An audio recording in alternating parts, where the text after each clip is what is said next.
Shot. Pitching prospect in baseball, lefty Kade Anderson, Seattle's former number 3 overall pick, will make his debut for Seattle on Saturday against the Chicago Cubs at T-Mobile Park. To say he's been the best pitcher in the minors is an understatement. Anderson is carrying a 40.5% strikeout rate and is 10-1 in his last 18 starts. Seattle opens a series against the Cubs tonight at 7:10 p.m. with Emerson Hancock on the mound. Some news from a joint practice between the Seahawks and Titans this afternoon. Jake Bobo has been carted off the field. We'll keep an eye out for updates there. Snapshot brought to you by Miller Lite. When it's game time, it's Miller time. From the Quantum Fiber Studio. This is Bump and Stacy On Seattle Sports. Streaming through the Seattle Sports app and at seattlesports.com. Now, here are your hosts, Michael Bumpus and Stacy Ross. Here we go now. A series loss to the Brewers was another disappointing part of another disappointing road trip and a disappointing season. I know it's all a bummer, and that loss, when you just thought they maybe could climb back into it, unfortunately didn't happen. However, it was easy to brush that one off, Bump. Because Mariners fans were treated to some very exciting breaking news yesterday afternoon from ESPN's Jeff Passan, who tweeted the long-awaited announcement. The Mariners are calling up the top pitching prospect in baseball, Kade Anderson. The stretch and the 0-2 on the way to Sheets. Fastball, strike 3 called. He got him looking. How about that for a Cactus League debut? Kade Anderson striking out the side here in the bottom of the first inning, fanning Bogarts and Duhar, and now Gavin Sheets. The Padres leave a couple. Kade Anderson, heck of a start here in the Cactus League. And that's it for the Padres in the first. A gold star right out of the chute for young Kade Anderson. Yeah, and he kept it going. He's been the best pitcher in all of minor league baseball. 10-1 in 18 starts, 40.5 strikeout rate, which leads the minors. A 1.06 ERA. He has not allowed a run in his last 4 starts. He's walked just 13 batters in 93 1/3. Bump, your reaction to this news? Yeah. Stop. No, I was hyped. No, I want to see this. I want to see this go down. The road trip wasn't as bad as I thought it was going to be, honestly. Same, actually. The 22 runs is going to hurt a bit, but what they finished with 4 and 5 on the road trip? Yeah, I'm just going to be completely honest. I thought that they would be way worse, and the offense was better than I thought in a couple different games. Yeah, no, it wasn't as bad as I thought it was going to be, especially bouncing back from that 22-0 game. But we were waiting for this. This was going to happen. We knew Kade. We're going to see him eventually. And he's just been dominant, man. 135 Ks in 93 innings, only 11 earned runs, 4 hits per 9, 13 walks, as you mentioned. He's, let's see, because Jerry, I think it was Jerry. We heard Jerry talk about how he's literally the best pitcher in the game right now at that level. He's the best at everything. So let's see him, man. 6'2" out of Louisiana State. Let's see what he got. I think people were wondering, as was I at least yesterday, well, why now? Here's Ryan Divish with Wyman and Bob. Watching Kirby pitch, this is back-to-back outings where he's struggled. Seeing Bryce struggle the way he has. And then even, what you know about Wu and kind of dealing with some shoulder stuff coming out of his last outing, it looked like everybody could just use maybe an extra day or two in between starts, with the exception of Logan. And even Logan has always pitched better with extra rest. So with no off day, tomorrow, and them jumping back in the series, bringing up Kade and reinserting him into the rotation, and however they're going to do it, makes a lot of sense. When I saw the news, I thought, oh my God, I wonder if Brian Wu, who mentioned that he had a shoulder issue a little bit, he said he was fine. But after his last start, which was spectacular, he said he was dealing with a shoulder thing. I thought, well, Saturday, when we will see Kade, is Wu's next scheduled start. I wonder if that means that Wu's going on the IL. Oh, God, Miller was out there struggling, looking gassed against Milwaukee. Maybe he's going on the IL. I think what we could see, and we'll hear from Justin Hollander later today before this game, Shannon Drayer with updates, but I thought, well, maybe someone, you're going to stay with 5-man and someone gets some help here. Maybe, though, they go to 6 and they just get a little bit of relief here. And, Bump, that's what I think is most interesting about this. It's not just being able to see probably the biggest pitching prospect the Mariners have debuted since Felix, which is saying something, but it's also still a team that is trying to win. It's been a wildly disappointing season. I know that people are rolling their eyes right now when they hear too many people talk about the playoffs with the Mariners, because all you want to be is mad. But this is the move of a team that knows it has to do something. Because Kade, by virtue of being on the 40-man right now, and assuming that there's a lockout, which we all think there will be, is not going to get minor league time. the Mariners could have just played it safe and been like, you know what? We're not going to make the playoffs. We're not going to do anything here. Let's ride this out. And then when we go into the lockout, Kade can still get his minor league season. We don't have to worry about that. This is a move of a team that's still trying to win. So you can roll your eyes at that, and I totally get it, and they kind of deserve it. But this is the move of a team that knows it still needs to win. I mean, yes, we're going to see them anyway. They just accelerate the process just a little bit. And why wouldn't they still try to win? You're only 4 games out. It doesn't feel great. We don't look at this team and think, oh, yeah, they're vibing right now, championship. No, but the situation is what it is. They are still in this thing. So why not bring up, like you mentioned, one of the best prospects we've seen since Felix. And it should be fun, man.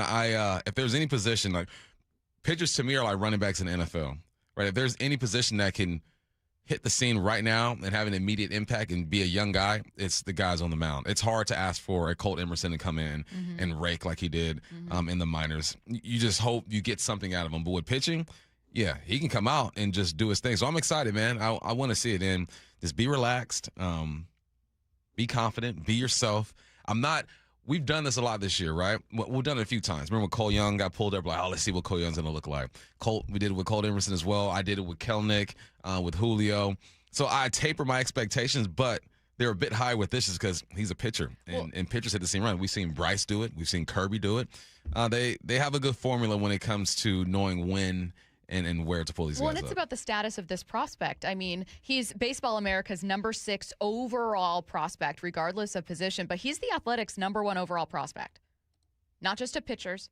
I mean, he's almost unanimously the number 1 overall pitching prospect, regardless of outlet, ESPN, Baseball America, The Athletic, wherever. But, like, ESPN has him at number 3 overall in all of baseball. The Athletic has him at number 1 overall in all of baseball. I know that ESPN is going to be paying attention to where you live, and that's how the algorithm works, and you're going to see headlines there. But if you were in Wisconsin and you opened up ESPN.com, you would see Kade Anderson set to debut for the Mariners this weekend on your front page. That's how big this story is. Yeah, it's a big deal. Yeah. And I'm excited, man. This team is still in it. And it's hard for me to quit. You know, like when you're in a bad relationship, you just stay in it. It's hard to quit. It's hard to quit. Hard to walk away. It's hard for me to quit on this team, man, because you said it in the show email. It's like this weekend never happened. Yeah. Because you're still in the this same weekend, place. Let's get a puppy. Let's do it. It's they're still in the same position. So maybe this gives them like a jolt of energy. There have been a few bats who've been playing a bit better as of late, hitting the ball hard. So they're showing signs of life, and this is another opportunity for this organization to do something. Yeah. Right? Let's talk about how Kade might adjust and what he might look like. More from Ryan Divish on with Wyman and Bob. I'm excited for Kade. Like, look, kid's done everything possible, and it's certainly possible he may come up and have a tough outing because it's the big leagues, and he's going from Double-A to the big leagues, and we've seen some starters look dynamic their first outing, and some other guys struggle a little bit to adjust, but he certainly earned the right. He's probably earned the right a couple weeks ago, but just given where the Mariners' rotation was at, they weren't willing to do it, but I guess now is as good a time as any. I mean, they're going to throw him into the fire, that's for certain. Yeah, they absolutely will against the 74-54 Chicago Cubs. Here's the thing about Chicago. We know that they're a good team. They have been excellent against lefties. In fact, their slash line against left-handed starters of 268, 356, 450 is better than their slash line against righties. I know that they're facing substantially more right-handers, but they have raked against left-handed starters. So, I mean, welcome to the show, Kade Anderson. Here you go. Here's Pete Crow Armstrong,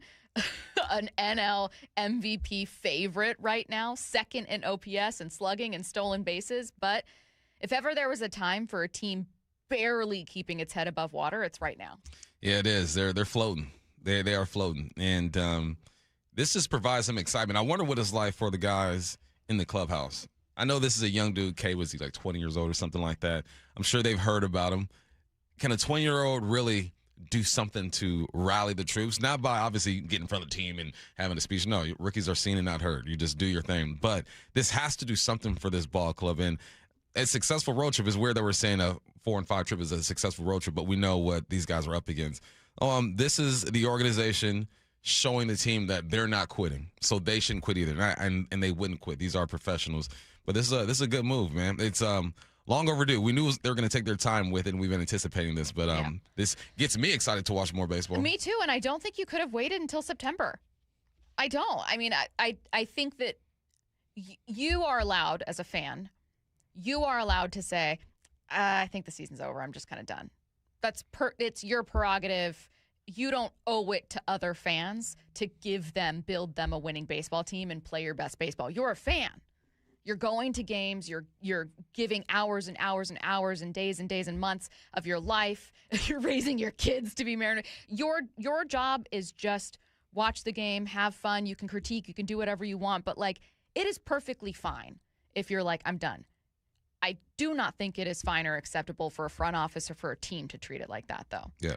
I don't care. You're 4 back in the AL West. It has been wildly disappointing. There's a couple players, namely Cal, but a couple guys where I'm like, I don't know that they turn this around. It doesn't matter. Your job is to deliver. I'm saying your job is to deliver a winning product. Nah, I just had a rock flashback. I'm sorry. Okay. It's baseball malpractice to just kind of punt and go, we're just going to hold off on Kade until September. And then what? Be with the Cubs and the Phillies and on the road against the Blue Jays and then against Boston 10 games? 11, 12 under 500? You have to do everything you possibly can right now. And maybe Kade gives you something. Maybe it's one extra win you wouldn't have gotten. And I know it's crazy to think that about a prospect, but again, this is your best pitching prospect since Felix. Yeah, I'm not I'm going to lower my expectations. I know how good this kid is, looking at the numbers, watching them, reading about them, but I've done this to myself before. But I'm gonna take it easy. I'm gonna hope they get this win, set this guy up. The most important thing is bats got to get going. Give this young man some run support and make his debut worthwhile. Yeah, I'm just really, really excited to see it. It's probably the most excited I've been to see a prospect. And you know what's cool about a pitching prospect that we haven't experienced for quite some time? You'll get to watch him every inning until he's pulled. So it's been really cool with Felix's debut. Sorry, not with Felix. With Julio's debut. Obviously, Colt Emerson was a big deal. But a lot of the guys we've seen have been position players, and there's up and down. There's wins and losses. Like Julio came up and stayed up. Colt, obviously, more recently, didn't go back down, went to the IL, but was going to go back down.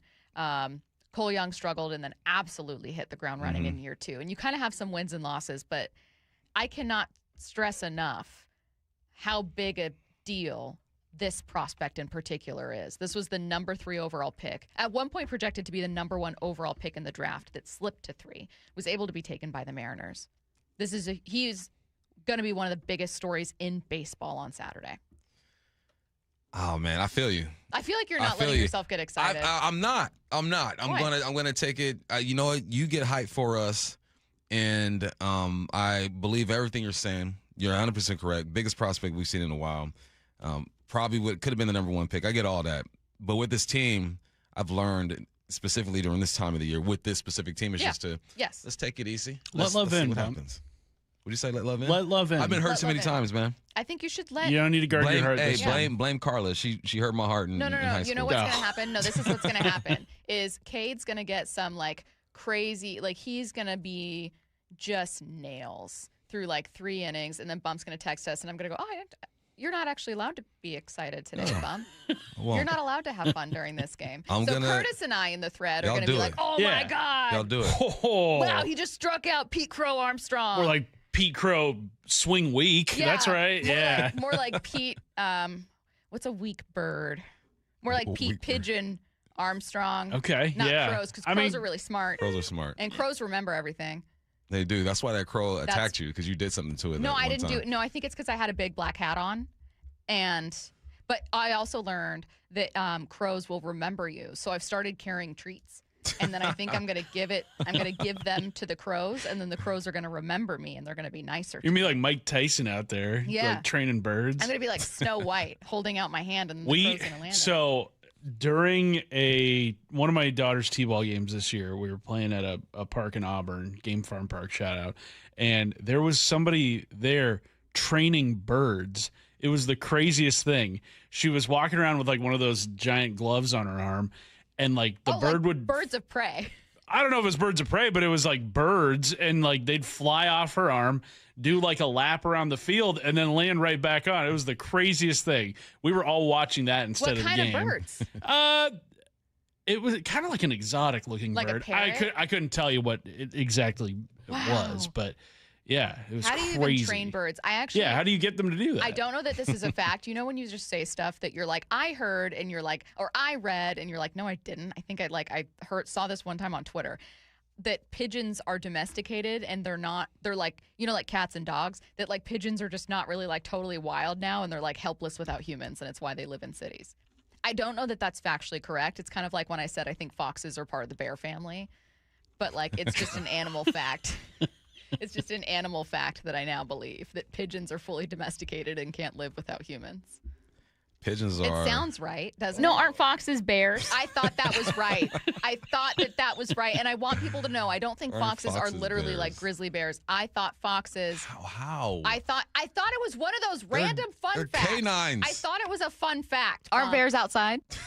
That one got me. Yes, they are outside. Well, bears are inside. No, that apparently. was when I said I didn't like camping because I didn't want to run into bears. And you guys all looked at me like I was crazy. And I said, well, aren't bears outside? Like, don't you have to worry about that? Yeah. That was more of like a, you guys are dumb, not me. No, aren't foxes bears? Listen, we need to stop. You don't get to explain yourself. As much as y'all be on my head and playing my clips, you don't get to explain yourself. Well, let the people take the clip for whatever they think it We're is. playing your clips because A, they're either really funny, like nighttime, dark time, or because you're the one starting wars and beefs with people. Right. So that's what I do. That's entirely on you. A reminder that Sunday's Mariners-Cubs game can be heard in its entirety on AM 770 and also on the Seattle Sports app. Meanwhile, the Seahawks take on the Titans in preseason game number 2, which will air right here on 710, as well as on the app. If you have any confusion, this is what I do, and you should too. Just download the Seattle Sports app. You can find both broadcasts and swap between them very easily. Let's get to headline rewrites. Headline rewrites. We must make headlines. The real story behind the headlines in today's news. Powered by Bay Alarm Security Services. With Bump and Stacy.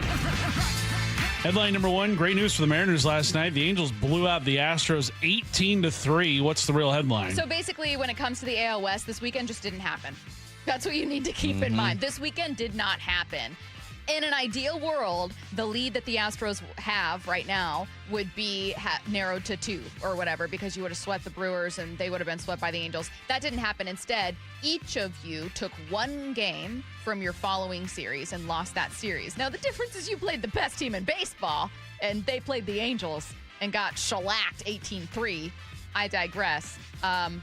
The only good news to come from a series loss to the Brewers, the only good news, is that the Astros gained 0 ground in the division.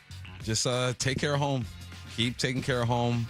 It's funny to say a 4-5 road trip is successful, but we shall take it. We know what these guys were up against. You bounce back from a 22-0, and the Astros show that they're mortal. I wonder what Alvarez did in that series. I got to take a peek at that. Bet he's still balling. I know he had at least a run because I saw some highlight. But I don't know what else. I mean, they didn't do much of anything yesterday. He had 2 hits on the series, 1 extra base hit. I think they also pulled a couple guys at a certain Yeah, point that was over early. He only had like 2 plate appearances yesterday. Yeah, they pulled guys fast, as would I in that game.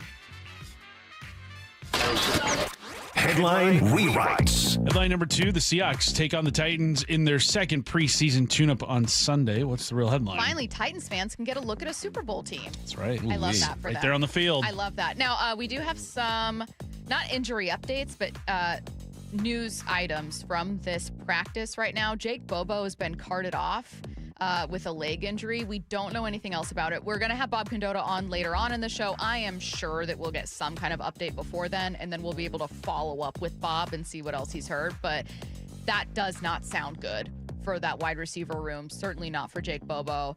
Abe Lucas also walked off with a trainer. Walking off under your own power, much more encouraging, but I have my eyes on the Jake Bobo situation. Yeah, Bobo's a Bobo guy every single year. The first thing I thought about was, one, I hope Bobo's fine. We love the dude. But if I am Foster, I'm saying, Bobo, I hope you're okay. Now I got to go eat. Here's an opportunity for me. That's just the nature of the business, man. One guy gets hurt, the next guy has to step up.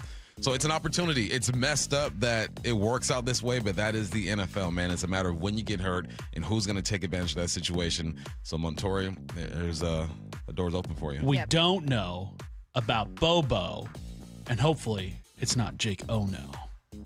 Bars. No, you can't. No. No. Yeah. Can I say something?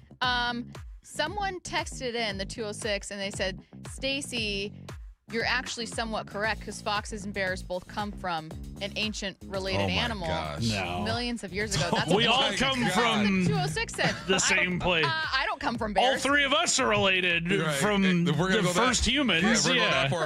First of all, yes, we are family. But secondly, no. And then this person said that I'm actually right about pigeons. So I think Animal Facts with Stacy Animal Facts with Stacy needs to be a segment where I just repeat stuff that I heard offhand incorrectly as though it is fact. Because aren't foxes bears? You know? Do you know what animal family foxes belong to? No, what animal family? Probably canine. But you don't know. That's canine. the point. But are you positive? I'm pretty sure. Would you bet $8,000 right now? No, I ain't giving up $8,000. Exactly, and why not? Because I ain't got money like that. Because you're not totally sure that foxes aren't bears and that foxes are dogs. I will bet $8,000 that foxes are not bears for sure.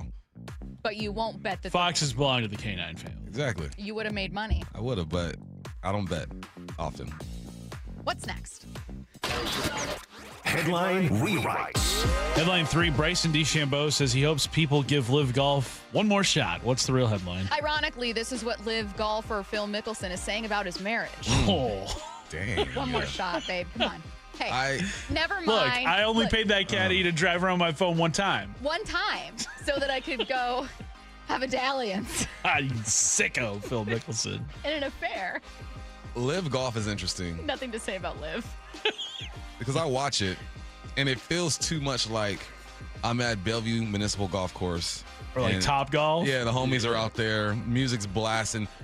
Whenever I see pros wearing shorts, it makes me feel funny. I don't like golfers wearing shorts if they're pros. Now, you know, public courses, you go do your thing. Mm-hmm. And no, you guys left for the money. So I understand why people, you know, actually, Rory McIlroy has been against Liv this whole deal. And I think they should have a hard time. If they do come back, it sounds like the Liv has one more year at least, but if these guys are welcome back to the PGA, give them a hard time. They left for the money. I get it. That was a lot of money. I probably would have left too. You know, for me, $100 million. Yeah. And then I have to deal with the consequences when I come back. Yep. Heckle me. Give me a hard time. Someone said I would actually listen to Animal Facts with Stacy. I got another one for you. No. Are these facts or are these statements? I don't remember where I heard any fact I'm about to say. They're facts with a wink. Animal facts, I think. It's stuff that so I'm pretty sure that tarantulas, that spiders in general, but especially tarantulas, have really weak like vertebrae where if a tarantula falls from like 2 feet, it could die. Whereas you could drop an ant from an airplane and it would live. Really? I think so. Drop an ant from an airplane. Animal facts, Stacy. Who's even tested that theory? Google says tarantulas don't even have a vertebrae. They're invertebrates. But they. The segment should be animal facts? Question mark? Maybe? You're not listening to me. What I'm saying is, if you drop a tarantula, it'll die. Probably. Sure. But if you drop an ant from way higher and it's way smaller, it won't die. Because that's how strong their backs are. It's funny how that you've changed your facts so quickly. No, I'm going to look this up during the break. Mariners fans will get their first look at Kade Anderson this weekend, but someone else has had the fortune of watching him all season long. So let's hear from him. Arkansas Travelers manager. Get it together. I said Arkansas. We're about to have a guest on this show. I said Arkansas, and then I left the S off of Travelers, too. Arkansas Traveler manager Rich Thompson joins us next. He's baseball's top pitching prospect. The Seattle Mariners select Kade Anderson. Dominating every level in the minors. Kade Anderson with 11 strikeouts tonight. And now he's coming. The Mariners are set to call up Kade Anderson from Double-A to start Saturday against the Cubs. There's only one place to hear Kade Anderson's debut. Saturday night against the Cubs at T-Mobile. First pitch at 6:40. Listen free wherever you are on the Seattle Sports app.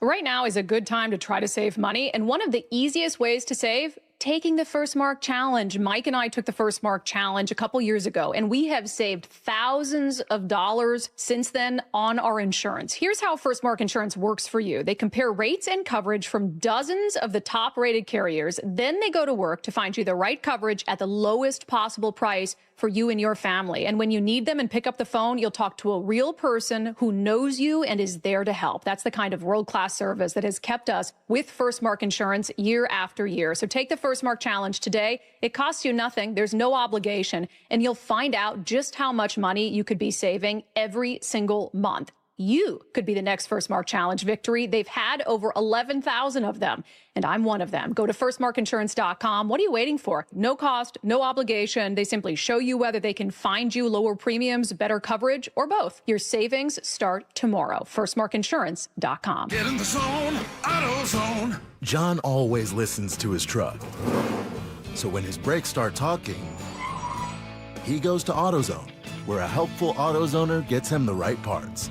If John has time to put them in, he borrows a kit with Loan-A-Tool. And if he doesn't, he gets a free shop referral. No hassles, just help. Everything you need, nothing you don't. Get in the zone, AutoZone.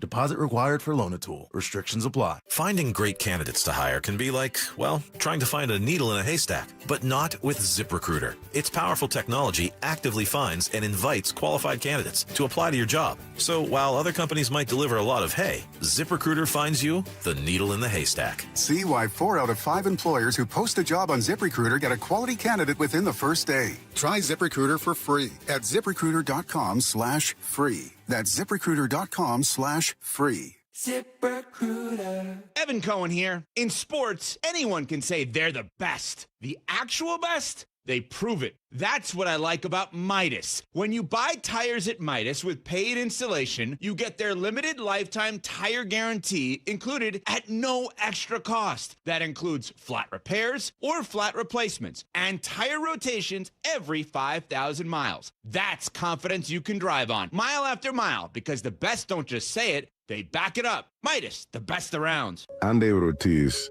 When I lost my mom, she was only 46. And I lost my dad to cancer. It was the worst pain I ever felt. It made me think, what will happen with the people I love when my time is up? That's why I have life insurance. Ethos makes it easy. It's all online, take about 10 minutes, and you can get up to $3 million in coverage. Get your free quote at ethos.com/game. That's ethos.com/game. Paid testimonial. Time spent on application may vary. Online health questions required. Hey, Chuck here at Frank Lumber the Door Store in Marysville. We are back and open here Tuesday through Saturdays. If you're looking for doors, you need to come and see us. We have an incredible selection of doors to choose from, and currently you can take advantage of our quick turnaround time for pre-hungs and matchups. Please visit us here in Marysville at 1046 Cedar Avenue, or Monday through Friday in Shoreline on 15th Avenue Northeast. And as always, don't forget to check us out online at franklumber.com. Heading outdoors or on the water this weekend? Check in with Joey and Nelly on the Outdoor Line from 6 to 8 a.m. every Saturday on Seattle Sports and the Seattle Sports app. Progressive knows that for business owners, vacations hit different. But hey, at least you finally took a vacation. And look at that. You only answered 53 calls, 84 emails, onboarded 1 new hire, and covered for Chris while he's out on paternity leave, and you did it all from a kayak. Because you, my friend, know how to relax. All right, you may not know how to take a day off, but you do know both your personal and business auto insurance needs can be covered in one place with Progressive. So at least that's relaxing, right? Progressive Casualty Insurance Company and affiliates, not available in all states or situations. Tired of hearing scary radio ads about the IRS? Tax Relief Advocates is different. TRA is here to tell you that if you owe money to the IRS, whether it's $5,000 or $500,000, we have a solution. TRA can eliminate or reduce what you owe to the IRS with zero risk to you. We have over 1,000 5-star reviews on Google and an A+ with a BBB. End your tax nightmare today by visiting TRA.com or call 800-583-6681. That's 800-583-6681. Dave Wyman here with an incredibly special guest, the mayor of the city of Lacey, Andy Ryder. Andy's a proud Seattle sports listener and recently underwent successful treatment for prostate cancer. His treatment method? Swedish cyberknife. Andy, tell us about your treatment. The entire treatment was just 5 days, less than an hour a day. I spent more time commuting to the appointment than actually being in treatment. Any side effects during or after? I've had very few side effects. I've been very lucky to not have some of the side effects that I was worried about with other treatments. What would you say to anyone considering prostate cancer treatment? I'm feeling very confident about my treatment with CyberKnife, and I absolutely recommend it for anyone who has been diagnosed with prostate cancer. Thank you, Andy, and congratulations. Reach out to Swedish CyberKnife directly. You don't even need a referral. Go to swedish.org/cyberknife prostate. Treat prostate cancer with Swedish CyberKnife. From the Quantum Fiber Studio. This is Bump and Stacy. Weekdays 10 to 2. On Seattle Sports and 97.3 FM HD2. Talking Kade Anderson, top pitching prospect in baseball, set to make his debut with Seattle this weekend. Arkansas Travelers manager Rich Thompson joining us now. Rich, how's it going? Yeah, g'day guys. How we doing? Good. I apologize in advance for you losing your Friday night starter. Fantastic for you guys this year, 10-1. He's just been incredible. So I'm going to start by just kind of like, what did you expect of Kade before, kind of getting your hands on him and working with him? Number 3 overall. But then how does that compare to what you've seen from him? Yeah, I think, with being the number 3 pick last year, obviously, comes with expectation, and obviously being a Friday night guy at LSU also has those expectations of coming into professional baseball and having success, and somewhat being big league ready. And I think he exceeded absolutely every expectation that anybody could have imagined. He was a professional even before he got here to Arkansas, and just the way he went about his business was, I think, everything you expect that a Friday night SEC guy would be. How long did it take for you to kind of, obviously with the high pick, he comes in with high expectations, but was there a moment where you nodded your head and say, okay, yeah, this kid's the real deal? Yeah, I think the first start, obviously, the first start he was pitching against the A's top prospect, also making his pro debut. And obviously it was a pretty impressive matchup for two guys making their pro debuts. But, Kade was exceptional. And, we had a scout here not too long ago that was talking about, on the 80 grade scale from the scouting point of view, Kade's throwing 4 60 grade pitches or better at any count. And he'll go through 3-4 changeups in a row and really show that he is on another planet of execution of every single pitch he has. So on a very related note, that 40.5% strikeout rate, leading the minors, obviously, and it's one of the best we've seen. How's he been getting those? Is it swing and miss? Is it just staying in the zone? Kind of tell us a bit about his profile. I joke a little bit about the Kade Anderson pitching clinic that seems to happen every Friday night, which we're unfortunately not going to witness anymore unless on TV. But that's exactly it. He has command from every point of view, and when you have the ability to attack any hitter with any pitch in any location, and you're always ahead in the account. I think I read today he had 7 3-ball counts all year, and in those 3-0 counts he threw 7 strikes. So when you have that much command of the zone and ability to throw strikes, and the hitter has to decide, he really has no ability to eliminate just because he can execute so well. What's his personality like? I would assume a guy with his talent is calm, mature. Like, what are conversations like with Kade? Get me into his mind and how he works. Yeah, that's exactly a great way to describe it. He is, as you come into professional baseball, you really kind of try and get these guys to become professional grown men, understand what their plan is, and obviously make that step when they get to the big leagues that they're mature enough to able to handle throwing in front of 40,000 every night and really competing and having success. And that's exactly who he is. He's just so mature, understands this process, an absolute leader of the clubhouse and the pitching staff. When you're 10 everything you want. Yeah. I was going to say, when you're 10-1 through 18 starts, kind of everything's working. I know you talked about the grade on basically all those pitches in his arsenal, but is there one in particular that's just nasty? My pitching coach and I, Cameron Ming, he's been an absolute godsend in here, and absolutely killed it. So for me, being a former curveball as my pitch, I really like his curveball. He has that really nice high spin fastball too at the top, and really good carry on that. So that's something else that's got a great tool. What do you think are realistic expectations? I told Stacy that in sports there are two positions I feel like young guys can come in and hit the ground running. One is a running back in football, and the other is a pitcher. So what do you think realistic expectations are for Kade once he gets up here? Mate, if he continues to execute like he is, he's a major leaguer. And I think he's shown that down here, just how successful he can be, even against the best hitters in Double-A baseball and the best lineups here in Double-A baseball. Obviously the big leagues is another level, but the way he's able to pick apart a lineup, if he is consistent with his process and the way he goes about his business, he's going to be just fine. I always think that how you deal with failure can tell you a lot about a player, and sometimes you already get to see it when they're in the minors. Let's be honest. Most top prospects kind of rake or just dominate through the minor leagues, and then they get here and kind of have to adjust. And so I was thinking, I wonder if he's been in moments where his back's against the wall, and how has he responded? And 10-1 is I can't imagine there's been too many moments, Rich, where he had to get out of some bases loaded jam. But is there one that maybe comes to mind where you thought, God, he got himself into this, and I thought he responded well? We joke about the fact if you take about 2 or 3 innings out of the whole season, it's probably almost a zero. That's the crazy part. It really has not.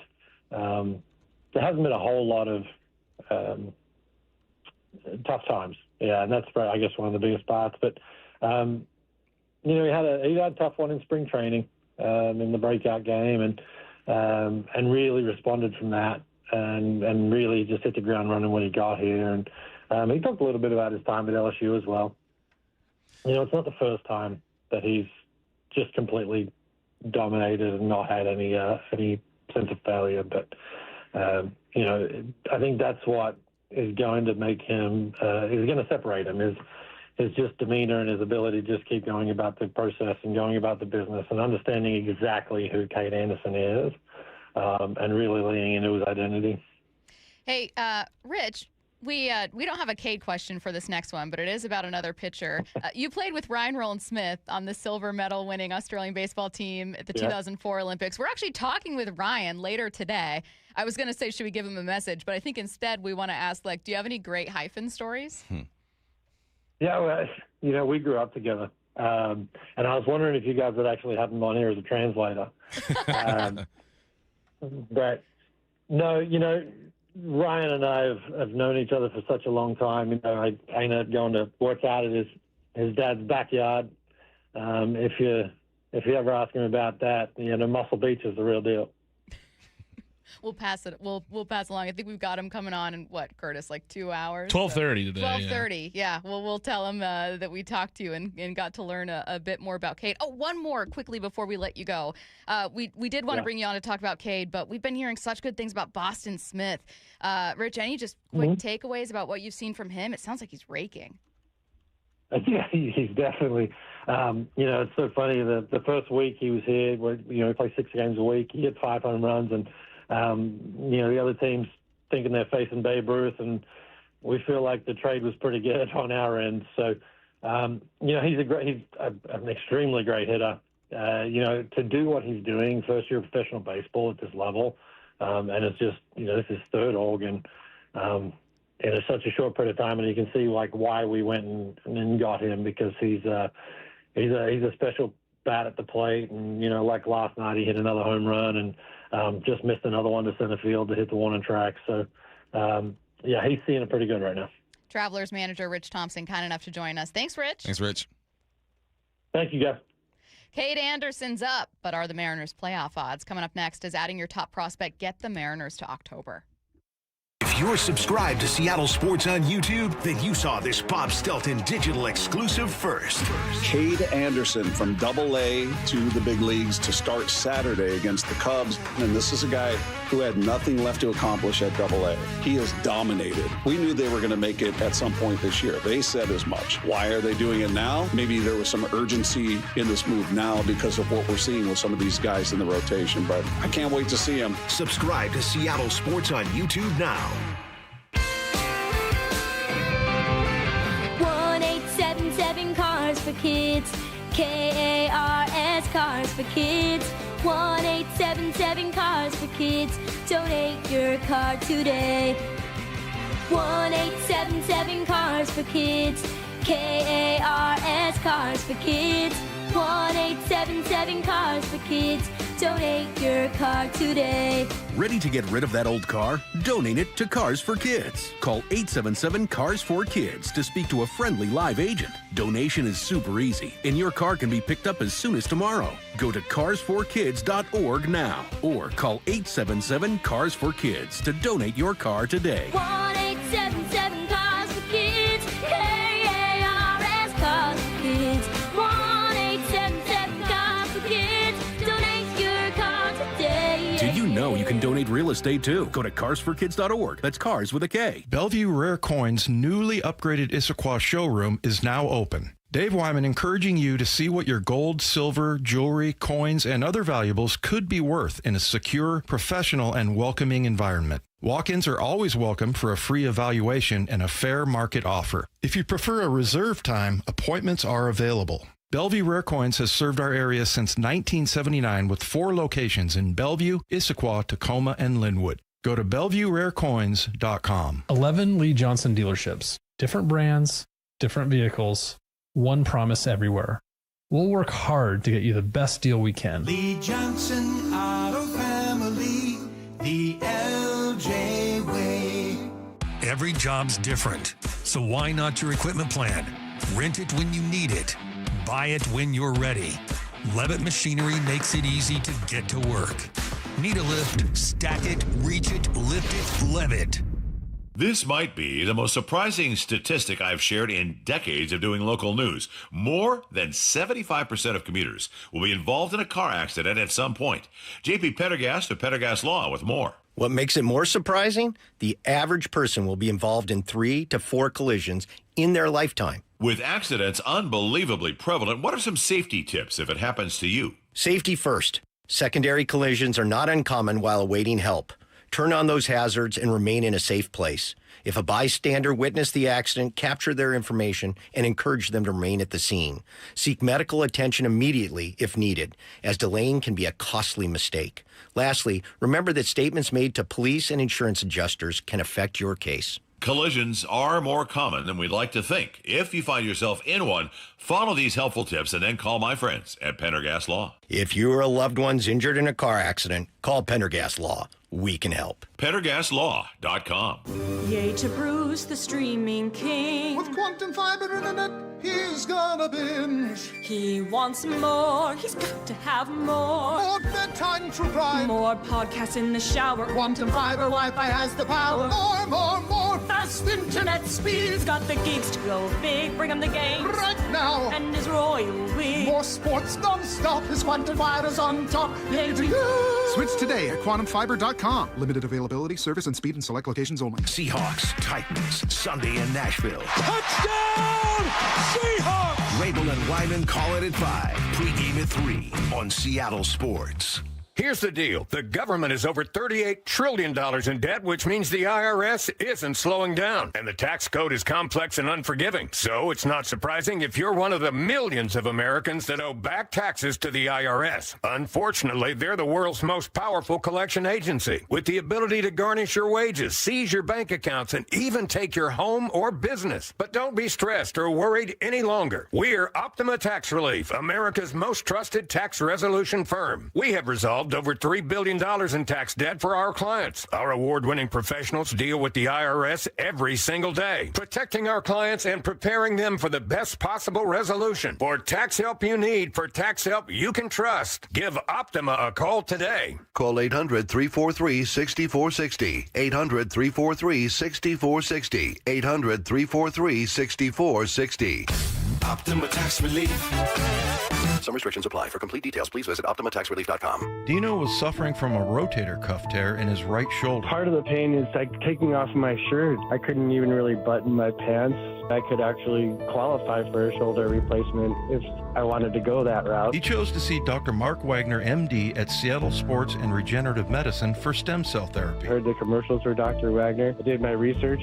I thought about surgery, but the recovery time was so long, I didn't want to have to be in a sling. I want to be able to retire in a few months, get back to bike riding and playing golf without any pain in my shoulder. Dino knew from experience that stem cell therapy works. Dr. Wagner had already helped him recover from osteoarthritis in his thumb, but he's not done yet. And now 2 years later, I'm having an issue with my left shoulder, so I've got it scheduled, and I'm going to go back to see Dr. Wagner again because it was so successful. Before you choose surgery, consider stem cell therapy with Dr. Mark Wagner, MD, at Seattle Sports and Regenerative Medicine. Schedule your consultation at drmarkwagnermd.com. From the Quantum Fiber Studio, you're listening to Bump and Stacy. Weekdays 10 to 2. On Seattle Sports and 97.3 FM HD2. Very excited for Mariners insider Shannon Drayer to join us a little over an hour from now. She's got some intel I think we're going to want to hear when it comes to why we're seeing Kade Anderson, what's going on with this team, a couple questions we probably want answered. So Shannon Drayer is joining us at noon, Mariners Insider, with some insider information. Looking forward to that. What's the addition of Kade Anderson actually mean for the rest of the season, right? Like, yeah, oh, it's so cool. Feel-good story, top prospect, top pitching prospect in baseball, really exciting, pitching depth, etc. But, like, let's be real. Part of the conversation we're having right now is, like, are the Mariners going to make the playoffs? You were supposed to be a World Series favorite. You're 4 games behind in the AL West. And, 8 under 500 right now? I mean, you have to get this going. This is your toughest stretch of play right now with the upcoming series you have, Cubs, Phillies, Blue Jays, and then Red Sox. September's a cakewalk, but none of it matters if you bury yourself more. Don't say that. What? Nothing's a cakewalk. Nothing is a cakewalk. We cannot. It's the easiest baseball they will ever have. That's what I'm saying. They will we have, don't deserve to say that. Listen, in September, the Mariners will have one of the easiest schedules in baseball. That's just fact. Listen, it's fact, but I don't like it. Okay. Well, I don't like it. It's true. And now I want to know if the addition of Kade Anderson means anything. And we also haven't talked at all about what we saw on this road trip and kind of how we're feeling about the team right now. How do I feel about the team? I'm intrigued. I'm intrigued. I think the biggest thing for me was the way that they bounced back from 22-0. And you came out, and it looked like they were going to blow the Brewers out for a minute, but then the Brewers locked in and made things interesting. So what I've learned from this road trip is that they got some fight in them. Like, they're not just going to roll over and die. They're gonna keep swinging, as they should keep swinging and keep fighting. And what can Kade do? I don't know. It brings a different type of excitement to the team. Mm-hmm. I don't know what it does for them, essentially. I think that they're professionals and they're going to go about their business every single day. But for us, it's like, cool, we have a different angle we can look at these games now because we finally get to see a prospect we've been hearing about. So it builds some excitement for me. I'm intrigued. I'm looking at the team, kind of like side-eye, like, okay, I see what y'all doing over there. That's kind of how I feel about it, where, like, I've been so disappointed and upset, and as has everyone, about the season, but there's enough opportunity left that you can't say that they're eliminated because they're not. Mm-hmm. It's lucky for them. It's by virtue of being in the worst division in baseball, but still, that's what it is. And the Astros dropped 2 to the Angels, worst team in baseball, over the weekend to help you out, since you only took 1 from the Brewers. But I'm totally on board with you that the addition of Kade, more than just what Kade can do, says something about how the club feels. This is from Mark DeRosa on MLB Network. So to make the jump just from Double-A right to the big leagues, I don't think is a big deal. But it speaks to how they feel about him to thrust him right into the most important games of their season. They need something. They need something. Because they're 8 games below 500. They host the Cubs beginning tonight, and we could see Kade Anderson on the mound. But he's not afraid from the left-hand side. He's not afraid to come in with the four-seamer. We talk about it all the time on the board. Nasty changeup, good breaking stuff. So I expect him to be just fine. Saying that, look, the Mariners throwing Kade into a Cubs game, facing a Cubs lineup that rakes against lefties, also says how they feel about him, which is incredibly confident and incredibly excited. Yeah, you should be. I mean, everything that he's done so far says that he should have success on this level. I haven't read one or heard one negative thing about Kade, and then you match that up with the stats. There are high expectations for him. I don't think he's going to save the squad, right? You still need your other 5 men in the rotation. You still need your basket going.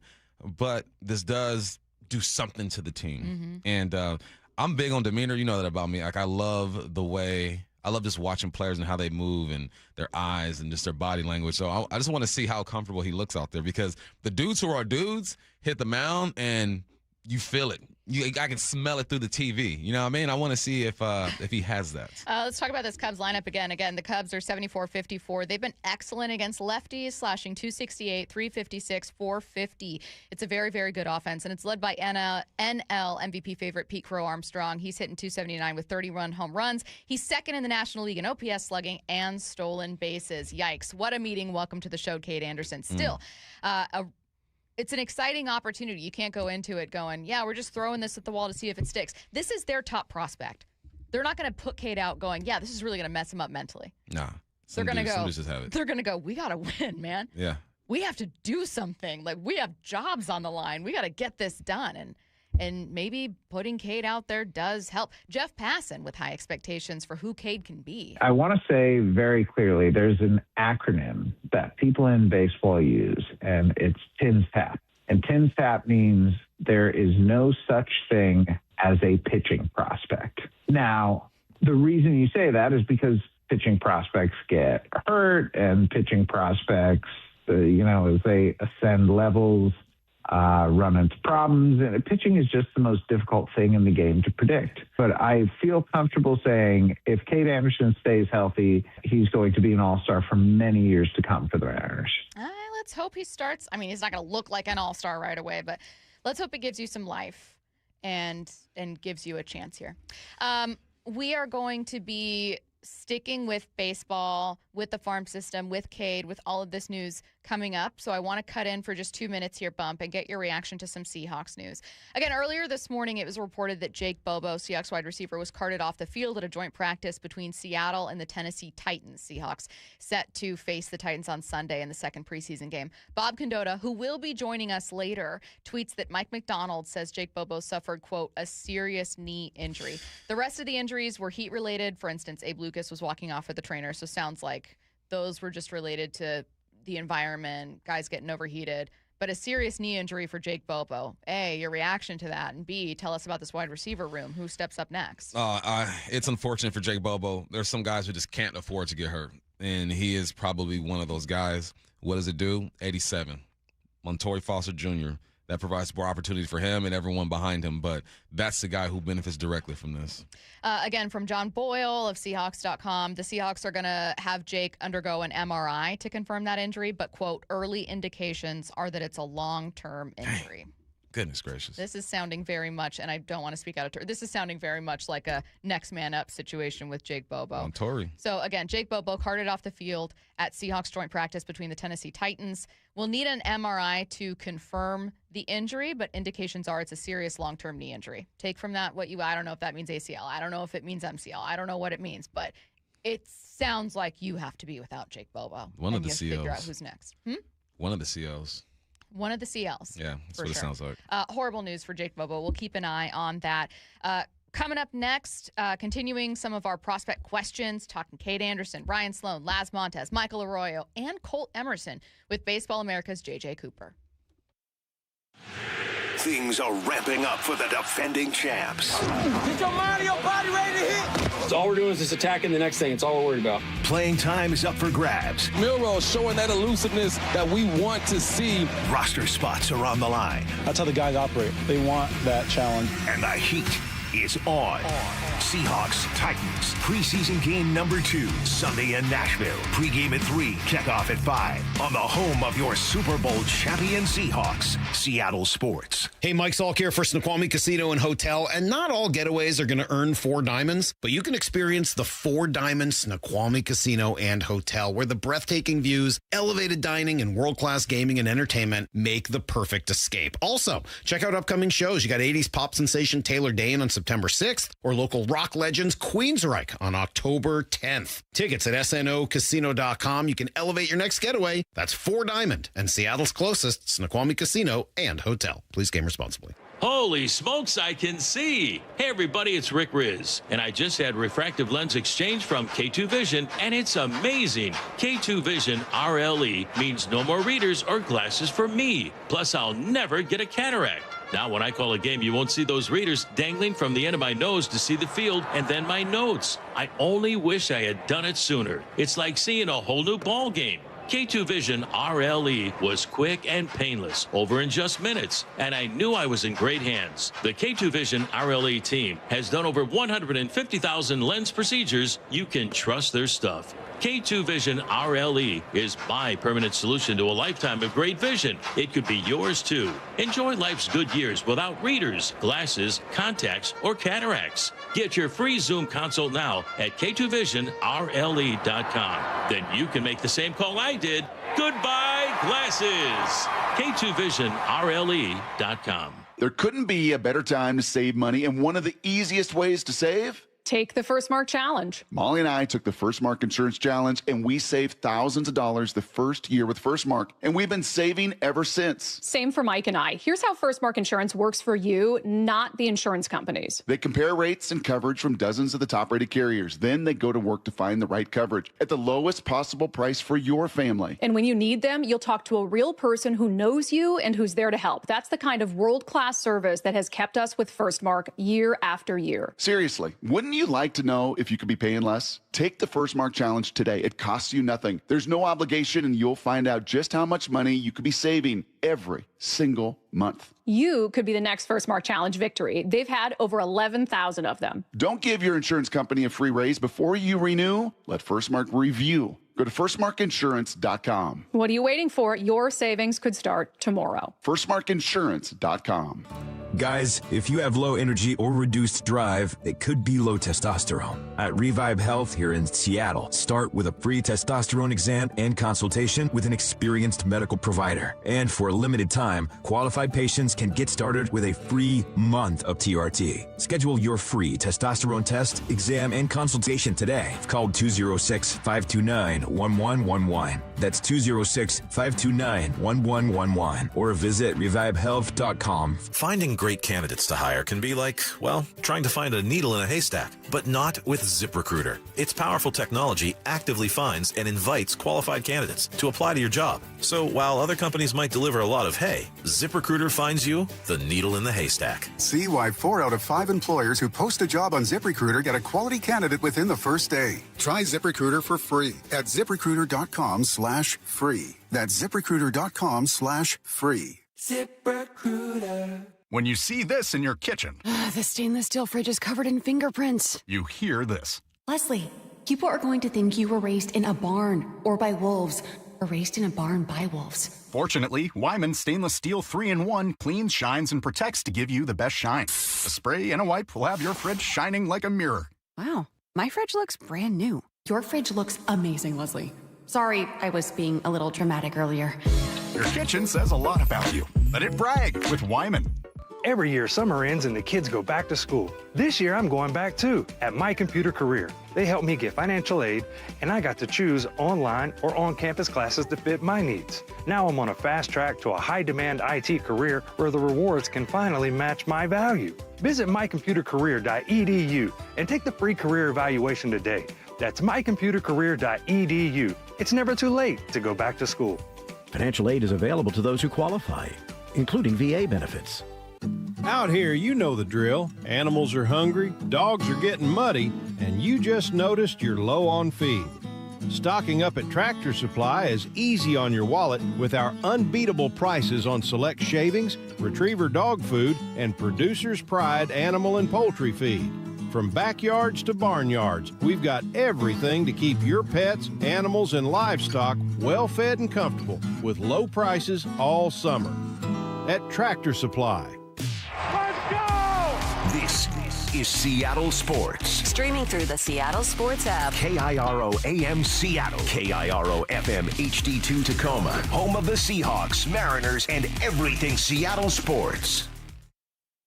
Seattle Sports Snapshot. Injury news to keep an eye on from Seahawks practice. Wide receiver Jake Bobo was carted off the field during a joint practice against the Tennessee Titans in Tennessee. Head coach Mike Macdonald called it a serious knee injury. They're waiting on an MRI to confirm, but he said, quote, early returns look like it's a long-term injury. Seattle Times reporter Bob Condotta, who's in Nashville at practice, will join us later today at 1 p.m. Snapshot, brought to you by Miller Lite. When it's game time, it's Miller time.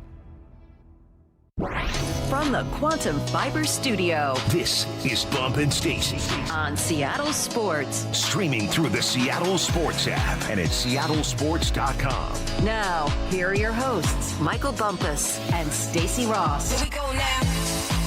We're going to keep talking baseball, joined in just a bit by Baseball America's J.J. Cooper, talking Kade Anderson, Ryan Sloan, really exciting prospects, and also Colt Emerson, not currently back in AAA on the IL, but I think we anticipated would be sent back down. Quickly, an update from a joint practice between the Seattle Seahawks and Tennessee Titans in Nashville. Jake Bobo was carted off the field earlier today. Head coach Mike Macdonald spoke with reporters, called it a serious knee injury. They're awaiting an MRI to confirm their worst fears, which they didn't disclose. They didn't say ACL, MCL, this is what it is. However, Mike Macdonald did say, quote, early returns looks like it's a long-term injury. So that could be any of them, but either way, that sounds season-ending. Seattle Times reporter Rob Condotta is going to join us later at 1 p.m. from Nashville, but Bump, again, before we get to baseball, this is obviously horrible news for Jake Bobo, and your heart breaks for him, but this is there's a next man up kind of thing. We've all talked about Montori Foster, but what's it mean for this group? Because you were relying on Bobo for quite a bit. Were you? Not a lot, but I mean, he's a big body. He's someone who was a great voice it's in that unfortunate room. It's that not like losing JSN. It's unfortunate that Bobo's getting hurt, but it's not the person I feel bad for, because we know Bobo, we love Bobo. Not really a huge shit for the team because he's maybe fourth or fifth receiver and a special teams guy. He contributes. Yeah, you're gonna miss him, but this is the game. Okay, so where's the opportunity in for whom? Oh, it's for Montori all day. He's the guy who needed a break, and unfortunately, it comes at the expense of Bobo. But he's the guy who needed an opportunity, and this is an opportunity for him and everyone else. It's a domino effect, right? Everyone else just moves up when it comes to the depth chart. But no, it's unfortunate, man. I was lucky to walk away from the game without any knee injuries, but I've seen them. They're painful. It takes a while to get back, and especially a guy like Bobo, who every year he's fighting to get on this roster. It's a disaster, man. So I feel bad for him, but it don't affect the team like that. Is it a Montori is the next guy, and it's kind of his job to lose, or is there, because they have some other draft picks that we're still fighting for those spots, Ricky White, right? Like there are a couple other guys in that for that last spot. Basically, are a million guys competing. Yeah, but there are some who have impressed more than others. Right now is Montori, but you're right. I mean, everyone is looking at that opportunity and saying, all right, well, we're gonna get more reps now. So what are we gonna do with these reps? And it's their job to take advantage of it, man. But it's just, I just feel bad for Bobo, man, because he grinds every single year. He's one of those guys that when the final cut happens, he walks back in the VMAC and says, all right, I made it. There's some guys who just go home, go to sleep, and be like, all right, I'll be here tomorrow. I ain't worried about it. There are other guys where you're waiting for that phone to ring, and if it doesn't ring, you get that sigh of relief. Someone said, but Bump, you can't just slide Foster into Bobo's role. Bobo's bigger and able to block. Yeah, Montori's got to take it. I ain't saying here, just because Bobo's out is yours. You're saying he's a prime candidate. Yeah, he's a guy offensively. Offensively, Montori Foster is a better route runner than Bobo, has better hands than Bobo, is faster than Bobo. Where Bobo has the advantage was on special teams. If Montori can go out there and block and tackle, obviously he's going to make himself more attractive. But also, Emmanuel Henderson, the young man out of Kansas, was a special teams guy, so that gives opportunity for him. It opens things up. Nothing is guaranteed. I ain't saying that Montori, that's his spot now, but they will be taking a closer look at him for sure. Before we so we're going to pivot a little bit. We were going to talk, we've just had too many news items. We were going to talk prospects with J.J. Cooper, but given the Seahawks news and given the Kade Anderson news, we're going to do a little bit of a pivot. I wanted to get your reaction as an analyst to the news of Jake Bobo being carted off and having what very much looks right now like a season-ending injury. Again, Mike Macdonald called it a serious long-term injury. We're going to see if we can get Shannon. We were going to have Shannon on at noon, coming up in about an hour. She, our Mariners insider, has some insight that we're going to want to hear about why the team called Kade Anderson up, what we can expect, some stuff going on with this team. So we're going to be able to chat with her, and she joins us now, Mariners insider Shannon Drayer. Shannon, how's it going? It's going. How are you guys? Great. We spent the first hour just talking about how excited we were to see what feels like the best pitching prospect debut for Seattle since Felix. But one of my first questions when it happened, I'm not going to lie, is like, well, why now? And what's it mean for the rotation? Is someone to the pen? Is someone to the IL? Is it six-man? What do you know about the Kade Anderson call-up?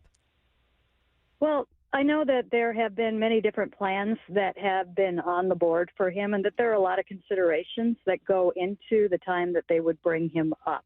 The player obviously comes into it, and I think there was never a question that that was a decision that they were going to have to make at some point, and that he was going to have the season that he has had so far in the minor leagues, although I think that probably actually has exceeded expectations in a couple of different categories. But, you have to look at where he is in his innings, their goals for his innings, not just this year, but beyond this year. You have to look at where the big club is, not just in the standings, but how the rotation is doing. And there was kind of there are different thoughts. We could be brought up to help in some capacity if they're on a playoff push. And, at one point, perhaps working out of the bullpen was a consideration if that was something that was going to help the team in that push. That was taken off the table not too long ago, that he's a starter. They're keeping him in that role, and not even for the shortest amount of time. They want to keep him moving towards where he is at a point next year where you don't have to worry about him. He's full go, and you rarely see that in the first year of a starting pitcher, but he can do that because of the innings he's had in college, the stuff that he has, everything that he has shown, and in building those innings up carefully.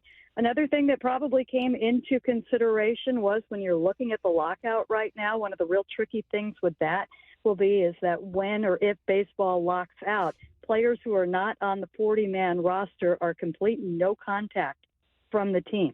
And when you have young players, young top prospects in particular, you don't want to lose contact with them. That's something that is, that can be a scary prospect for a team that is developing a player, particularly if they think it's going to be a longer, even just a few months in the off season, which at a minimum, that's what it would appear that this would be. So, that kind of thing comes into play, and that you wouldn't be eligible to work in any of the camps. They, of course, wouldn't be able to talk with him. You wouldn't be able to, nobody on the 40-man will be able to work out at the complex down in Arizona.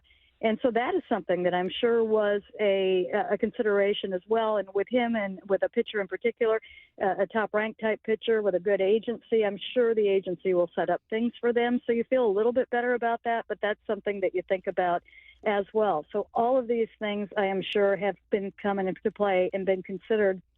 But the one that I'm going back to is particularly what we saw on this road trip and what we've seen throughout the year. This rotation has benefited when it's had the extra pitcher. As much as they have not liked it, that's kind of what we've seen. That's kind of what they got into. And when you look at the road trip, you saw struggles. We've seen consistent struggles with Bryce Miller for a little while now. Logan Gilbert even had a struggle in Milwaukee, just not being able to find his command. Brian Wu had two really nice outings, especially considering they were on the road, but did come out feeling, a little bit sore in the shoulder. I don't think there's a ton of concern about that. But I think that you look at it and you perhaps think in George Kirby yesterday as well, maybe he can come in and help that rotation right now because they're in a string of games where they don't have the day off. They've been more used to having that one day off, and they don't have it because they've been in 5-man and that they have not had the extra day off in the schedule as well. So I wouldn't be surprised if that was a pretty big consideration. And then how you get him on the roster and how you use him, that's something we're going to learn more about. He's primarily thrown about 70 to 75 pitches per outing while he was in the minors. He's usually hanging around 5 to 6 innings. There's some 7. I think there is a 7-inning outing as well, but I'm sure they'll be careful with that. And that's kind of where the intrigue comes, because when you ran with the 6-man rotation, you were one short in the bullpen. I think you're going to need that arm even a little bit more when he's up. Carlos Vargas is about ready to come back, and he is exactly the type of pitcher, and the role that he has filled before is exactly what they have needed for some time right now. So there's a lot to sort out in how they bring him aboard, how they sort out the bullpen and the balance. But they are in a spot where they can do some things, and we might see a series of moves over a few days that come into play with this. But I think that probably the biggest thing when you're looking at it with him right now is it works. We have a need right now. There's no question he's ready. They're comfortable with what could be coming up, or as comfortable as they can be with what would be coming up with a potential lockout, and go from there. Shannon, what did you think of this road trip? The toughest one so far. The guys end up 4-5. But what are your takes on it? I would have loved it if this had been a month ago or even 2 months ago. This was one game away from being what I think you could call, with all things considered, particularly the caliber of teams that you were going up against on the road. If you had come home 5-4, that would have been a very good road trip. I do think that even though they came back 4-5, I just talked about how we saw some slipping with the starting pitching. I did think that we saw the offense take some steps forward in solidifying their approach and doing some good things and hitting together as a complete lineup.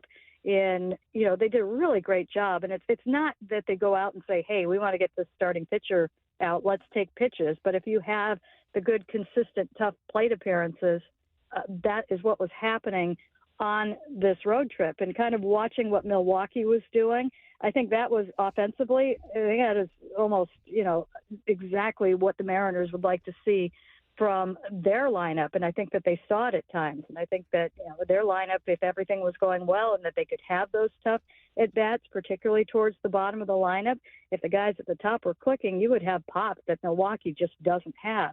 And so I think sometimes it helps when you have that little bit of example in front of you. Those games, they seem to mirror each other a little bit offensively, which was not what we expected to see going in. And just kind of fun to watch that, okay, this is actually coming along.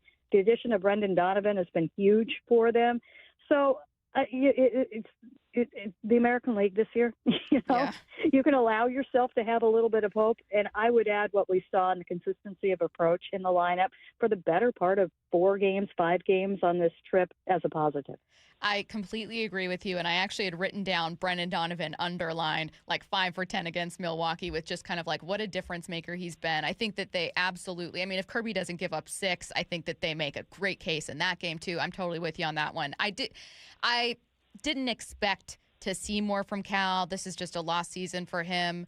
He is walking, but you're still just not seeing, and I'm sure he wants to see more in terms of any kind of actual slugging he's giving you, which is still kind of absent. You sat down with him the other day and talked with him. I wanted to kind of touch base with you. Like, I watched the interview, but obviously you know him, and you sat, and I'm sure that there were conversations you've had off air. He sounded to me, Shannon, watching from afar in that interview with you, like not only just beat down a little bit, but like someone who recognizes, like, in any other world, I'm benched. Like, I'm just trying to do whatever I can. Like, it was almost like there was just kind of like a sad reality that had dawned on him. But I don't know. What do you sense?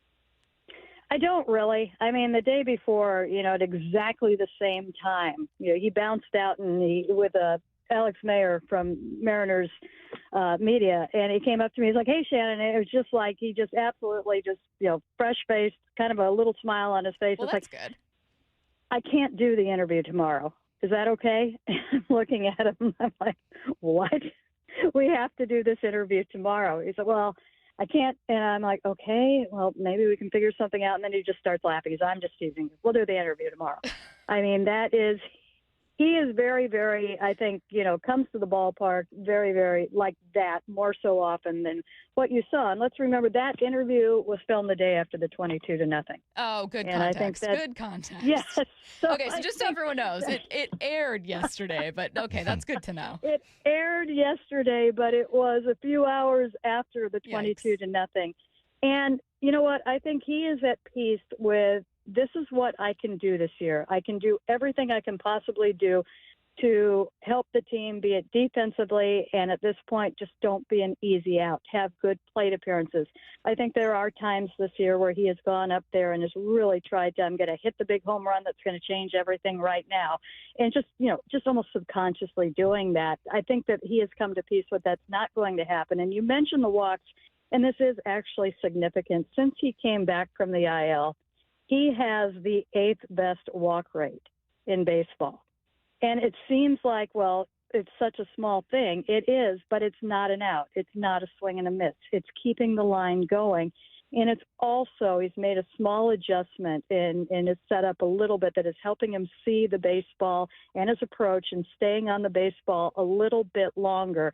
And, right now he's identifying pitches better than he has before. Will that turn into something a little bit more when he's swinging at them a little bit more? We're going to have to wait and see. But I think that for him, if you're asking about where his head is and how he's handling it, I think that is helping him at this point, and in turn is helping the club. I mean, you look back to the game yesterday, Ashby was nasty. That is some of the nastiest stuff I've seen from the left side in a while. And they bring Cal off of the bench. And I was doing color on that game, and I turned to Gary and I said, I know everybody's thinking 25 Cal right here, and I hope that that's not what he's thinking because of the stuff that is up there. You're not going to come off the bench cold and probably be able to get that, especially with where he's at. But with the way that he has been able to, recognize pitches right now, maybe he can stay in that at bat, and that's exactly what he did.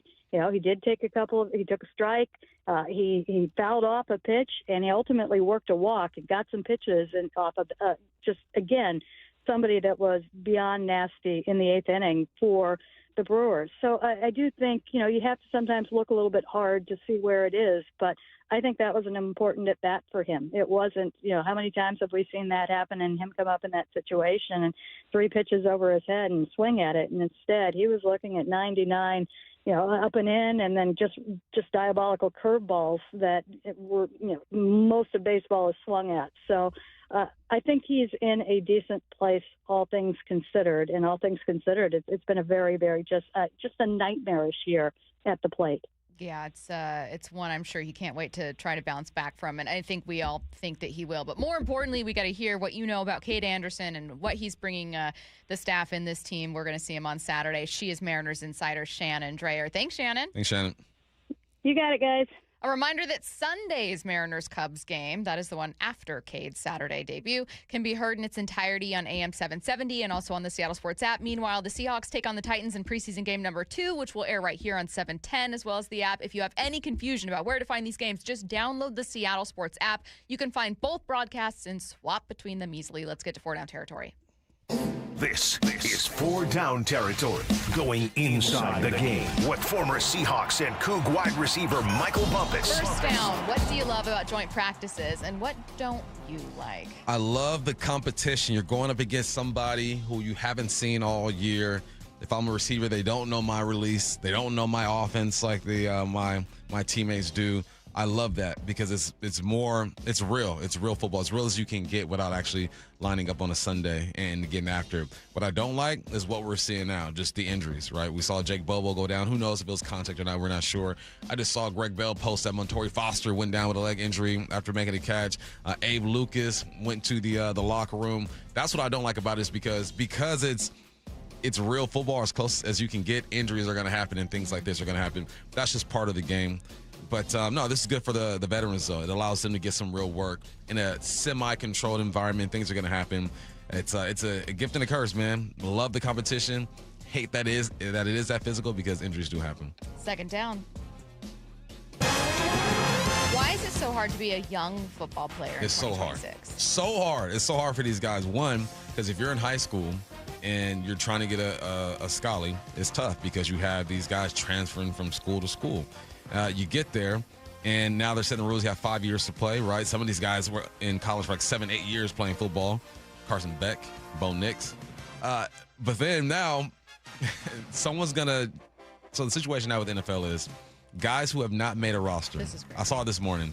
Adam Schefter says there's going to be roughly around 37 guys per team who are going to get cut, who didn't make the roster. That's around 1,100 players in the NFL. Some of these guys are going to try to go back to college now. So not only are these young guys competing with the transfer portal, these 30-year-old seniors, now you got to compete with guys who say, you know what, I'm going to try my luck in the NFL. It didn't happen. Now I'm going to bounce back. It is so hard to be a young football player these days. Unless you are a 5-star, it's going to be tough, man. It's hard out there. I'm trying to find the oldest player in college football right now. Got to be at least 30. There's probably like some former professional minor league baseball player that eligible. Gave it another college try. Mm-hmm. Okay, I'll search during the break. Third down. The answer to this could be anything or everything. Yeah. What means absolutely nothing to you? We have preseason college football power rankings. That means, only good thing about that is that my homies Wildcats made the top 25. Bear down. All right, that's about it. Shout out. Other than that, why do we have preseason power rankings for college football? For all the reasons I just talked about, it's so hard for young guys to crack the D1 or crack D1 football. Why? We don't know what these teams are going to do. There are a few teams that are absolutely like, yep, these teams are going to be great. Sure, Ohio State. But with all the movement that is going on, just wait. I don't even like that we have preseason rankings. Just wait 3 or 4 weeks. Let's see how things map out and go from there. College rankings, to me, are just ridiculous this early. They can be the AP, coaches poll, whatever, and now we got preseason power rankings. We're doing. I know it's a list season, but we're doing a bit too much now. Is the drawback to you a little bit that, like, well, if they put a team in the preseason power rankings, sometimes they're hesitant to move them down to where there's a team that a couple weeks in is looking really good, but it's like, oh, we don't want to give up on. I don't know. Miami's a horrible example because they're fairly high, but like, oh, we don't want to give up on this team because we already had them at 20. Exactly. It places teams in positions to where it's dang near impossible for them to fall off the top 25 if they just win a few games, right? Win the majority of their games. Or there's a team out there that's going to be scrappy as heck, probably beat a couple teams they're not supposed to beat, and it's going to be so hard for them to crack the top 25. Because it means giving up on someone else. Exactly. It's ridiculous. I hate it. Fourth down. What's going to be an interesting booth this weekend? If I told you John Gruden and Rondé Barber are going to be in a booth this weekend, who's doing play-by-play? It's got to be somebody. It's got to be Rondé, right? No, Gruden's doing play-by-play. That's going to be interesting. Gruden doing play-by-play. For what game? For the Bucks game, whoever they're playing. I will be watching. So I will be watching and listening. I want to hear John Gruden doing play-by-play. It's going to be so hard for him not to be the analyst as well because he knows so much football. Obviously, Rondé does as well, but Gruden is known just for his complicated football views and stuff. So him having to get in and out, it's going to be so hard for him, but I think it can be an entertaining booth. Speaking of preseason football, are you watching your Jets tonight? Watching my Jets, baby. Your Jets tonight. You got 3 preseason games tonight. Let's go. Jets, Steelers, I forget the other 2. None of this matters. It all matters, Stacey. And then, obviously, the bulk of the games are going to be on Saturday. And then Titans, Seahawks. Sunday night football. You got Jets, Steelers, Carolina, your Panthers. My Panthers. Against Jacksonville. I'm sorry, but I think I am right.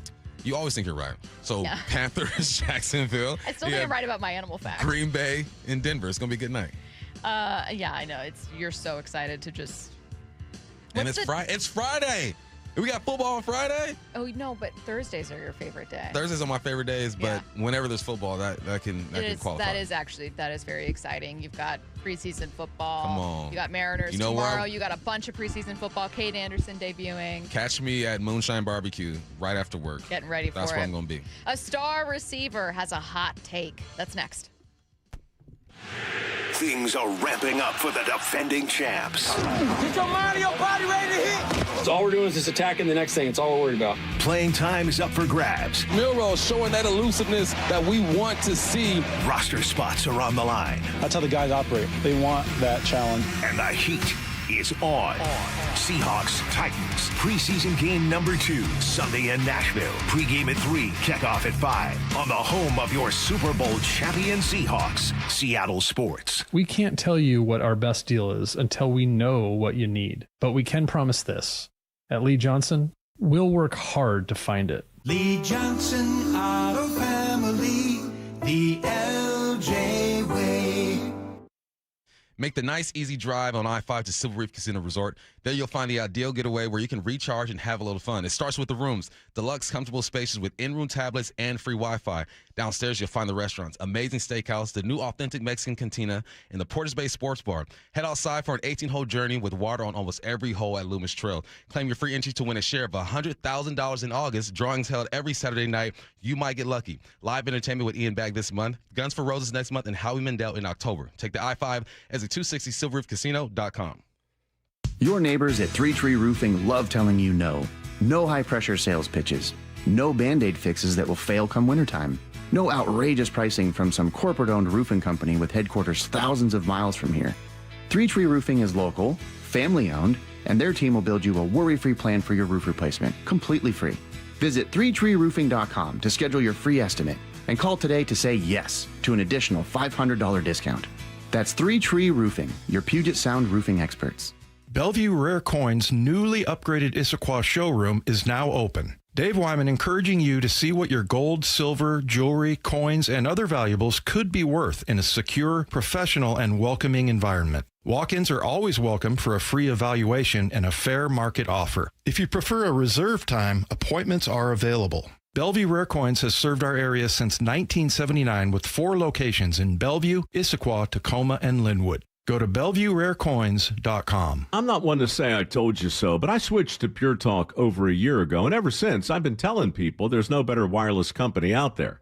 Well, a few months ago, a massive survey was conducted. 123,000 people were asked to rate their wireless carrier in 4 categories: coverage, support, data, and overall value. Well, the results are in. Guess which wireless company was the only wireless company to get 5 stars in every category? Yeah, Pure Talk. 5 stars, every category. To celebrate, Pure Talk is offering the first 3 months of any plan for just $15 a month, including their top-tier unlimited plan. No contract, no commitment, just a very inexpensive way to test drive the only American wireless company with 5 stars in every category. Just dial pound 250, say micro, and Pure Talk's U.S. customer service will take it from there. Again, pound 250 micro. And yes, I told you so. Packed team buses, light rail and ferries. There are different routes to game day, but the destination is always the same. This city lives for Sunday. Get your tickets for Seahawks game days at Seahawks.com today. Heading outdoors or on the water this weekend? Check in with Joey and Nelly on the Outdoor Line from 6 to 8 a.m. every Saturday on Seattle Sports and the Seattle Sports app. Meet Morgan Jones. Morgan is about to step into a world unknown to most, thanks to Progressive's Renters Insurance, a place of fresh linens and turn-down service. You see, Morgan temporarily vacated her apartment and has gone to a hotel because a pipe burst in her apartment. A pipe that made her sense of reality and apartment ceiling all come crashing down. Luckily, Morgan checked into Progressive's Protection Zone. Get a quote at Progressive.com. Progressive Casualty Insurance Company affiliates and third-party insurers. Get in the zone, AutoZone. John's day is off to a slow start. So he heads to AutoZone, where he can get a battery for under $100. Lonnie, a local AutoZoner, tests his battery for free. Looks like he just needs a charge, and Lonnie does that for free too. In no time at all, John is back on the road, ready to finish the day strong. Free battery testing and charging at every store. No hassles, just help. Get in the zone, AutoZone. Restrictions apply. Let me ask you something. When was the last time you compared your insurance? If you're like most people, it's probably been years. That's exactly why I took the First Mark Challenge. They searched rates from dozens of top insurance companies, and I ended up saving thousands of dollars. Same experience here. And here's what surprised me. It was completely free. No cost, no obligation. They simply show you whether they can find you lower premiums, better coverage, or both. Why wouldn't you take the First Mark Challenge? Think about it. If they can save you money, you win. If they can improve your coverage, coverage, you win. And if they can't do either, you've lost absolutely nothing. That's why more than 11,000 clients trust Firstmark Insurance. They work for you, not a single insurance company. Plus, Firstmark has world-class customer service. When you need help, you're talking with local people who know you and your policy, not some random call center. Stop wondering if you're paying too much. Find out. Before you renew, let Firstmark review. You have nothing to lose and possibly thousands to save. Take the Firstmark Insurance Challenge today at firstmarkinsurance.com. Firstmarkinsurance.com. This is The Timeline with Bump and Stacy. Brought to you by 1-800-DUI-AWAY. Okay, so this was not originally the topic that I was going to start with in the timeline, but in our last segment, we were talking about younger college football players kind of having a harder time because of the guys coming back. And I think that's how we got to it, but we were like, I wonder who the oldest player in college football is right now. Because Bump made a joke about, because then you got these 30-year-old, like super duper duper seniors, you know, keeping their jobs, and 18-year-olds making a roster, can't get a spot. So we searched during the break the oldest player in college football right now. 61. 61. But listen to this story. Curtis, had you heard about this? Probably. Okay, this is a very cool story. His name is Tom Green. And Tom Green? Tom Green show? Because I think Tom Green might be 61 years old now. Not that Tom Green. It is a different Tom Green. He was a businessman who was diagnosed with stage 4 kidney cancer. Fought his way back from it, but like I wonder if maybe just in efforts to soak up life, decided to be like, well, what am I gonna do now? So he walked on at what's this? What's the school? McDaniel's. Yeah, it's a D3 school. He walked on, and it says, so this is from Yahoo Sports. Him joining the roster was initially viewed as a joke by some of his teammates because obviously his teammates are 40 years younger than him. They said it was almost like a Chad Power situation, but now the team has rallied around him and his story to keep going in life. He said, football never leaves you. It's the one thing I always tell people, the camaraderie of it if you miss it. When you're playing ball, it's a lot different atmosphere. So he used to play, obviously. So anyways, he would still not be the oldest player in college football history ever. He would need to do that at 62. But he will be making his debut on the defensive line for McDaniel's College in their season opener Friday, September 4th. That's crazy. Let's go. Hey, he loves ball. Me, I'm done. I have no desire to go back and play football. But what if you change your mind 20 years from now, like Tom? I will not change my mind. You never know what could happen. First story in the timeline. Speaking of college football, remember when a handful of pro basketball players successfully returned to college basketball during the 2026 season? Bump talked about it a bit in 4 Down territory. We're getting back. It looks like it's coming to college football with players cut by NFL teams. ESPN's Adam Schefter discussed the wild scenario.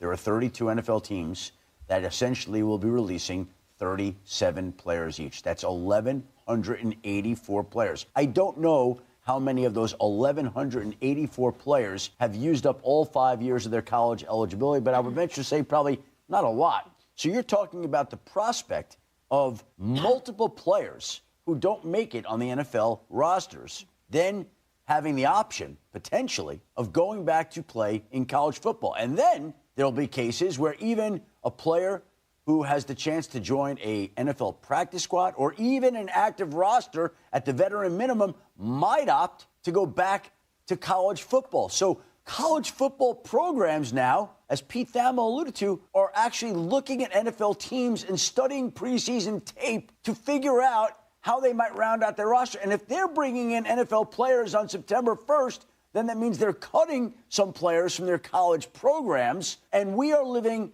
in an unprecedented Wild West world where it's gotten crazier and crazier. And this may be the single craziest moment that we've seen yet. It is, and Bump, I don't like this. It's hard out here. I don't like this.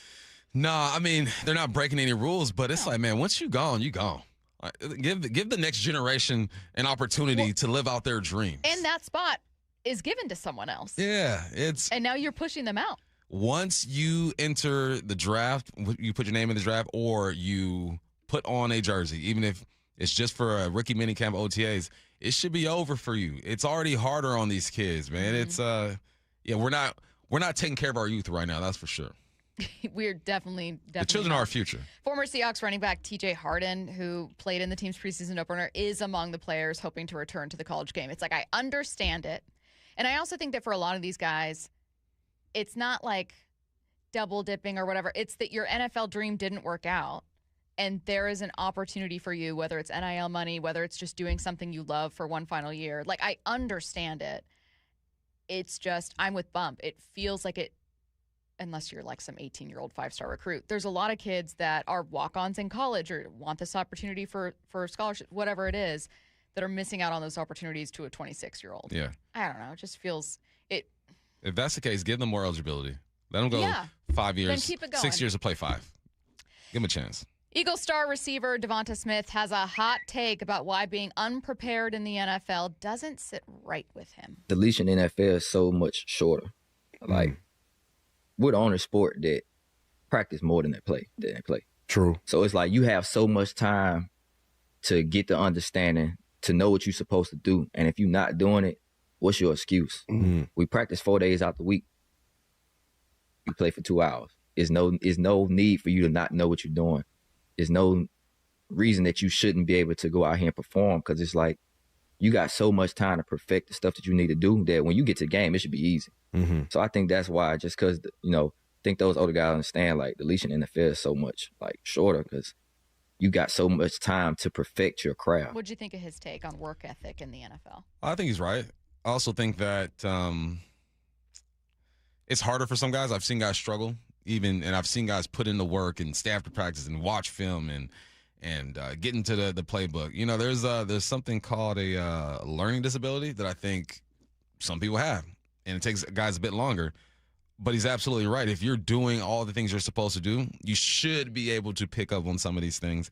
And, you practice more than you play. Football is the one sport where you're out there grinding every single week, like Free said, for 2 hours of play. Mm-hmm. So, no, guys should be prepared, and the ones who are prepared have a better opportunity. But if you can't play, you can't play. I do judge bad work ethic a little bit, because I don't take it as Devonta talking about making mistakes. No, mistakes are going to happen. Mistakes are going to happen. Getting things just wrong, like misunderstanding it, right, is going to happen. I took it as just being like, wait, you get paid a ton of money to play 1 day a week, and everyone else is putting their body on the line and spending hours. It's okay if you make a mistake or don't get it and you're trying to get help, but to not try or have poor work ethic or make no effort to understand what you don't know is something, it sounds like he's pretty openly judging, and I can't say I disagree with him. No, and you can tell when guys aren't prepared. Making a mistake is different than just not being prepared, right? Not even having a chance to go out there and execute. Things are going to happen, but he's right. And the leash is short in the NFL because we've seen guys get fired at the head coach position after 1 year. Mm-hmm. We've seen guys have a great year, come back the following year, play like crap, and get cut. That's just the world of the NFL. The one thing I will say, though, is that, and you know this far more than I can't imagine that unless you have an ungodly amount of talent, that you get very far without trying.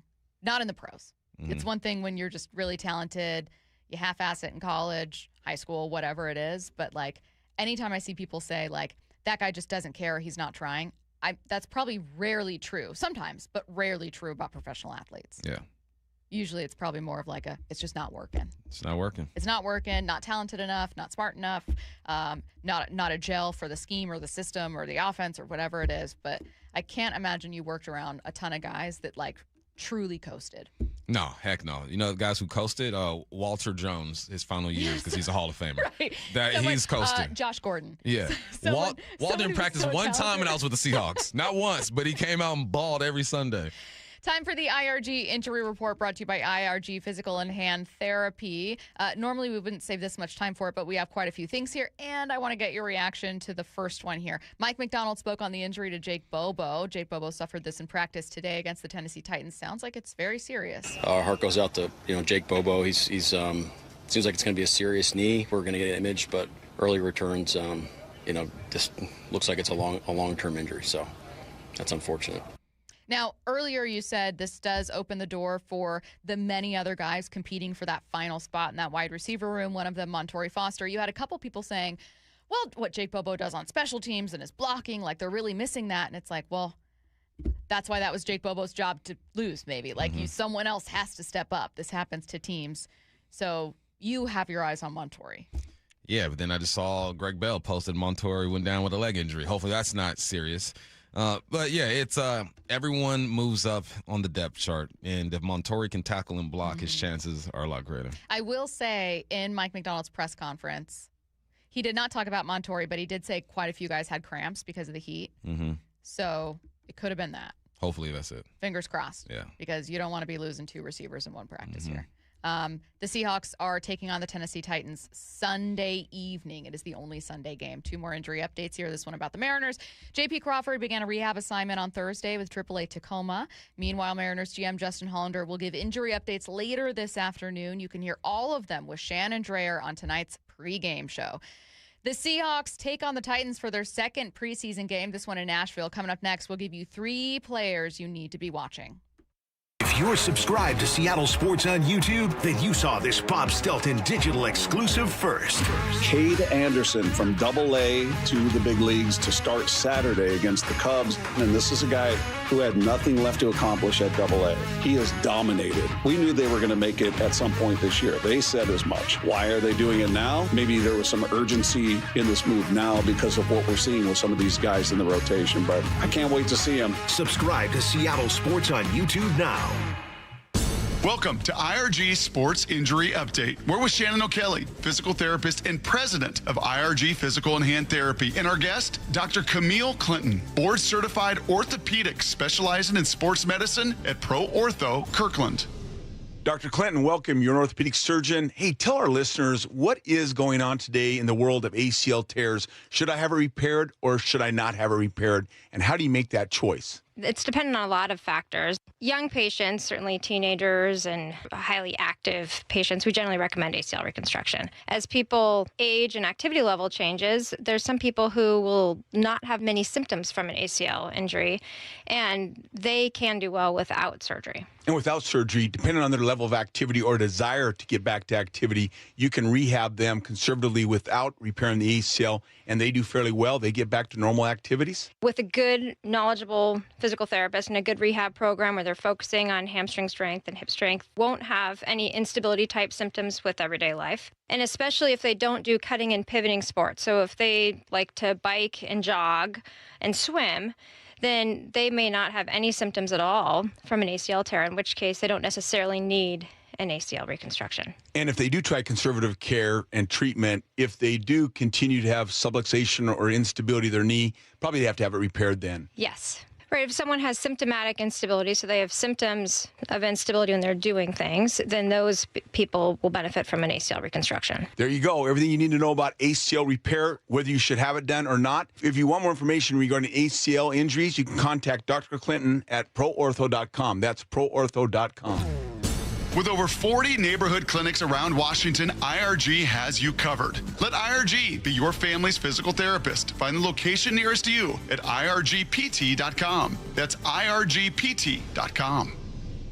Certain industries expose workers to hazardous chemicals. If you worked in a paper or pulp mill, or in aircraft manufacturing or painting at Boeing, and have a child born with birth defects, your child may be entitled to legal damages as a result of your exposure to such chemicals. Birth defects have been linked to toxic chemicals, metals, and solvents used in these industries. If your child was born with brain or spinal cord damage, organ or limb malformations, blindness, cerebral palsy, genetic damage, or other birth defects, and you're a past or present worker in a paper or pulp mill, aircraft manufacturing, or painting, contact us now toll-free at 1-866-99-TOXIC. Your children may be entitled to legal damages. If you're a past or present worker in a paper or pulp mill or aircraft manufacturing or painting at Boeing, and your child has a birth defect, call toll-free at 1-866-99-TOXIC. Your call is confidential. 1-866-99-TOXIC. Message authorized by Weinstein Cajano, 600 University Street, Suite 1620, Seattle, Washington. Ken's Pool and Patio reminds parents swimming is a healthy outlet for kids if we remember to put safety first.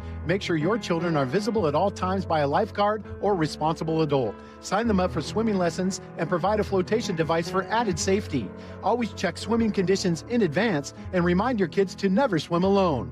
Best wishes to all our kids from the entire team at Ken's Pool and Patio, your family-owned full-service pool company, proudly serving you for over 50 years. Online at kenspool.com. Heading outdoors or on the water this weekend? Check in with Joey and Nelly on the Outdoor Line from 6 to 8 a.m. every Saturday on Seattle Sports and the Seattle Sports app. Doug. Limu and I created a trick to help you remember that you can customize your car insurance and save with Liberty Mutual. You see, the shirts Limu and I wear are yellow, and yellow is the color of lemons. And lemons grow on trees, and trees provide oxygen. And oxygen helps us breathe, and breathing is how you live. And you can live more life when you save money by customizing your car insurance. I agree, Limu. It's really quite simple. Only pay for what you need at libertymutual.com. Liberty, liberty, liberty, liberty. This summer, the Honey Pepper Pimento Chicken Sandwich and Pineapple Dragon Fruit and Sprite are back at Chick-fil-A. Girl, it's back. We've been waiting. I love that honey pepper pimento sandwich. And that pineapple dragon fruit and Sprite is everything. It's got that razzle-dazzle that makes you stop and say, okay, wait a minute. I love the creaminess of the pimento cheese. It's savory, it's bold, it's flavorful. Our faves are back. High five, girl. Which fan favorite will you choose? Real customers paid for their testimonials.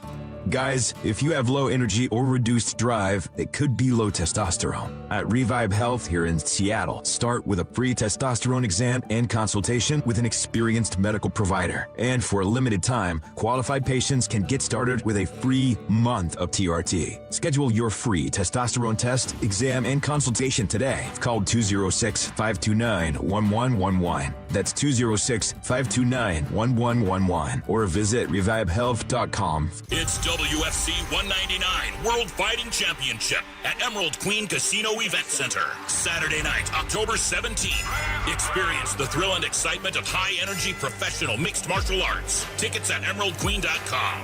Don't miss this amazing mixed martial arts event. WFC 199 World Fighting Championship, October 17th at Emerald Queen Casino.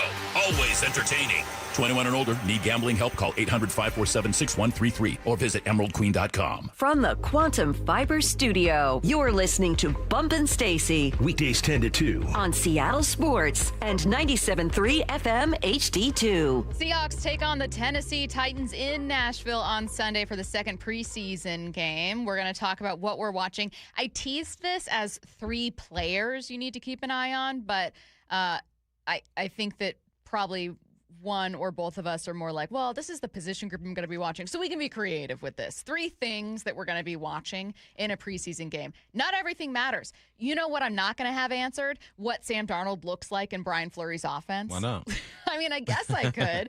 But there are some other things we could have answered, some other things that we could learn. So, Bump, what's one thing that you're going to be watching closely in this second preseason game? Week 2 of Jalen Milroe. What is he going to look like? People were on his dome piece last week because he played behind a line that didn't do great, but I felt like he tucked the ball and ran when he needed to. Did complete some passes, big third down passes as well.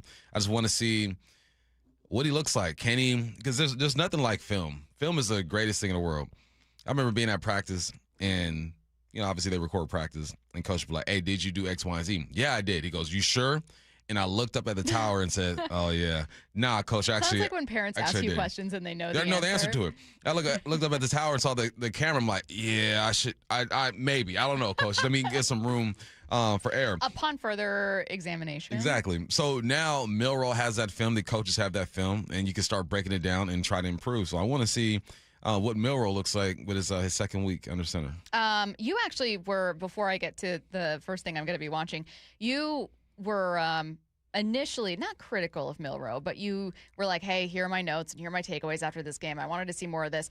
And then you went back and you rewatched the game. You're a psycho, but you rewatched the preseason tape and you said, you know what?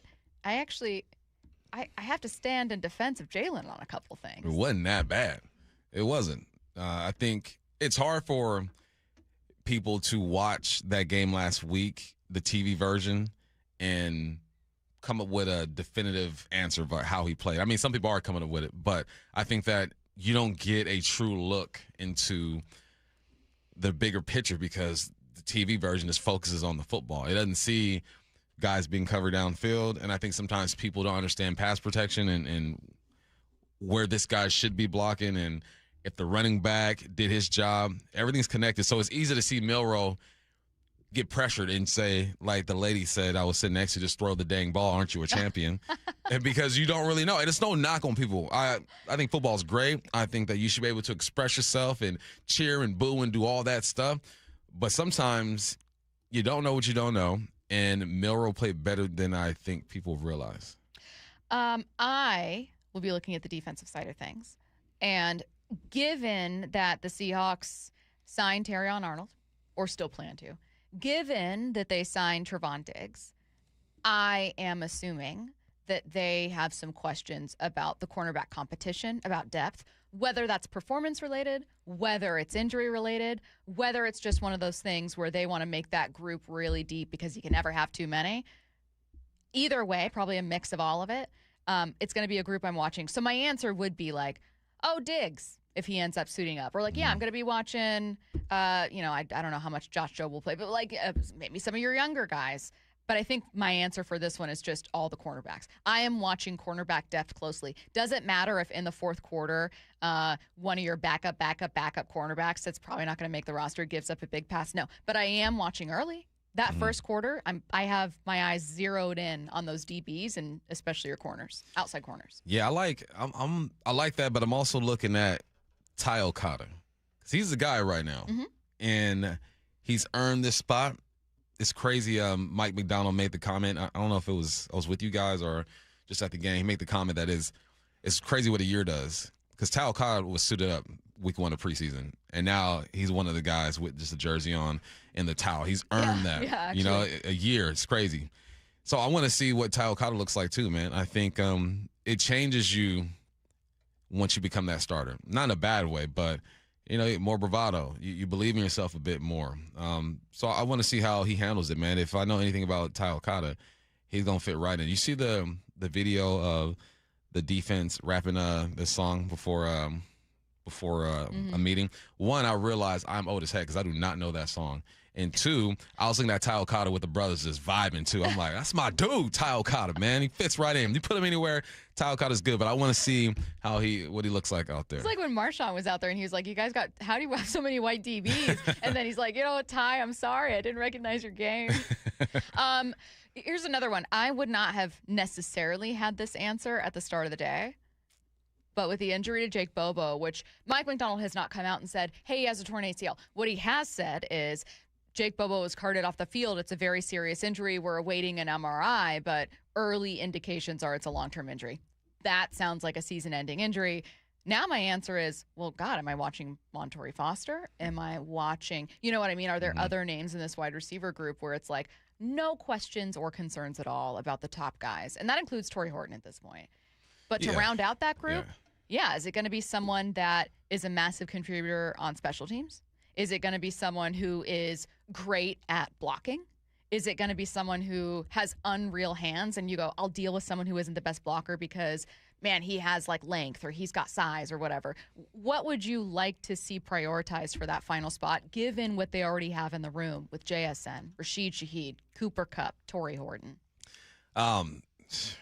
You just got to be getting on specials, honestly, because you're not going to get much playing time. Whoever you are, you're not going to get much playing time unless, knock on wood, some injuries happen. But it's about specials. It's about being where you're supposed to be. And it's harder for receivers. We're not tacklers, right? But guys like Cody White work on it all the time. It's about being able to contribute on multiple teams. If you can contribute on multiple special teams, you're going to give yourself a chance. And who knows, as the season progresses, maybe you show more development at the receiver spot and they start giving you more reps. But at this point, I think all these guys can play the position. Now it's about helping out on specials. Is that one of the things you want to stress too when people are like, oh my God, but so-and-so had an amazing touchdown? You want to stress but watch him in every phase. Watch him on specials, watch him on blocking, because that's what the coaches are looking for. I mean, you said it. JSN, Rashid, Cooper Kupp, Torrey Horton, good.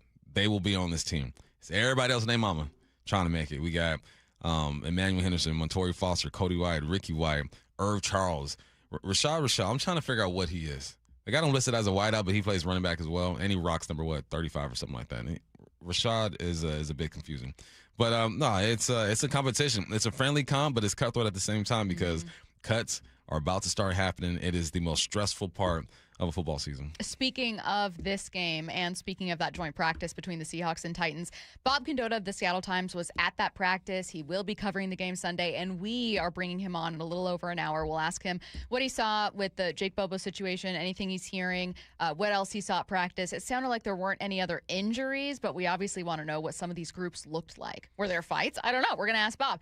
He was there earlier today, so he's joining us at 1. Let's go around the diamond. The Mariners start a 3-game home series tonight against the Cubs. Pre-game's at 6 p.m., first pitch at 7:10 p.m. on Seattle Sports. That's Around the Diamond, brought to you by Klein Jewelers Edmonds. We had to push back an interview with J.J. Cooper when we had so much breaking news, but we're going to bring him on next. Things are ramping up for the defending champs. Get your mind and your body ready to hit. So all we're doing is just attacking the next thing. It's all we're worried about. Playing time is up for grabs. Milroe showing that elusiveness that we want to see. Roster spots are on the line. That's how the guys operate. They want that challenge. And the heat is on. Seahawks-Titans, preseason game number 2, Sunday in Nashville. Pre-game at 3, kickoff at 5. On the home of your Super Bowl champion Seahawks, Seattle Sports. The way you met, the moment you knew, the future you're dreaming about together. At Klein Jewelers, we believe your engagement ring should be just as unique as the journey that brought you here. That's why we specialize in custom designed engagement rings, crafted to reflect your style, your story, and the life you're building together. Our experienced team will guide you every step of the way, because when you're creating a symbol of forever, every detail matters. Klein Jewelers by the Fountain in downtown Edmonds. Your jeweler for life. Not all roofs are created equal, and not all warranties are either. This is Justin Shirley, CEO of State Roofing and Exteriors. Right now, take advantage of free lifetime Golden Pledge warranties on all GAF shingle installations. And save up to $3,000 or choose 0 down, 0 payments, and 0 interest up to 24 months. Summertime savings won't last forever. Protect your home with a roof you can count on for decades. Call 866-ROOF-ROOF or visit stateroofing.com today. Held to a higher standard since 1968. Hey, you mind keeping it down up there, please? KeyBank will meet you in that I need new neighbors moment. Rick, it's your mortgage loan officer, Beth. I was in the neighborhood and wanted to let you know your home loan application's been approved. Beth, you're always there for me, and not a moment too soon. Are your neighbors bowling with grand pianos again? And apparently raising livestock? Ew. For every financial need, we'll meet you in the moment. KeyBank opens doors. Equal housing lender. NMLS number 399797. Endless hours of research, seeking referrals, dozens of calls. Hiring the right attorney can be a challenging process during an already difficult time. JP Pendergast with Pendergast Law explains. In Washington State, Tom, there are thousands of attorneys to choose from. Referrals and online research can be helpful, but discovering the right attorney requires a conversation. It can be hard to identify integrity and authenticity without that interaction. So, what do you recommend? We encourage anyone looking for personal injury representation to call for a free consultation with our team before making a decision simply based on referrals or online research. Accident victims need an attorney that listens, demonstrates honesty, and is genuinely understanding of their unique circumstances. The care, attention, and preparation that our firm provides throughout the case mirrors the effort involved when taking on the insurance companies. Save time and avoid mistakes after an injury. Contact the caring and compassionate team at Pendergast Law. If you or a loved one has been injured in a car accident, call Pendergast Law. We can help. Lots of dealerships will tell you they'll work hard for your business. At Lee Johnson, we've been proving it for more than 90 years. You can count on us. Lee Johnson Auto Family, the LJ way. Looking for the best deal on a new home? Discover the D.R. Horton Home of the Week. With new home communities from Lacey to Stanwood, D.R. Horton has the right home for the best value. Visit drhorton.com. D.R. Horton, America's builder, an equal housing opportunity builder. Hey, it's Bob Stelton here, and I've trained Brazilian Jiu-Jitsu for a very long time, so I know injuries happen. But when Emma tore her ACL on the mat, it was bad. I typically have a pretty high pain tolerance. I gave birth 6 times with no pain meds at all, but this felt like a 10 or 20, really. She was evaluated by an orthopedic surgeon. He also told me that surgery was the only thing that I could do. Instead, she came to see Dr. Mark Wagner, MD, at Seattle Sports and Regenerative Medicine for stem cell therapy, the most experienced in the Northwest with over 20,000 stem cell procedures. I can do everything normally. I train, I spar. Pain level at a 0? Yes. So you recommend it?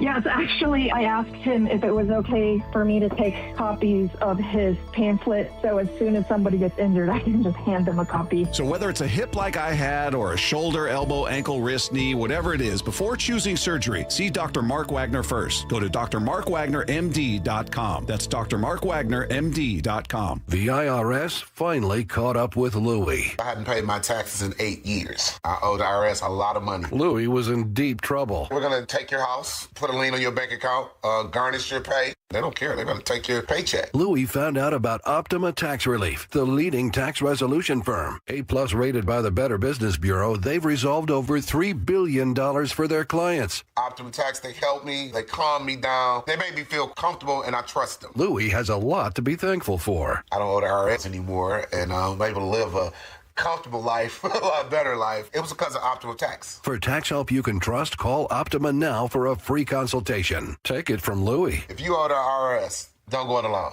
Give Optima Tax a call. They can help you. Call 800-343-6460. 800-343-6460. 800-343-6460. Optima Tax Relief.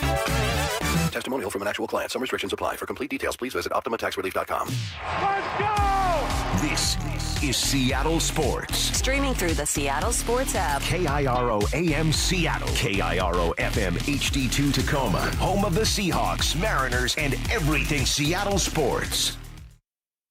Seattle Sports Snapshot. Injury news to keep an eye on from Seahawks practice. Wide receiver Jake Bobo was carted off the field after a joint practice against the Tennessee Titans in Nashville. Head coach Mike Macdonald called it a serious knee injury. The team's awaiting an MRI to confirm what could be a long-term deal. Seattle Times reporter Bob Condotta, who is in Nashville at practice, joins us later today at 1 p.m. Snapshot, brought to you by Miller Lite. When it's game time, it's Miller time. From the Quantum Fiber Studio, this is Bump and Stacy on Seattle Sports. Streaming through the Seattle Sports app and at seattlesports.com. Now, here are your hosts, Michael Bumpus and Stacy Ross. Here we go now. Joining us now, talking Mariners prospects, including the Mariners' top prospect making his debut this weekend. It's Baseball America's JJ Cooper. JJ, how's it going? Oh. JJ, good, do you have us? How are you? Oh, we're good. We're good. Yeah. We're happy to have you, and we're so excited to see Kade Anderson on Saturday. Mariners' former number 3 overall pick, their top prospect, top pitching prospect in baseball. Are you at all surprised it took this long? Because he has been absolute nails with Arkansas. I think he's arguably had the best season we've seen from a pitcher in the minor leagues. In my time at Baseball America, I've been at Baseball America for 25 years now. I don't think to see a guy post basically a 1 ERA, just over 1 ERA, is crazy by itself. I think what gets 1.06 ERA in any season would be crazy. But this season, the minor leagues are offensive at a level we've basically never seen. This is the most offensive year in the minors. Did a story about it where they don't even know why, right? There's no deliberate change to anything, but home runs are up dramatically, runs scored are up. The average run scored per game per team is over 5.5 runs per game. And here Kade Anderson is posting a 1 ERA, which you never see even in a normal year. Tell me what's he throwing? What does Kade Anderson have in his back pocket? It is simple. It is the other part of this that is fascinating is he doesn't throw that hard. He's 93, 94. He'll touch a 5 or a 6, but that's kind of where he tops out at. And that's obviously nowadays, even for a lefty, not overwhelming velocity. And it's a 4-pitch pitcher. He's a 4-pitch pitcher if there's a righty at the plate, right? You're going to see a fastball. You're going to see a lot of changeups. You're going to see curveballs and sliders. Righties at the plate. All 4 pitches, he's going to mix them really well. Lefties in the box, it's going to be fastballs and it's going to be sliders. And that's enough for him. And he has thrown like a changeup this year to a lefty, a few, but it's really a 2-pitch approach to lefties, and it's dominated them. He's dominated righties. I would say You can argue that the slider is probably his best pitch, but I would say what his best is he locates all of them. You're going to see him now. He's going to be adjusting to the Major League Baseball, which is different from the AA baseball. We'll hopefully see him make a pretty quick adjustment to that. But what we've seen from him all year is he's going to throw the fastball to all four quadrants of the zone. You're going to see it, top left, arm side up, arm side, glove side up, glove side down, arm side down. You're going to see all the way with the fastball. Then you're going to see change-ups that almost always are going to be arm side. Think of, like what from his left side, and they're going to be all down and away. And he very rarely misses his spot with them. And then you're going to see sliders that are going to come out looking pretty similar, and then they're going to end up generally ending up basically glove side down and away. And so and then he has a curveball that's kind of a 12-6, and he can locate it a little bit kind of more down, and then kind of also it's more of a surprise pitch early catch. But you put it all together, and the key part of this is he throws all of them for strikes.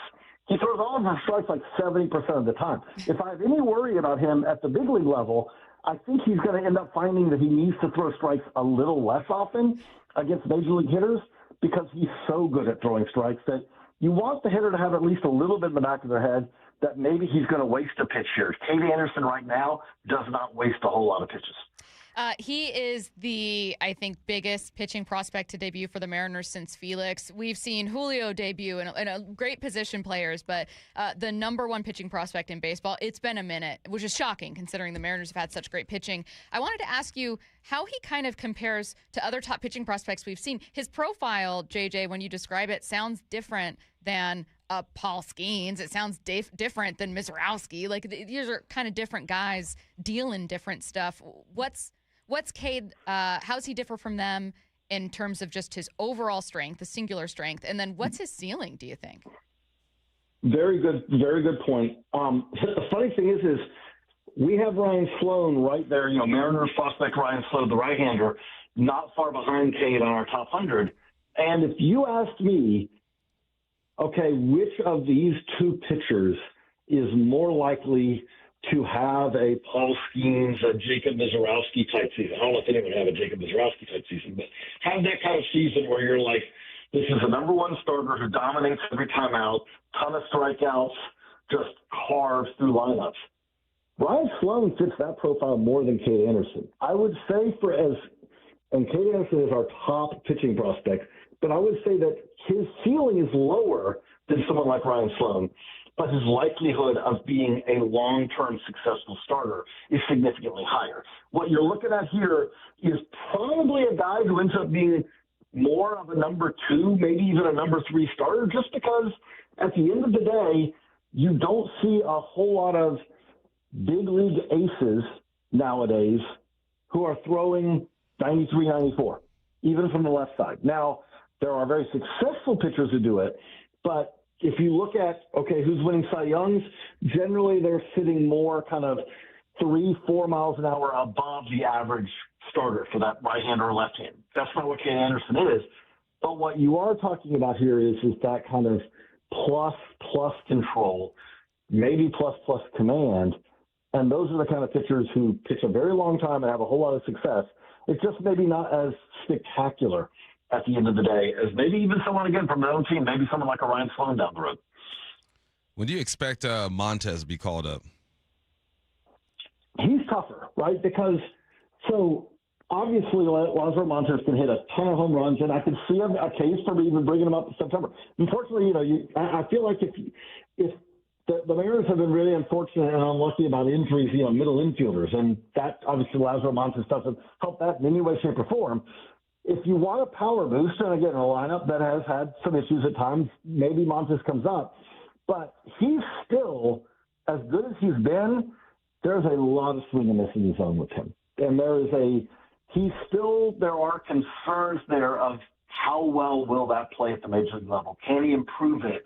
Can he get that contact rate to tick up just a few ticks? Not because it needs to be, he does not need to be a guy who never strikes out. He doesn't need to be a guy who's looking just to spray the ball around the field and, stay small and not take big swings. Not anything like that, but his swing and miss rate is at the point where it makes it where you've got to, it's like we've seen with Joshua Baez, because he came up for the Cardinals, right? Joshua Baez, his first day with the Cardinals, amazing, 3 home runs, historic. And then Joshua Baez after that, a whole lot of strikeouts, because Baez and Montez kind of have that same kind of profile of really big power. In Montez's case, also a lot of good walks, but a guy who can be beat in the zone. And if major league pitchers can beat you in the zone, that's going to be a challenge to see how successful you can be if that batting average is hovering in that, more in that 220, 230 range than 270, 280. Michael Arroyo felt like maybe a better candidate for September call-ups, but his most natural position is the Mariners' best defender this year, Cole Young at second. I know that Arroyo can play in left. I know they tried him in a couple of different spots. I think that some people are just looking at his bat going, oh, my God, please help this offense. But does he feel like a good candidate for you as a call-up for the Mariners? And more importantly, what can you tell us about Michael Arroyo? I think you hit on the key question. No one really questions about Michael Arroyo's ability to hit. The question, where is he going to play?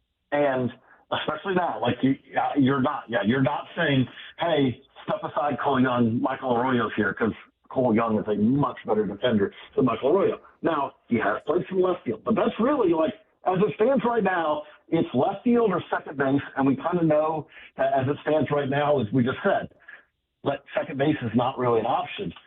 Well, even in left field, I would say it's tough to make the case to bring him up.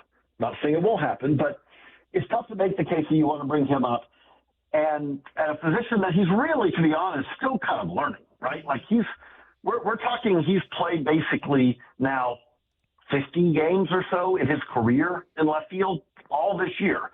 And reports are he's been okay out there. I'm not going to tell you that he's been exceptional or anything, but reports are he's been okay. If it is, it's because you want to get the bat in the lineup. And hey, it is a quality right-handed bat. I would say though that if he comes up, it would be more to pick his spots, right? You don't want him out there in left field every day right now. He's not going to play second base every day, we know. It's probably more of like, okay, today there's a lefty on the mound, and let's get this right-handed bat in the lineup today. And then maybe he sits for a couple of days. And the good news about Arroyo is I think he is a pure enough hitter. A lot of young hitters would struggle in that kind of situation. I think Arroyo could miss a day or two and come back out, and I don't think his swing's going to be like, I got to find my swing. Michael Arroyo has a very repeatable swing. I don't think that's going to be an issue for him. He is Baseball America's J.J. Cooper. Thanks, J.J. Thanks, J.J. Thank you, guys. Have a good one. Headline rewrites coming your way next. Things are ramping up for the defending champs. Get your mind and your body ready to hit. So all we're doing is just attacking the next thing. It's all we're worried about. Playing time is up for grabs. Milrose showing that elusiveness that we want to see. Roster spots are on the line. That's how the guys operate. They want that challenge. And the heat is on. Seahawks-Titans, preseason game number 2, Sunday in Nashville. Pre-game at 3, kickoff at 5. On the home of your Super Bowl champion Seahawks, Seattle Sports. This is a special alert to all Americans who own a vehicle with less than 200,000 miles with an auto warranty about to expire or with no warranty coverage at all. Due to a decline in the economy, CarShield is announcing a low-cost month-to-month vehicle protection plan that is now available to the public to save any driver out-of-pocket expenses on future auto repairs. Call now to find out how you can pay almost nothing for covered auto repairs. Yes, you heard that correctly. Pay almost nothing for covered auto repairs. An open phone line has been established for all drivers to call for a free quick quote. Call 800-292-4541 now. Drivers who are covered will not have to pay for covered repairs again. This protection plan is at an all-time low. Additionally, drivers who activate this vehicle protection today will also receive free roadside assistance, free towing, and car rental options at no additional cost. Call us for your free quick quote today. 800-292-4541. That's 800-292-4541. What do you have to lose? Call 800-292-4541. Again, 800-292-4541. Here's the deal. The government is over $38 trillion in debt, which means the IRS isn't slowing down. And the tax code is complex and unforgiving. So it's not surprising surprising if you're one of the millions of Americans that owe back taxes to the IRS. Unfortunately, they're the world's most powerful collection agency, with the ability to garnish your wages, seize your bank accounts, and even take your home or business. But don't be stressed or worried any longer. We're Optima Tax Relief, America's most trusted tax resolution firm. We have resolved over $3 billion in tax debt for our clients. Our award-winning professionals deal with the IRS every single day, protecting our clients and preparing them for the best possible resolution. For tax help you need, for tax help you can trust, give Optima a call today. Call 800-343-6460. 800-343-6460. 800-343-6460. Optima Tax Relief. Some restrictions apply. For complete details, please visit OptimaTaxRelief.com. Let me take you back 104 years ago. The year's 1922. The president is Warren G. Harding. Insulin is a breakthrough diabetes treatment. Betty White is born. And Wayscar Ford opens up in Auburn. Think about that. The Ford Bronco Sport I'm driving right now is from a dealership that's been around for 104 years. How's that even possible? Well, Wayscar Ford is a model of consistency, and their secret? It's all about the people, employees and customers, just like you and me. I'm looking at their core values, but they're more than words on paper. They mean it. They care. To this day, when I've got a question about the Bronco, I text the guy I got it from. The entire team there was so easy to work with. Wayscar Ford is celebrating their 104th birthday in Auburn with exclusive deals for loyal customers. No payments for 104 days. Enter to win tickets, go see them in person, and be part of history. The Wayscarf Way, 104 years of service, trust, and community. Wayscarford.com. Dave Wyman joined by the mayor of the city of Lacey, Andy Ryder. Andy recently underwent successful treatment for prostate cancer. His treatment method? Swedish CyberKnife. I'm feeling very confident about my treatment with CyberKnife. I absolutely recommend it for anyone who has been diagnosed with prostate cancer. Reach out to Swedish CyberKnife directly at swedish.org/CyberKnifeProstate. Treat prostate cancer with Swedish CyberKnife. CyberKnife is a registered trademark of Accuray Incorporated and is used with permission. Mariners and Cubs tonight at T-Mobile. 7:10 first pitch, 6 o'clock pregame. Get every pitch of every game for free on the Seattle Sports app. Guys, if your energy is down, your workouts feel harder, and your drive isn't what it used to be, it may not be aging. It could be low testosterone. At Revive Health here in Seattle, the first step is simple: a free testosterone exam and consultation with an experienced medical provider. We'll review your labs, symptoms, and overall health to determine if testosterone therapy could help improve your energy, strength, and performance. And for a limited time, qualified patients can get started with a free month of TRT. Revive has helped over 120,000 men since 2011 improve energy, sleep, mood, and confidence. If something feels off, don't ignore it. Get answers and take control of your health. Call 206-529-1111. That's 206-529-1111. Or visit revivehealth.com. Revive Health. Elevate your vibe. Must medically qualify. Terms apply. Contact Revive for full details. Holy smokes, I can see. Hey everybody, it's Rick Riz, and I just had refractive lens exchange from K2 Vision, and it's amazing. K2 Vision RLE means no more readers or glasses for me. Plus, I'll never get a cataract. Now, when I call a game, you won't see those readers dangling from the end of my nose to see the field and then my notes. I only wish I had done it sooner. It's like seeing a whole new ball game. K2 Vision RLE was quick and painless, over in just minutes, and I knew I was in great hands. The K2 Vision RLE team has done over 150,000 lens procedures. You can trust their stuff. K2 Vision RLE is my permanent solution to a lifetime of great vision. It could be yours too. Enjoy life's good years without readers, glasses, contacts, or cataracts. Get your free Zoom consult now at K2VisionRLE.com. Then you can make the same call I did. Goodbye, glasses. K2VisionRLE.com. Extra, extra, real Headline rewrites. We must make headlines. The real story behind the headlines in today's news. Powered by Bay Alarm Security Services. With Bump Stacy. Headline number one.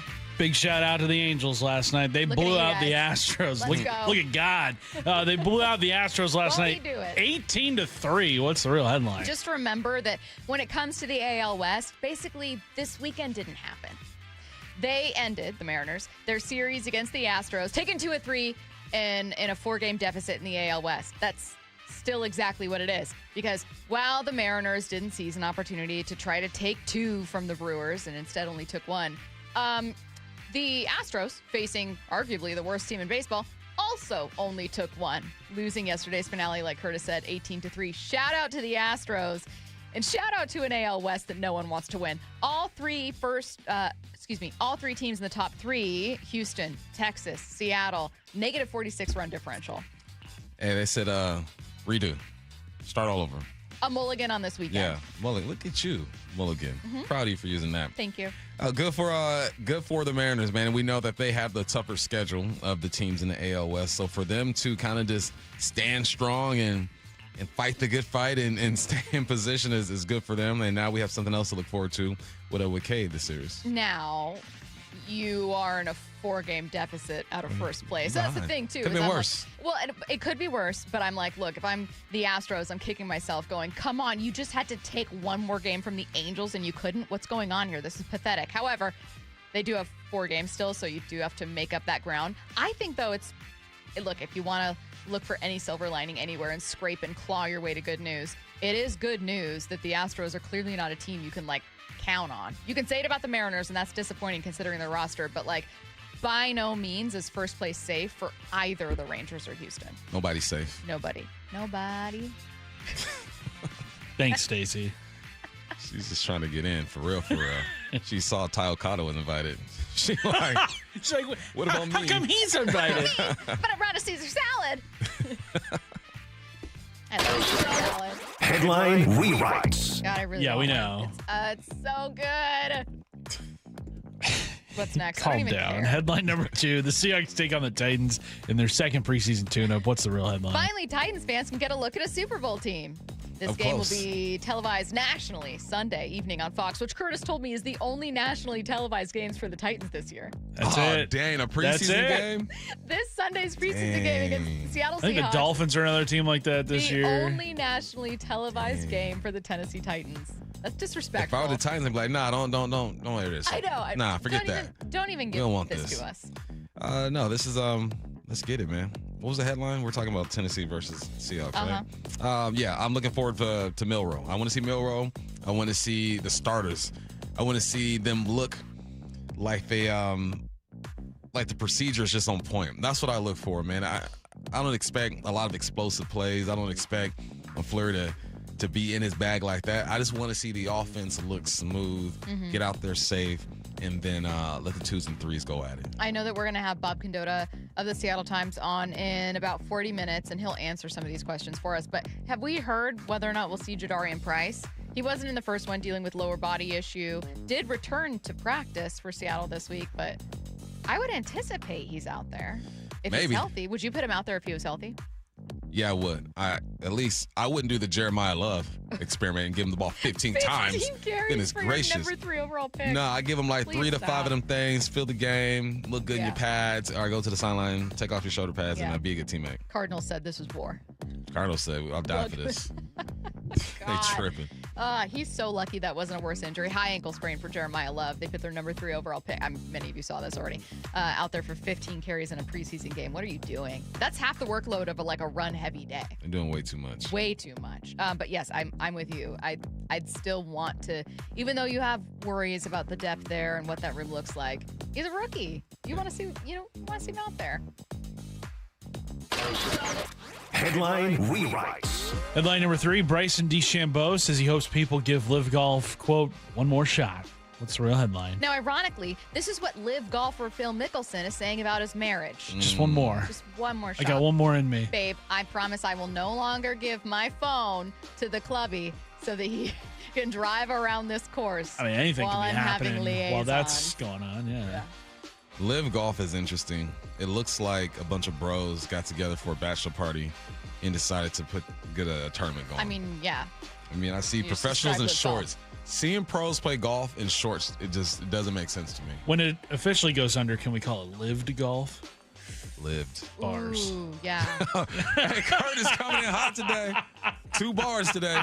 There's somebody on the text line saying that your stuff wasn't bars, man. I had your back. I said, you don't make the rules. Wait, what was the original line that wasn't bars? It's about Bobo, I think. Oh, yeah, it was it wasn't. No, it wasn't bars. That was they bars. were right. No, that was bars. They were right on that one. You see how Stacy is not a team player. It was probably Stacy texting on her burner.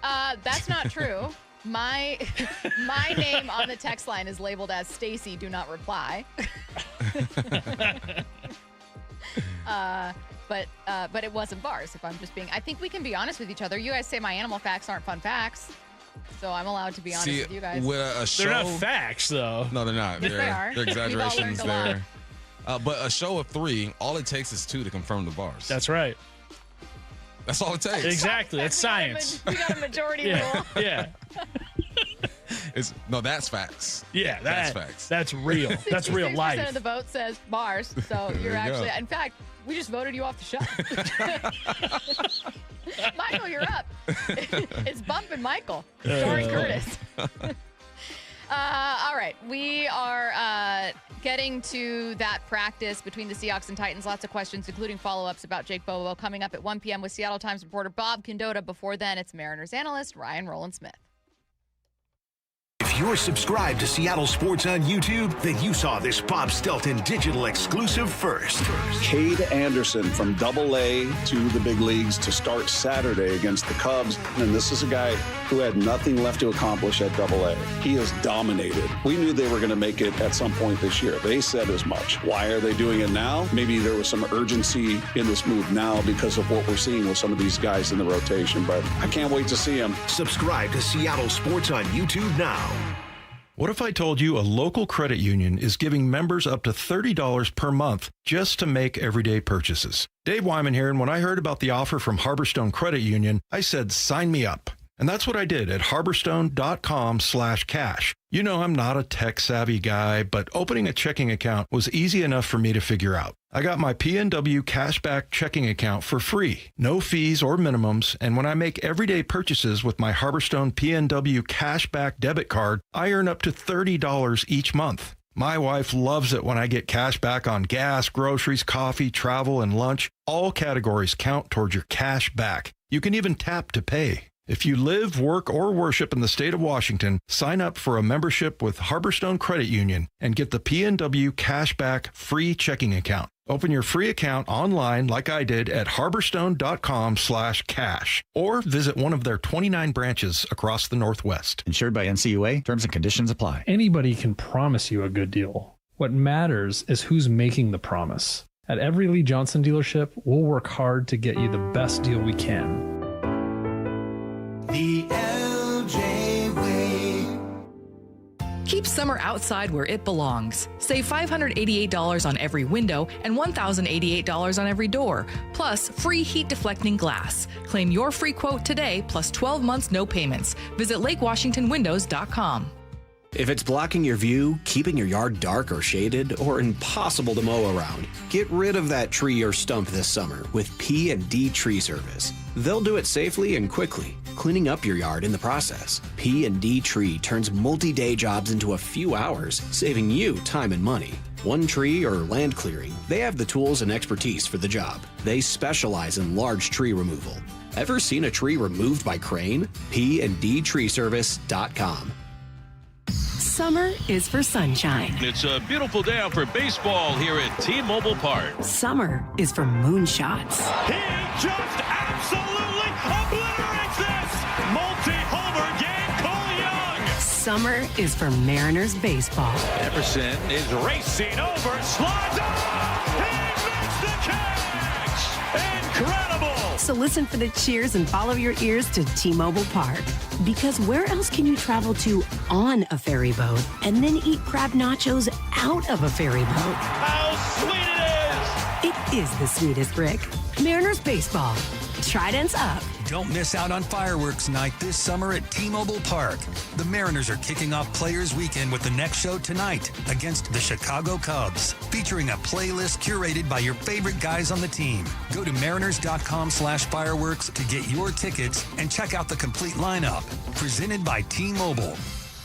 Hey, Mike Salk here for Snoqualmie Casino and Hotel, and not all getaways are going to earn 4 diamonds, but you can experience the 4 Diamond Snoqualmie Casino and Hotel, where the breathtaking views, elevated dining, and world-class gaming and entertainment make the perfect escape. Also, check out upcoming shows. You got 80s pop sensation Taylor Dane on September 6th, or local rock legends Queensryche on October 10th. Tickets at snocasino.com. You can elevate your next getaway. That's 4 Diamond and Seattle's closest Snoqualmie Casino and Hotel. Please game responsibly. Listen every day to the Bump and Stacy Show for headline rewrites. Powered by Bay Alarm Security Services. Security systems and fire alarms for every business. Bay Alarm, we got you. Hi, I'm Chuck McDowell, the timeshare cancellation guy and founder of Wesley Financial Group. And I want to set the record straight. I am not an attorney. I've never wanted to be an attorney. And the truth is, I really don't even like attorneys. If I sound like an attorney, I'll apologize. But what I've learned in my 15 years in the timeshare cancellation business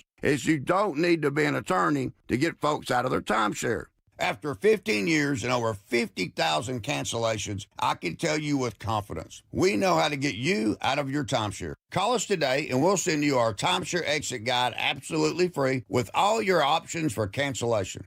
Attorneys, this was meant to be funny, so please don't sue me, especially my friend Kenneth from Black River Falls, Wisconsin. Call now for your free timeshare exit info kit. 800-881-8686. That's 800-881-8686. 800-881-8686. From whiplash to herniated discs, there are a few car accident injuries we've all heard of. J.P. Pendergast with Pendergast Law explains that even the most common injuries differ from one another. Pre-existing conditions, health history, beginning of treatment. There are hundreds of factors that make every person and every injury unique. While these variables aid medical treatment, the strongest case recoveries must also take them into account. Could you explain a little bit more? Our team at Pendergast Law is obsessed with turning over every stone to differentiate each case. This requires thorough investigation, diligent listening, and relentless research.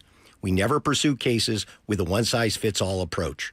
We built our success by treating every injury and every case with the individualized attention our clients need and deserve. Pendergast Law's individualized approach to even the most common injuries makes the difference in case outcomes. It's another reason why I can't recommend them enough. If you or a loved one has been injured in a car accident, call Pendergast Law. We can help. From the Quantum Fiber Studio. This is Bump and Stacy. Weekdays 10 to 2. On Seattle Sports and 97.3 FM HD2. A reminder that Sunday's Mariners-Cubs game will be heard in its entirety on AM 770 and also on the Seattle Sports app. Meanwhile, the Seahawks take on the Titans in preseason game number 2. That will air right here on 710 as well as the app. If you have any confusion or want to listen to both broadcasts, just download the Seattle Sports app to find both games. You can also transfer between the two of them. Mariners analyst Rowland-Smith joining us now. Ryan, big news with the top pitching prospect in baseball set to make his debut on Saturday. Were you surprised by the news? Not really, to be honest with you. I felt like it was coming, especially the last couple of weeks, especially to, even with the Mariners scuffling a little bit, even that last road trip, starting pitching-wise, I thought, okay, this is probably going to be in the works here. So I'm not trying to sit here, Stacey, and be like, oh, I knew it was coming. No, a little surprised, of course, excited, surprised. But, it's going to be fun. I think he has, obviously nothing left to prove. Even if he was 80% of how good he was in AA, I still feel like this would be the time for him to come up, and it makes a lot of sense. Because he's not someone that it's like, well, you've earned it, up you come. No. It's more, honestly, as more of a necessity, I think, with the starting pitching right now. What's it like? I mean, obviously, he's coming in with high expectations, but just put me through what you think he's going through. He's been dominating at the lower level. He finally gets the call up. Well, what emotions do you think he's feeling?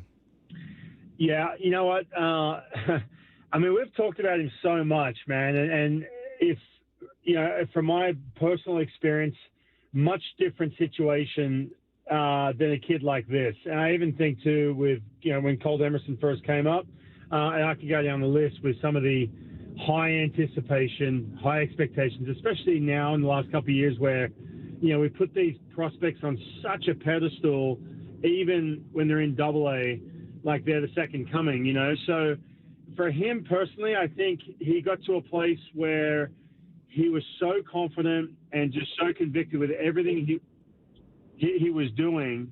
And I feel like he's gotten to that place now where it's like, all right, you get the call, you find out, you're excited, waiting for this day my whole life. But I think reality sets in when you look up and go, hold on a minute, now I have to go and dominate the Cubs for a team and do it for a team that's in a race.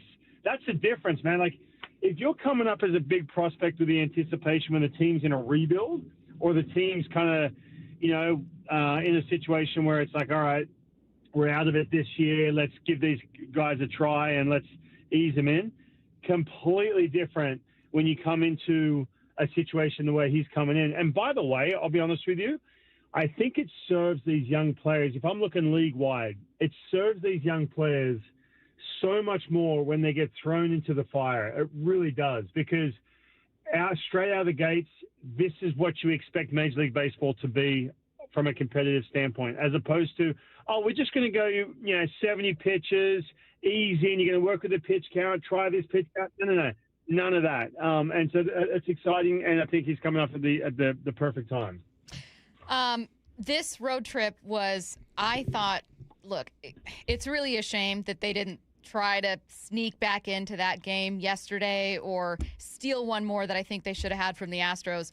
All that considered, 4-5 is, I hate to say, better than I thought they'd be. And I think it was because I was so encouraged by the offense, in particular Brendan Donovan.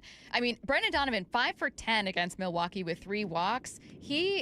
When he's healthy, it's like I knew he was good, and you knew that was something they were missing. But when you see it, it's different. I mean, every time he was on base, if there was a runner on, I thought, oh, man, they got a shot here. It was just it was a great series for him, a good road trip for him. Tell me about the difference he makes and what you think about his ABs that you like.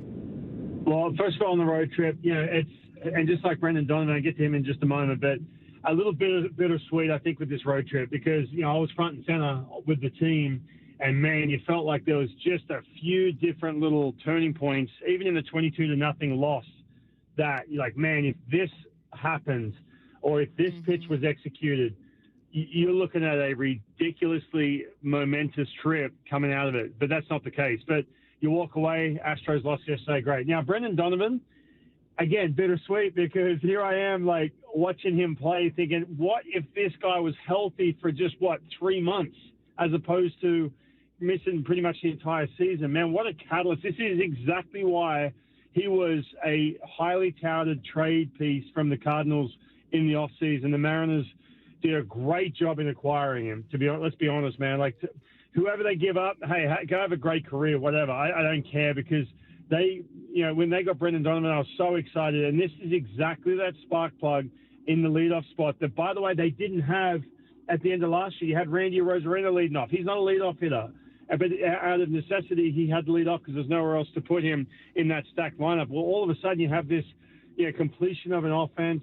You have this bat to ball, absolute just master, and you have a guy who's now all of a sudden red hot. So fun to watch. By the way, an amazing dude. It's an amazing dude to go with it. He's a really good clubhouse guy and everything that goes with it. So, man, really excited to watch him. He's come at a really good time. They really need him.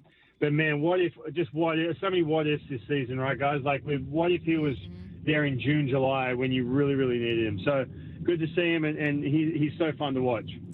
Ryan, what's crazy is I think over the past maybe 3 seasons, this is the least we've talked about Julio. It's everyone else, right? It's what Cal's doing, Naylor, Rosarena, but we haven't really talked much about Julio. He's having a decent season. How do you think he's performed so far this year? Yeah, it's a great point, man, because, it's either we're disappointed because the expectations are through the roof or, hey, he's just absolutely going off. I think with Julio, a couple of things. Number one, he's having a really good month of August, and, man, some really good contact. One thing in August I'm noticing against lefties, now they're going to face 3 lefties coming up here.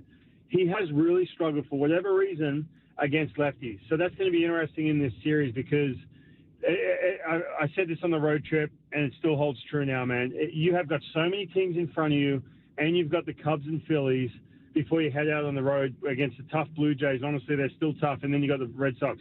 It is go time. You got 3 lefties starting starting out. Plus, you're going to get lefties in bullpens that are going to be tough as well.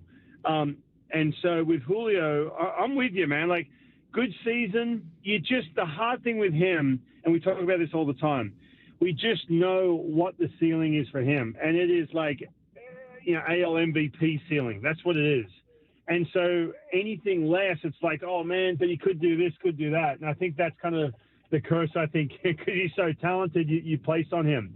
But look, he's having a good August. Him and Josh Naylor are showing up when it counts right now. He just has to find a better process, a better approach against lefties. And for whatever reason, I haven't gone back and gone through the at-bats pitch by pitch as to why he's struggling against lefties this month, especially the last 3 weeks. But that's something that's going to be crucial because, again, you got 3 lefties in this rotation with the Cubs this weekend. So, I think Julio having another good year, but we all know, man, the hard thing with him, and that's the curse of Julio. We know what the ceiling can be. I was listening to you on the call with Rich on Sunday, Pareda catching that game, and it feels like the Mariners are in a constant balancing act when it comes to catcher. Cal's bat is just not there this year, not giving you, what you want, but he's obviously a leader and, more importantly, has an extensive relationship with these pitchers. Meanwhile, Pareda, great energy, great arm, can give you that defense, but does not have that experience at all with your pitching staff in the same way. How would you kind of handle the two of them right now? This isn't a question about, would you bench Cal? We talked about that last week. But what did you see from Pareda? I mean, a great outing with Logan, but then a struggling one with Kirby. I couldn't tell if it was the relationship or if it was Kirby. Yeah. And then do you know if they call pitches from the dugout when Pareda's out there just to make it a bit easier? What do you know about not just Pareda in terms of pitch calling, but also kind of the balance they might have with the two catchers? Well, Stacey, it's a great point, and again, you're all over it, man. Like you get it because I alluded to it during the game on Sunday. But what I'm noticing with Pareda, a couple things that happen, right? When first of all, it's the bar is raised high with Cal because he takes ownership with calling pitches and game planning and the relationship he's had. By the way, let's not forget he's had this relationship since back in AA with half of these guys, and then some. Then you got Johnny Pareda now. When you have a guy in Johnny Pareda whose skill set is super athletic behind the plate, and he can throw, he's got a rocket arm, and he can hit. By the way, he can hit. I don't think people realize how good he can swing it. He just has to have the opportunity. But what happens is and as a staff, all these guys are like gel, man. Like they all click and they all talk, and I've been in this situation before too. You had a game, I spoke about this with Emerson Hancock, I think back in Baltimore. And Emerson and Johnny, I was noticed on the broadcast, I was sitting there and I was watching the interaction with those two. And it was this, they were trying to get on the same page. And I spoke to Emerson afterwards, and Emerson said with Pareda, he said, well, I was just trying to get him fired up to have some conviction with the pitches that we're both agreeing on. What I noticed on Sunday, and I've noticed this a little bit too, couple things. Number one, the pitchers all talk, and they probably know that this is something that they're bringing to a head to say, that maybe he doesn't have the same, hey, boom, this is what we're going with, ownership, take ownership of the game, take ownership of the at-bats.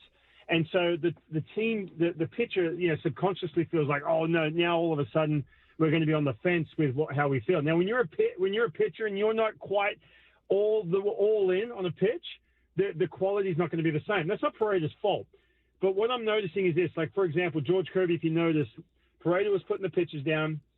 Kirby had the buttons on his belt for the pitch comm to sort of override his suggestion. And I think that inherently comes from a place where if Johnny Pareda is not taking ownership in regards to this is how we're going, this is how we're going to go about getting these guys out, then you create a problem that you really don't have to create. And so I'm noticing a little bit of that. Now, with all that being said, all that is honestly, if I'm Johnny Pareda in this point, you've got a massive opportunity, and I've seen catchers do this and their careers gotten to a place. Rob Johnson was a dude who could not hit. He'll be the first to tell you that. But what he did, he noticed that it's like, I can take ownership behind the plate, be really vocal, and I can say, no, George Kirby, no, Emerson, this is how we're going to go about these hitters. And then pitchers don't want to have to think about it. They're like, yeah, boom, let's do it, man. Let's go. It just gives you that extra bit of confidence. And the other part of this is, too, when Johnny Pareda throws a pitch down that you're thinking, and then there's that little bit of nonverbal cue in between the pitches. You're like, oh, boom, yeah, he's all in. Like he hits the glove or whatever. You're like, all right, man, he's all in on this. How are you going to execute that pitch? Proof, as opposed to, is this the right decision? This might be bad, blah, blah, blah. You don't want to have that second guessing. The game's too quick at this level to have that. And there's a little bit of that, Stacey. So I'm glad you brought that up early on the first couple innings with George and Paredes, where there's a little bit of on the fence with some of those pitches.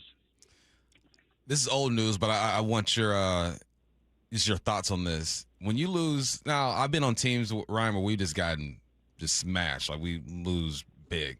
And there are times where my coach just be like, guys, we're not even going to watch this film. We're going to learn nothing from this. That's not who we are. Let's just go back to work and show up the next day. What do you think that process was like, losing 22-0? There's context to it, right? I mean, you watch the game, you understand what happened, but what do you think that process was like for this team? I mean, you got a game the next day. Have you been on a team that lost big like that? Oh, dude, have I? If you want to go back, hey, Stacey and Bump, if you want to go have some fun, and Curtis is probably nodding his head, go back to some of the game logs. And by the way, look who was on the mound. It was me. Trust me. I swear I wasn't setting you up, Ryan. I swear I wasn't setting you up. Yeah, you were. You've got it on your computer right now. I know what you're like. No, look, yes, I've been in the locker room, and there's different approaches, right? It depends. Honestly, it depends on who is kind of steering the ship now, and what the veterans, how you feel. Everything kind of it differs a little bit, I think. So that game, for example, now you mentioned obviously you guys are playing once a week, so everything's magnified. Wins and losses, especially if you get smashed. And it's like, all right, hey, look, we're not going to even, dwell in this. We're not going to anchor in this. We're going to cut the cord on that and just move on. And I think that's what they did on that 22-0 loss. You feel like when I got there the next day and I'm just kind of asking around, and you got to be very careful the way you talk to guys the next day. I spoke to Bryce. I said, Bryce, man, like, and him and I have a good relationship. I said, hey, like, I just wanted to talk to him about that fifth inning. And he goes, yeah, man. Like, he had that attitude, the way he was talking, like, yeah, it's over, we're done with it. And then talking to some of the other players, like Brendan Donovan, another guy. He's like, yeah, we're good. Like, their energy was just up because you just don't have the time to sit there and anchor on it. So to sit there and watch film or to dissect what went down, I really don't think this team is in a position at this point in the year, because you have such a, track record when you're having success, that you just have to say, you know what, we all are smart enough to understand that the turning point was in that fifth inning, number one. We have a position player giving up 9 runs, right? We also had this situation. There's a couple other turning points in that game. And they're smart enough to know that's what it is. And hopefully they're confident enough, which they were. They bounced back like crazy, just like they did in Houston, to say, yeah, we're good. Just flush it. We're not even going to go watch tape. So there has been that. Now, by the way, when I was playing, yes, we had some managers who wanted to walk in the room, do a huge team meeting, and kind of dwell like, dude, we know what went down. Like, baseball's a crazy game. We know what went down. Like, we're all good. You know what I mean? Like, let's turn the page. Like, it's over. But I think this group has been around each other long enough now, man. They can turn the page pretty quick. Ryan, far be it from me to bring up the time that you gave up 11 earned runs in a start. I would never do that. Curtis. That's not something I would ever do. That's beneath me. That's well, Curtis, dude, that's the lowest point in my career, and I've talked about this a few times. That was literally rock bottom in an absolute derailment. Thanks for bringing that up, man. I was having a good Friday. I love you, buddy. Yeah, no. By the way, all of a sudden, the clouds just rolled over and the rain's coming in. Curtis, I appreciate that. Jerk. No, but hey, Curtis, to that point, that was a game where I remember JJ Putz was on the White Sox, and he came over. He said, "Hey, man, you have to cut the cord on this crap. You are dwelling, sitting in these outings like crazy." He was a buddy of mine, still on another team. And what he was trying to get me to do was stop wallowing in that game and just move on. That's what the best do. They have short memories. As cliche as that sounds, it's so true. No, it isn't. Sometimes I would imagine, obviously I've never been an athlete, I would imagine sometimes the losses are so bad, like that 22-0, where you go, this isn't going to happen every night. Like, I thought that Friday's loss to the Astros, where you get back into it and then they walk, that to me would be more painful and more emotionally that you kind of have to bounce back from and pull yourself up from. Yeah. 22-0, where Leo Rivas is giving up 9 runs. You're like, by the way, before we let you go, earlier, because obviously with Cade's promotion, we talked with Rich Thompson out in Arkansas, asking him about Cade. Oh, very cool. And, we were able to ask him a bit about you, and he kind of talked about growing up with you and how cool that was. Any good stories from that Olympic team or anything about Rich? Oh, how much time you got? No, look, Rich and I are very close, and I will say this: anyone I've talked to, player-wise or coaches who have come across him, I'm so happy for him, man. He has so much good in that position to give and to maintain these prospects, to keep them level-headed and keep them on point, because he's been there and he's been through it too, man. He had a crazy injury with his back, and so I'm so happy the Mariners gave him that opportunity, because, man, I was one of the first person to reach out. I said, dude, how'd you get this job? Where did this come from? But he's a great dude. He probably wasn't as open. He was probably very reserved on the radio. Maybe he wasn't. A little bit.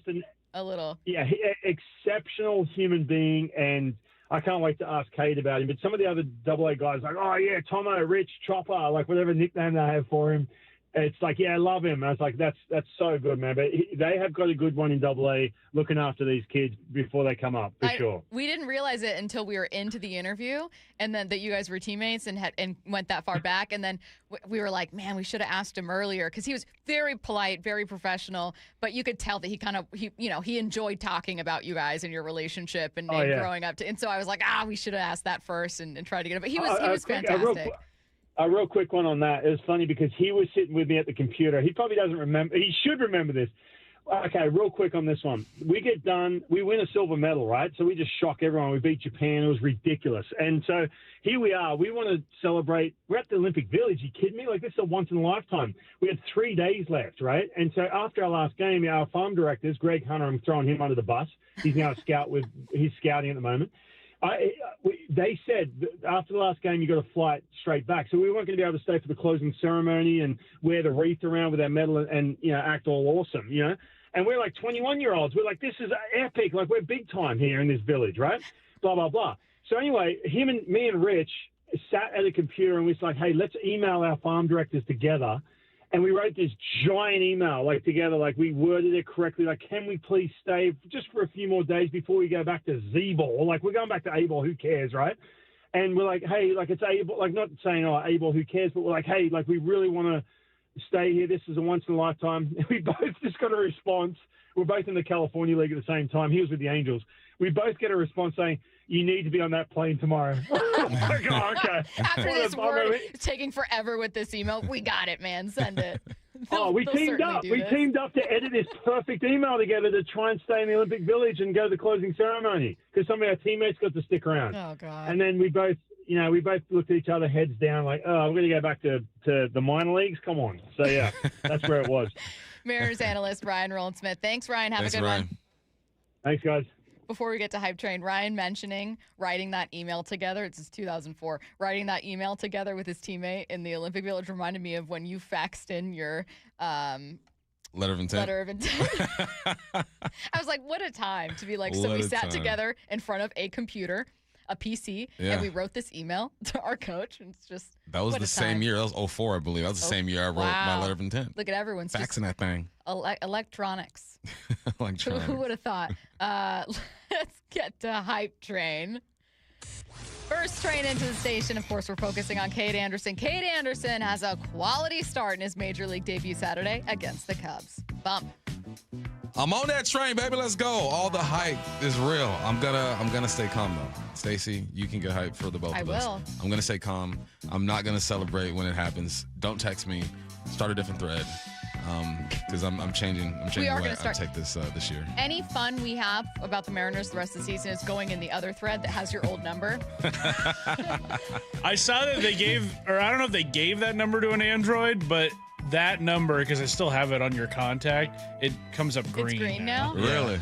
Yeah. Interesting. Have we tried texting that person? They're still in our other thread. I think we should. I bet that person, whoever has Bump's old number, is like, why is Lofa Tutupu texting me? Why is Ray Roberts and Brian Walters still texting me? Kade Anderson has a quality start in his major league debut Saturday. Bump is boarding. Curtis, are you? Yeah, we're boarding this train.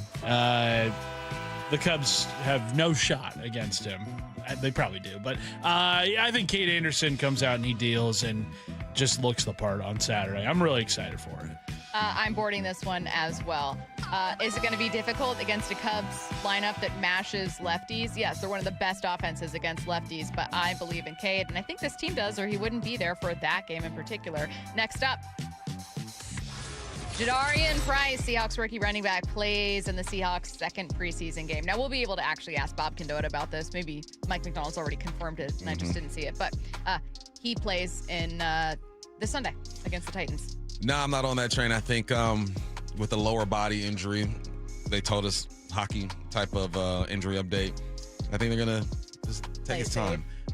Running backs are different. They don't need a whole bunch of reps. Either you can run the rock, fill the game, or you can't. But no, I'm not on this. He's not going to play. Bump doesn't believe in work ethic. Jadarian Price plays in the Seahawks' second preseason game. Curtis, are you boarding? Are you taking the risk with your rookie running back dealing with a lower body injury? I think with the injury sustained today in the joint practice, I think that's going to have an influence on who we see play in the preseason game. I don't think Jadarian Price is one of those guys. So I'm not boarding this train. I think he stays on the shelf for another week. Maybe in the third preseason game we see him out there. But on Sunday, I don't see it. I was going to board, but you guys have now convinced me. I've been scared off the train, and I'm staying in the station. Next up, Bump has a Hard Knocks cameo in a third straight episode. We'll find out on Tuesday. Wow. No, that's not going down. I've had my boarding? 15 minutes. You guys were out there on, Tuesday of this last week? Yeah. That's it. I've had my 15 minutes. I'm good. You don't think you're going to be? No. Well, no, you're There's not. no reason for me to be on. Hang on. You're not declining.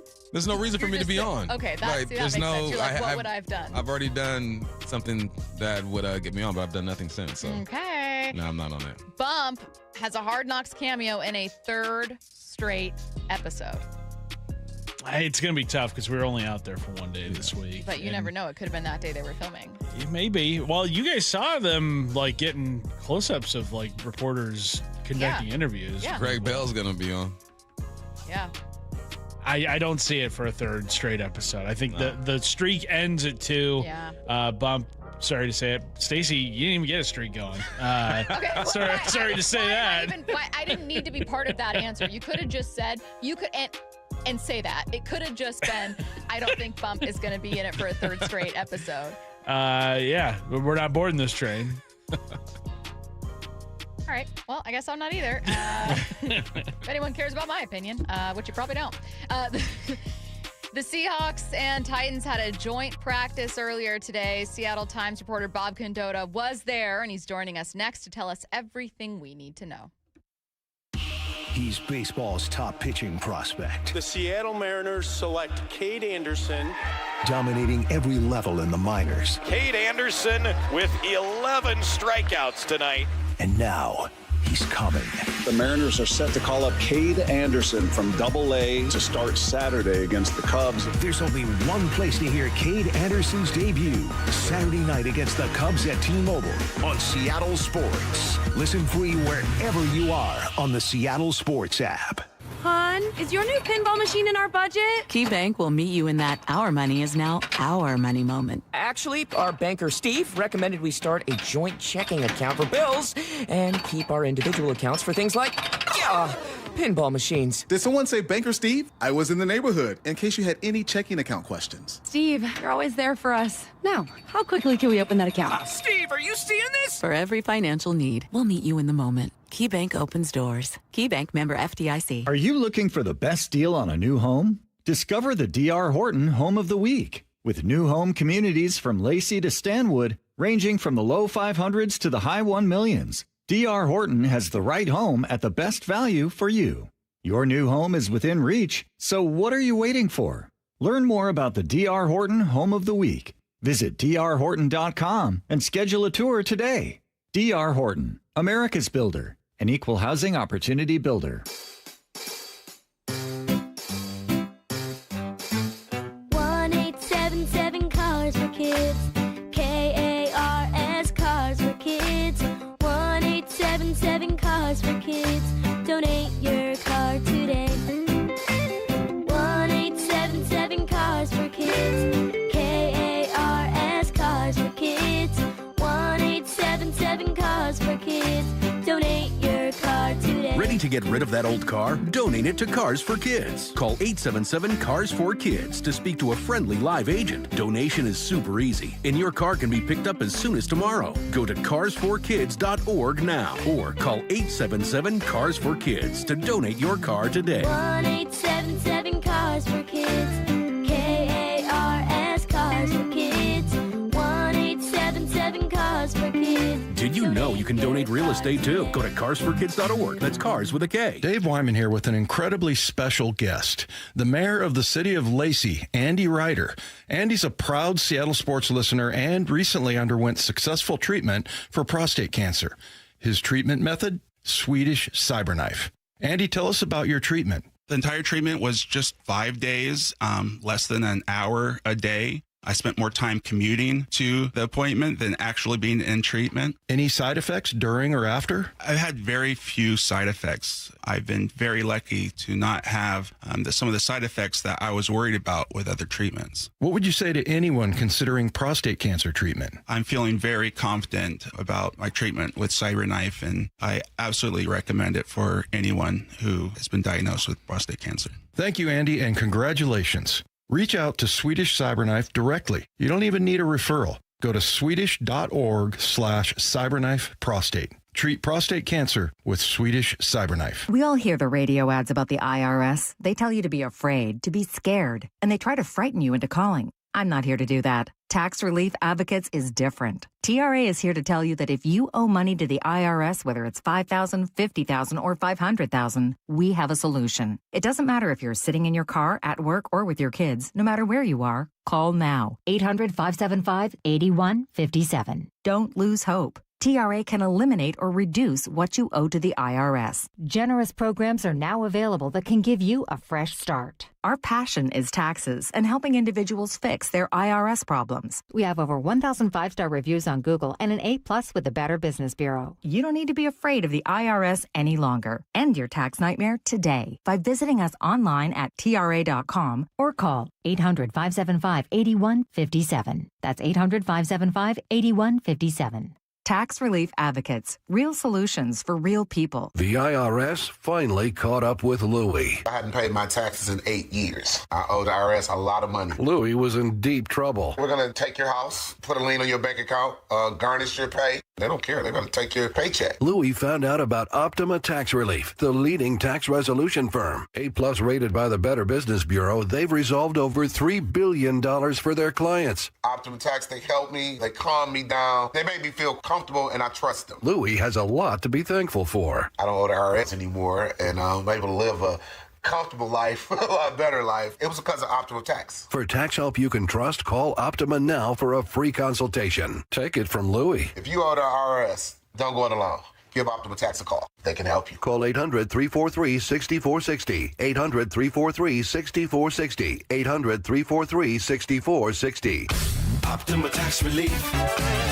Testimonial from an actual client. Some restrictions apply. For complete details, please visit OptimaTaxRelief.com. Let's go! This is Seattle Sports. Streaming through the Seattle Sports app. KIRO AM Seattle. KIRO FM HD2 Tacoma. Home of the Seahawks, Mariners, and everything Seattle sports. Seattle Sports Snapshot. The Mariners are calling up the top pitching prospect in baseball. Lefty Kade Anderson, Seattle's former number 3 overall pick, will make his debut for Seattle on Saturday against the Chicago Cubs at T-Mobile Park. To say he's been the best pitcher in the minors this year is an understatement. Anderson is carrying a 40.5% strikeout rate and is 10-1 in his last 18 starts. Seattle opens up this series against the Cubs tonight at 7:10 p.m. with Emerson Hancock on the mound. Snapshot, brought to you by Miller Lite. When it's game time, it's Miller time.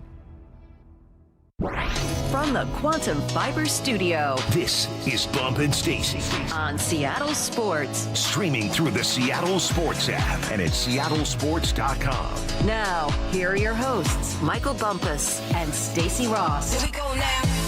All right, so joining us in just one moment, it's Seattle Times Seahawks reporter Bob Condotta. We're certainly going to ask him about the latest on Jake Bobo. He was carted off the field at joint practice in Nashville between the Tennessee Titans and Seattle Seahawks. This was Mike Macdonald after practice. Our heart goes out to Jake Bobo. He's seems like it's going to be a serious knee. We're going to get an image, but early returns just looks like it's a long-term injury. So that's unfortunate. It is unfortunate. It doesn't sound great. Obviously, prayers for Bobo. In the meantime, if it is season-ending, Bump, what's the depth in this room look like? You've mentioned multiple times Montorie Foster, but it's not just a given. Look, you don't get to be a star on Hard Knocks and get the job. There's some other stuff he's going to have to prove, or anyone competing for that spot. Yeah, I think naturally Cody White probably gains the most because obviously he's a special teams guy, can do returns, had a big play last year, but underdog-wise, I mean, Cody's not an underdog, but he's like a favorite underdog. He's been here. Yeah, Montorie. I mean, he has to be big on special teams, man. And I remember the first time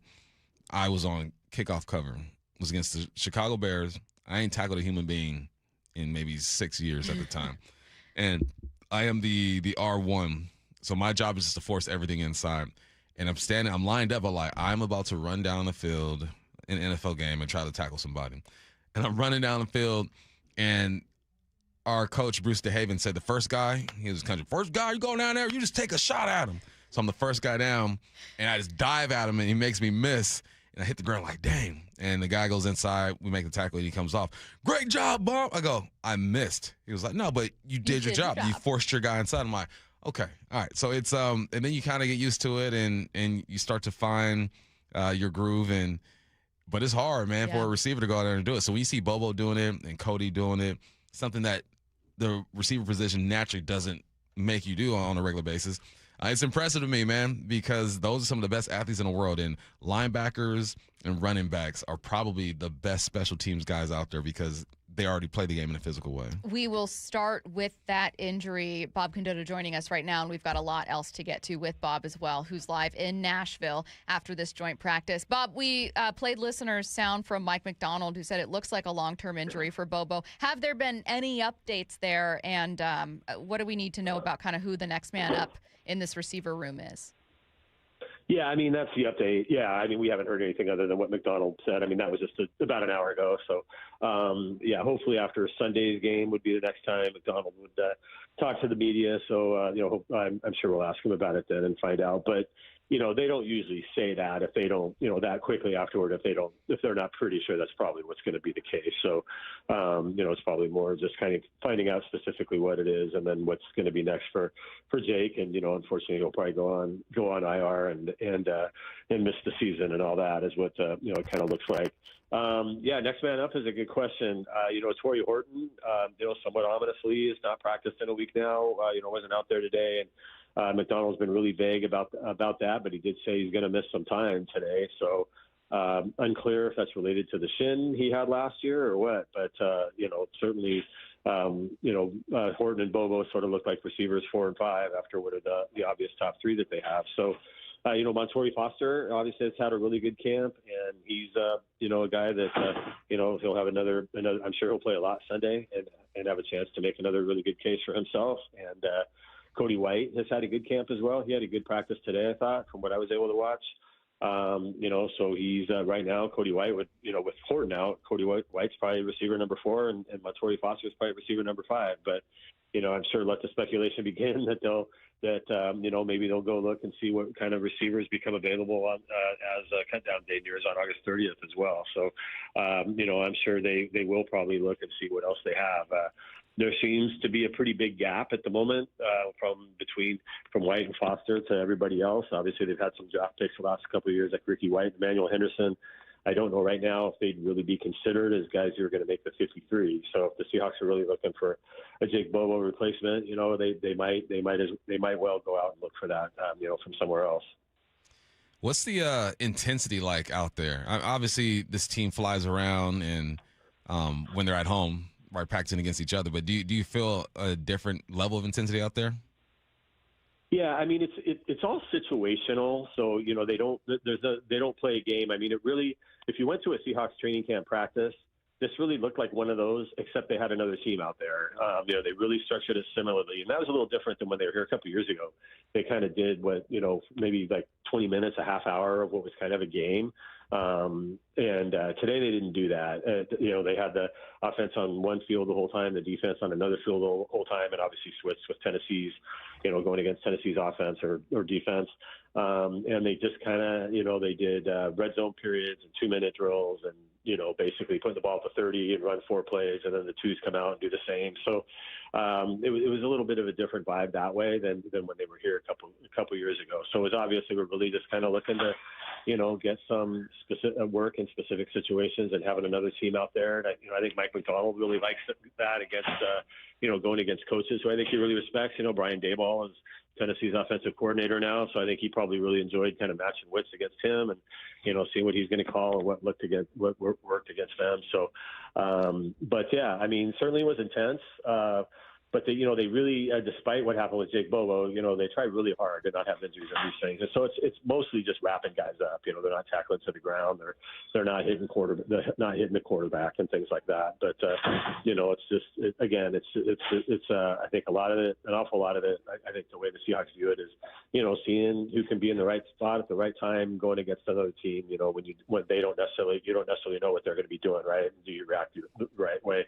I think it's far more about that really than about kind of hitting and all the physical stuff.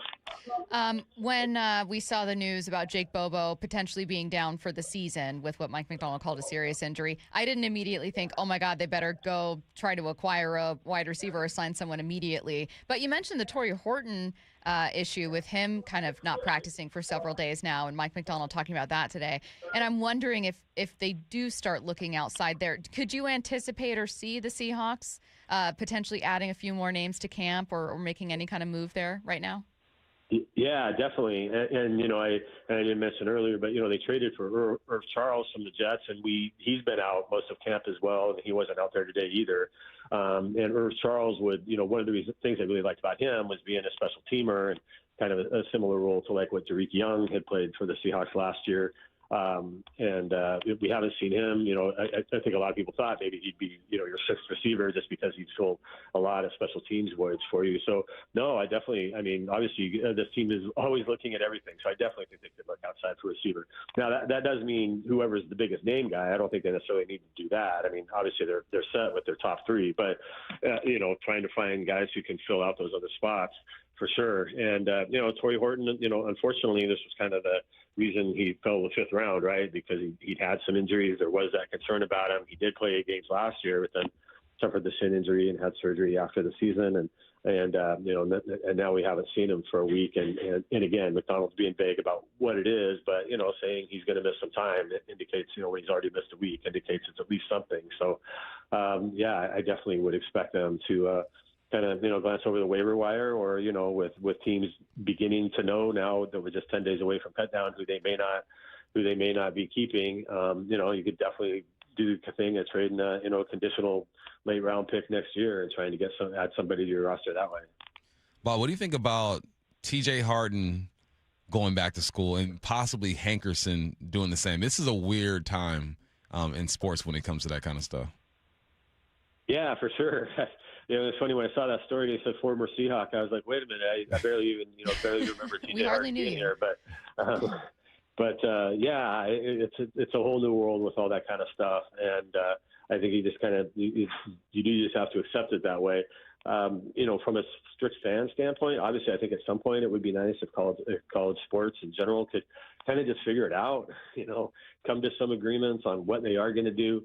And so you don't kind of keep feeling, I think if you're a fan, I think it's harder and harder to just follow college sports as just the sport. If you're just kind of, the general fan who wants to know who's on your team and things like that from year to year, I think it's getting harder and harder to kind of follow it that way. But, conversely, right, for the players right now, these things are things that are worth investigating for them. If you can get that additional year of eligibility, and certainly it's a really odd case for some of these guys who are basically finding out, you're not good enough to play in the NFL right now. And so they're like, okay, well, maybe I can go back to college for another year and help it. I think that's what some of these guys are doing. I had a lot of questions about Jadarian Price entering into the offseason. The first episode of Hard Knocks was really cool, kind of getting that insight. I think it probably made a lot of fans really excited about him. And then he suffered that lower body injury, didn't play in the preseason opener. And then I kind of haven't heard much about him since or seen much about him. So are we going to see him in the preseason? And also, what have you seen since he's returned relatively recently to practice? Yeah, this week has been the most he's done since then. He was, I think it was Tuesday, they had a full pads practice, and he was out there and got some work. And then he was out there today. He got some work. He wasn't, George Kalani got most of it with the starting offense, and to be expected because he's been out there. But Price, he had a really nice catch on kind of a touchdown on a wheel route down the sideline during one of the early sessions that they had, and saw him got to get the ball a few times. So maybe he got 10 or 15 plays or something of the. Macdonald kind of estimated the starters were going to get about 40 or 50 total, so he probably got 10 or 15 of those or something like that. But yeah, I mean, he's looked good when he's been out there. It is just a matter now of, I think, trying to, whatever this issue was that he has had, getting him past that and getting him ready to go week one. Today I'm sure was a good step. They would consider a really good step in the right direction for him being able to get out there. And I would still imagine they would probably want him to play a little bit in the preseason, at least for a series or two, just to kind of get out there. And it's still kind of a different thing when you got 70,000 fans in the stands and stuff like that. I mean, he played Notre Dame, so he's used to that. But still, at the NFL level, you probably still want to have a little bit of experience doing that. So I don't know if it will be Sunday or not, but if not Sunday, maybe Friday in Kansas City. Any update on Imawari? No, he wasn't. He's still not out there, and we'll see. Last time we asked about Imawari, Macdonald just said no update, no ETA on him. So he came off the PUP list, and I think I got everybody understandably excited that he'd be back on the field quickly, but. They sort of explained later the main reason they did that was that allows him to be on the field in some capacities. Basically you're not supposed to be between the lines doing anything if you're on the PUP list, and that coming off it at least allows him to do some of the really early stuff, working in some pass rush drills and stuff like that. But in terms of seeing him on the field doing anything in team drills, he hasn't done that yet. Speaking of DBs, let's talk about those two new corners. What's the latest on Terrion Arnold, who, unless I'm mistaken, it doesn't sound like has officially signed yet with the team? And then with Trevon Diggs, is he going to play in the preseason? You might have already said this, or this might have been said, and I just totally missed it, but wanted to check in on that as well. Yeah, in terms of Diggs, he was out here today. When they went through warm-ups, he had full pads on, then he took them off, and he did not do anything, which is to be expected. This is essentially his first practice with the team. So the Macdonald said afterwards, kind of a matter of conditioning with him because he has not been in a camp or anything. And like a lot of times he said free agency, at least we're in camps or off-season programs, but he hasn't been in that. So he's probably got a ways to go conditioning-wise.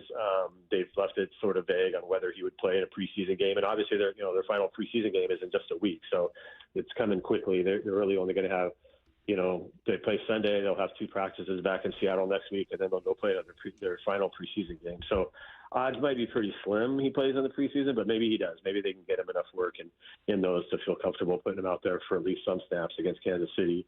In terms of Terrion Arnold, I think what's been reported from the Seattle end of things has been, I think is what is going on with Arnold, which is that they don't want to sign him right now because he's not going to be able to play in any preseason games and have him take up a roster spot. It may seem like 91 players is a lot, and all that, but they, if they sign him right now, he would take up one of those 91 spots, but he wouldn't be able to play in the preseason. So they want to just hold on, and so their plan is to sign him in between the Kansas City game and then cut down day on the 30th. And so if they sign him, say, on the 29th, he'll take up a roster spot for one day during a time when they're cutting guys anyway. So at that, after the game on the 28th, they'll immediately start making those decisions and waiving some guys. So they'll do that for a day. He'll be on the 90-man roster for a day, and then the anticipation of everybody is he would then go on the commissioner's exempt list on the 30th, the day that they have to cut to 53. And the minute he goes on that list, he doesn't count against the 53. He can't play or practice. He can attend meetings and be officially considered a member of the team, but he can't play or practice. So he won't count against the 53, and then he'll just be effectively indefinitely suspended. So that's sort of the situation, and that's my understanding. And as far as I know right now, that situation hasn't changed. the one thing to keep in mind is, since he hasn't signed a contract, he's agreed to sign with Seattle, but there's nothing to stop him since he's a free agent from signing with somebody else. So from just up and, if some other team wants to sign him now and wants to give him more money or something, he could definitely go do that. So, but I think the Seahawks feel like they have a pretty good understanding with Arnold of what they want to do. He is Seattle Times' Bob Condotta, kind enough to join us live from Nashville. Seahawks prepared to take on the Titans Sunday evening. Thanks, Bob. Thanks, Bob. Okay, thanks a lot, you guys. Yep. See ya.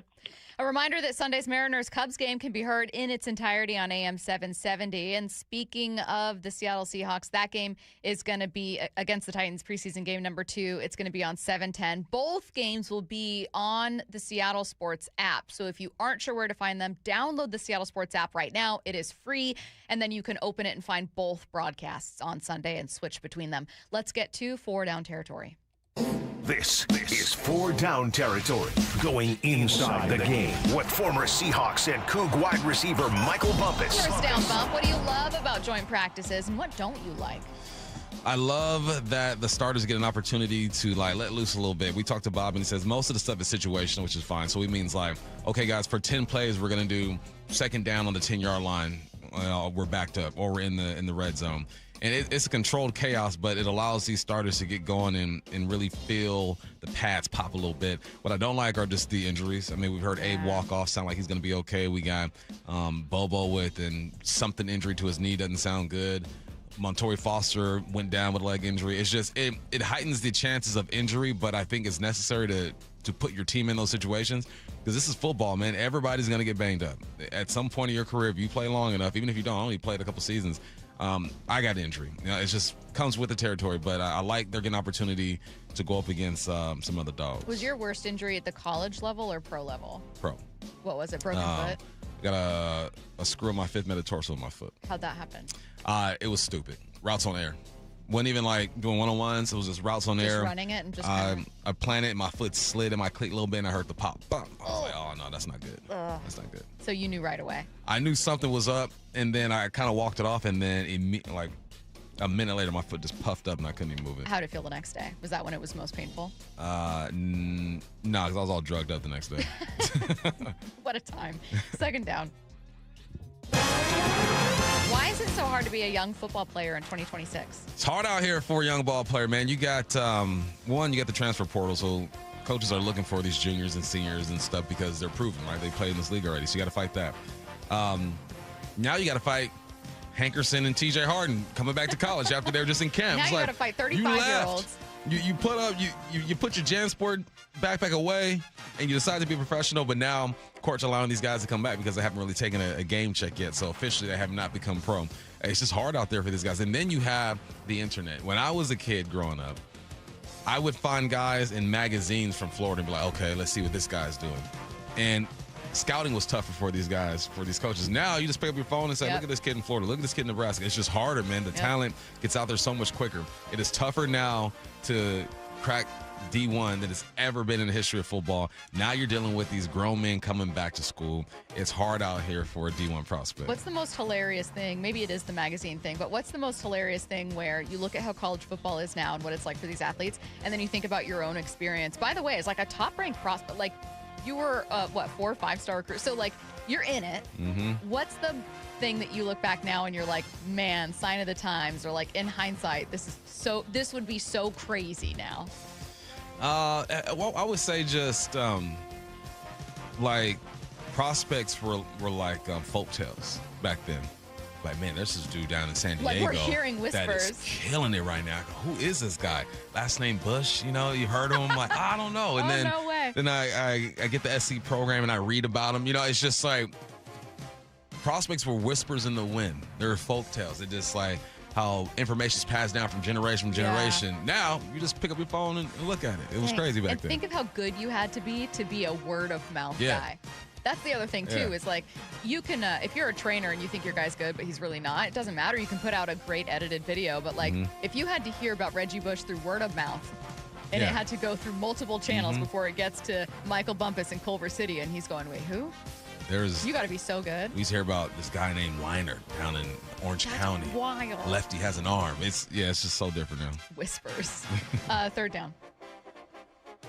What means absolutely nothing to you? preseason. So we have preseason rankings for college football, but I just saw a preseason power ranking. How are we doing this?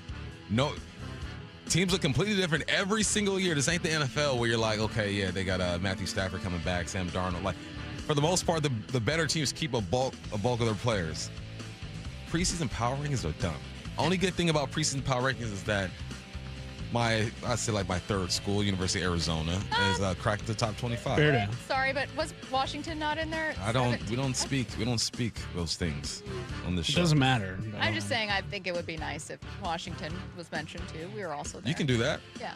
There you go. Washington's always got to be mentioned. Okay, I don't know. Don't forget about us. First of all, Curtis, you're Bow an Arizona down. alum. I get why Bump, a Coug, doesn't like Washington, but you? Yeah. In the same conference for most of my life. Yeah, now Huskies were 21st in that ranking. God, go back to the Big 12. But no, they're dumb. I don't like preseason rankings either. Let the kids play 3 or 4 games, then we'll sort it all out. This is it's ridiculous. Fourth down. It's going to be an interesting booth this weekend. John Gruden and Rondé Barber are going to call a game together. I love it. And Gruden's going to be the play-by-play guy. It's going to be interesting. He has a lot to say and colorful ways of saying it.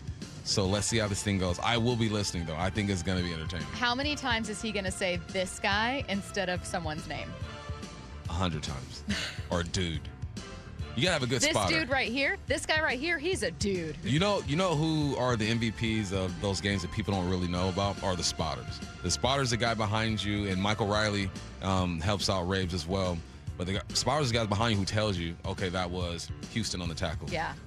3 yards there. Hard job. And it happens so fast, man. When I was calling the game last week, the spotters are just, without them, it doesn't run as smoothly. So big ups to Michael Riley and all the spotters out there. Do you think that's a job where you have to have like naturally really good vision too? Yes. Because even covering games for however many years, like I still have to kind of be like, I'll know, it's way easier with players on the team you cover. Like you don't even, you just have to see how they move and you're like, okay, I know who this is. But like sometimes with other teams, a jersey's messed up. You're like, okay, is that 76 or 78? I can't tell. You know what I mean? Is that a 4 or a 5? But I don't know how these guys do it. They're good. They're nice. You must have like 10-10 vision. 10-10. 10-20? 20-10. Sure. 20-10 vision. Whatever's the best. I mean, what vision do you have, Stacy? 20-10. There you go. But what do you think is the best vision anyone has ever had? I don't know. You tell me. How low does the number go? No clue. Well, I'm going to Google it during the break. We have more important things to do. What I need to know coming up at 1:45. Get your questions in, 866-979-3776. The latest from Mike Macdonald next. If you're subscribed to Seattle Sports on YouTube, then you saw this Bob Stelton digital exclusive first. Kade Anderson from Double-A to the big leagues to start Saturday against the Cubs. And this is a guy who had nothing left to accomplish at Double-A. He has dominated. We knew they were going to make it at some point this year. They said as much. Why are they doing it now? Maybe there was some urgency in this move now because of what we're seeing with some of these guys in the rotation. But I can't wait to see him. Subscribe to Seattle Sports on YouTube now. What if you could have the most reliable fiber-powered Wi-Fi? And get this, what if you could keep it at the same price for 5 years guaranteed? Now through August 24th, new Xfinity customers can get our best price on gig Wi-Fi this summer before it disappears. Just $50 a month for 5 years. No annual contracts, no hidden fees, and our best equipment included. Plus, get online in minutes with same-day Wi-Fi. It's Wi-Fi that finds and fixes problems before you even notice them. Like super intelligent Wi-Fi with a 6th sense. Plus, it keeps you protected from online threats. And get Peacock Premium included for 2 years. Lock in your price and unlock the possibilities. Get it now at Xfinity.com. Xfinity. Imagine that. Restrictions apply. Requires paperless billing and autopay with stored bank account. Taxes and fees extra. Speeds vary. Use of fiber coaxial cable. Learn more at Xfinity.com/same-day Wi-Fi. Mike Rowe here with a fun fact. Did you know that 50% of the air that you breathe inside your home comes from your crawl space? Yeah. Whether your crawl space is wet, musty, or your floors are bouncy, do yourself a favor. Call Groundworks. I spent some time working with these guys, and they're the real deal. Their people are trained and certified to repair your crawl space. Schedule a free inspection with Groundworks, the foundation and waterproofing experts. Licensed in all states where work is performed. See website for details. Feeling lucky? Don't miss the Lucky Fall Classic Collector Car Truck and Boat Auction. Saturday, August 29th at Tacoma's LeMay Marymount Event Center. Up to 200 collector, vintage, and classic vehicles, many going to the highest lucky bidder with absolutely no reserve. Get lucky, get local, and get in line. Visit luckyoldcar.com for a list and pictures of auction vehicles. Or call 206-467-6531 for bidding and consignment details. Daryl's knee problems started years ago. The initial injury happened back in my high school days. It was more of a nerve damage that was done in the knee. And eventually it led to surgery. They had the knee replacement done on the right knee. The orthopedic surgeon I worked with obviously was ready to do the work on the left knee, and I just didn't feel good about it. Instead of another replacement, he chose stem cell therapy with Dr. Mark Wagner, MD, at Seattle Sports and Regenerative Medicine. How's your pain now? On a bad day, 1 or 2. So you went from an 8 to a 1 or a 2? It's been great. I can't say the same for the other knee. We're still having challenges. And when people ask you about surgery? What I always tell them is that you should first talk to Dr. Wagner. You should look at stem cell as an option before you do the surgery. Because once you do the surgery, the stem cell isn't going to help you. And if he says he can help you, believe him. Before you choose surgery, see Dr. Mark Wagner first, the most experienced in the Northwest with over 20,000 stem cell procedures. Schedule your consultation at drmarkwagnermd.com. Guys, if you have low energy or reduced drive, it could be low testosterone. At Revive Health here in Seattle, start with a free testosterone exam and consultation with an experienced medical provider. And for a limited time, qualified patients can get started with a free month of TRT. Schedule your free testosterone test, exam, and consultation today. Call 206-529-1111. That's 206-529-1111. Or visit revivehealth.com. Seahawks-Titans, Sunday in Nashville. Touchdown, Seahawks! Rabel and Wyman call it at 5. Pre-game at 3 on Seattle Sports.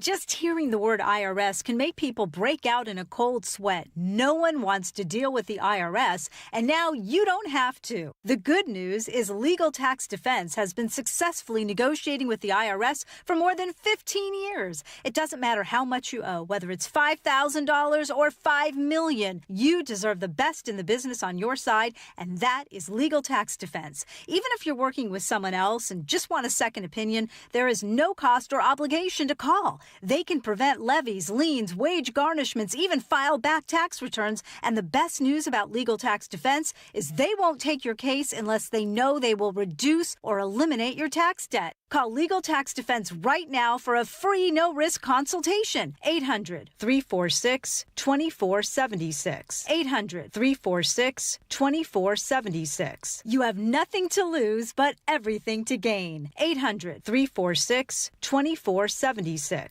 This is the story of the one. As a maintenance engineer at a beverage manufacturing plant, he starts his day knowing every line is ready to run because Grainger delivers the industrial-grade products he needs to keep mixers, conveyors, and packaging equipment moving. With Grainger's vast selection of bearings, belts, and motors, he keeps operations running smoothly, so nothing grinds to a halt. Call 1-800-GRAINGER, click Grainger.com, or just stop by. Grainger, for the ones who get it done. Doug. Limu and I created a trick to help you remember that you can customize your car insurance and save with Liberty Mutual. You see, the shirts Limu and I wear are yellow, and yellow is the color of lemons, and lemons grow on trees, and trees provide oxygen, and oxygen helps us breathe, and breathing is how you live, and you can live more life when you save money by customizing your car insurance. I agree, Limu. It's really quite simple. Only pay for what you need at libertymutual.com.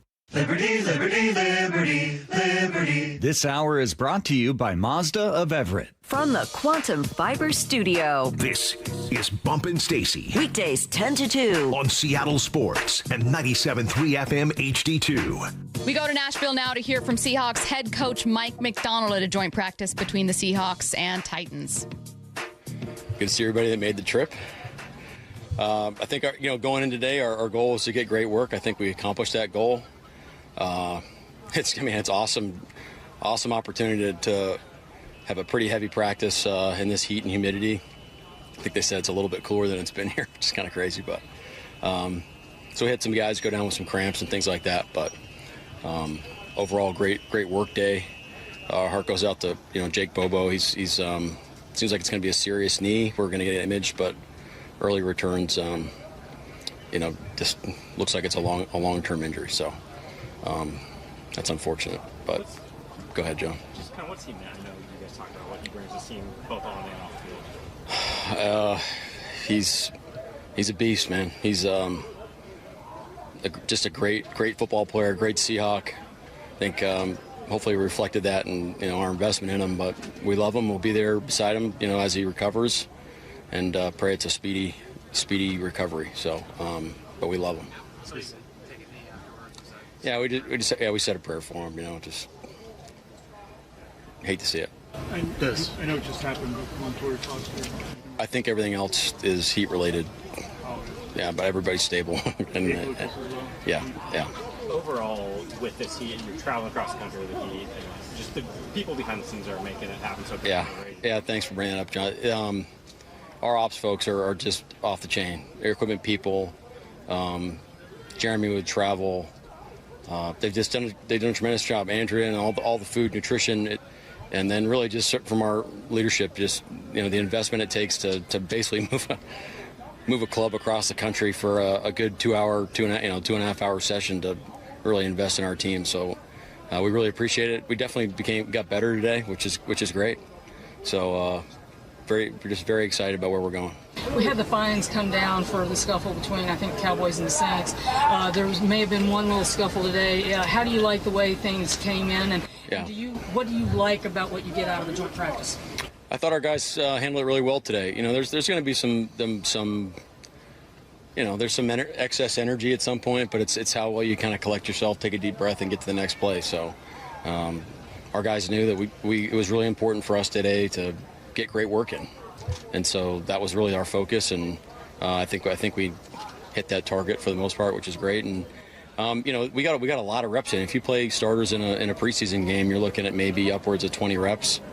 But now you're getting, upwards of 40 or 50 really good physical reps, but in a little more controlled environment, which is a positive for everybody. So, but you got to nail the execution. It takes both clubs to work together. It takes both teams to work together. There's a lot of logistics involved, and so that's why I think why I'm so pleased. It's just it took everybody kind of pushing in the same direction to get it done today. We haven't talked to you since Javon Diggs signed. How can he fit in? Yeah, we're getting him up to speed. He's on kind of a ramp. Back into practice mode, so he just working on his conditioning right now, and then he'll be out to practice at some point next week, I think. Compared to what y'all saw from Cam Ward as a rookie last year, are there areas or is there anything you're seeing growth from him? Just I know it's one practice, but does he look different at all to you? I can speak to how well he played today. He's in command of the offense. He's did a great job. We all saw the game last year. I thought he was a pain in the neck last year too. So seems like he's gonna have a really good season. Did you say mostly with your defense today? I did, yeah. I like when we were done with defense, I kind of popped over to offense when they were still going. But I think we're gonna watch the tape and like a lot of things we saw, and then we're gonna watch the tape and not like some things. It's kind of par for the course. But I think it's a great opportunity. You're going against a different operation, different run schemes, different pass game.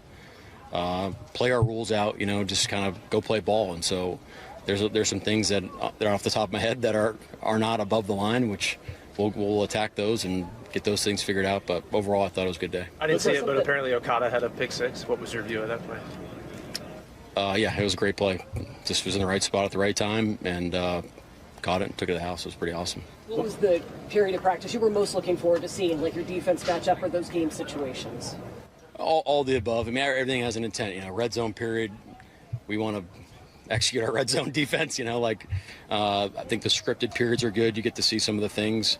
Some things I called, I'm like, that probably wouldn't be, probably not a good defense to play against these guys. So we're all learning. And then the 2-minute period, we had a penalty there, a DPI that moved the ball back down. So, but other than that, I thought the guys played pretty well. With Okada this time last year, he's competing for maybe a third safety job, roster spot, all that. Yeah.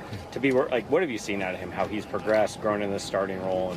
Yeah, he's got a ton of confidence, and he's taken on more of a leadership role too. In terms of really holding our younger guys to a higher standard, which is great. We need that right now from those guys. But from my stance, he's playing really good football. Looked like Noah Igbenigany got a lot of reps with the ones today. Kind of how do you view that competition right now? Yeah, it's still rolling. I think we're trying to figure out what's the best combinations we have in our secondary going into the season. So Noah's right there. Mighty's right there. Got a couple other guys in the mix. We haven't seen Torrey Horton in a couple days. Yeah, he's still working through his stuff. He's going to be out for a period of time. Sorry, I just don't want to tell you. Sure. Looked like Jadarian Price got some work with just kind of full contact work today a little bit. Yeah. I mean, he's ramping back, so it's not responsible to give him 1,000 carries or after being down for a minute. But I'm eager to watch the tape, so I was looking forward to seeing him play today. Any advice or tips you've shared with Robert, tricks of the trade? No. Robert doesn't need my help. Trust me. He's doing it. We had great work today, so. But yeah, seems like they're doing a lot of good stuff. He doesn't need my help. Anything else? Sorry to ask another Andrew, but Julian Neal, is he any closer to getting back? He's getting closer. Yeah, he's getting closer. Okay. If I knew the date, Bob, I would tell you. He is going to be there at this day. All right, thank you, everybody. Awesome. All right, thanks, guys. See you in a bit. Now, I do think it was great news that Mike Macdonald ended that press conference by answering Bob's question about, yes, Julian Neal is getting closer. I was worried about that injury, especially given that they tried to sign Terrion Arnold or will sign him, that they signed Trevon Diggs. I thought, oh, God, what is this cornerback depth like? So it's good news. Julian Neal, your rookie corner, a day 2 pick, hopefully getting ready to get back out there soon. However, I was a little concerned by not just the update from Torrey Horton in Mike Macdonald's press conference, but from Bob talking about Torrey Horton not being out there for several days. Bump, this was supposed to be Torrey Horton's bounce back. He was one of our most important second-year players list. It's, man, some players just have that bug. Just can't get over it. There's nothing they're doing or not doing. It's just the way the good Lord has planned it for you. I don't like But Horton, if he can be healthy, man, I'm telling you, he could be something real special, I believe. Do you think that the Seahawks might look to add there to that room if Horton's injured? Because to me, if I was John Schneider, it'd be hard not to go, man, even if Torrey's able to make it back, this has now been a lingering thing. We don't know that the new one is a shin, but this has been something that he is just, some injury luck is bad. Yeah, you have to take a look somewhere, man. There's a receiver out there on the street waiting for a job. Yeah. All right, get your questions in for What I Need to Know. Sports, non-sports, does not matter. Text them right now. The number is 866-979-3776. What I Need to Know, coming your way next. He's baseball's top pitching prospect. The Seattle Mariners select Kade Anderson. Dominating every level in the minors. Kade Anderson with 11 strikeouts tonight. And now he's coming. The Mariners are set to call up Kade Anderson from Double-A to start Saturday against the Cubs. There's only one place to hear Kade Anderson's debut. Saturday night against the Cubs at T-Mobile on Seattle Sports. Listen free wherever you are on the Seattle Sports app. Experience the thrill of the Kitsap Fair and Stampede, August 26th through the 30th. Celebrate local agricultural heritage and get up close with the community's agricultural roots through 4-H and FFA livestock exhibits, still life displays, and educational showcases that highlight the rich farming history of the Kitsap Peninsula. Kitsap Fair and Stampede runs August 26th through the 30th. Don't miss it. Get your tickets and info at kitsapfair.org.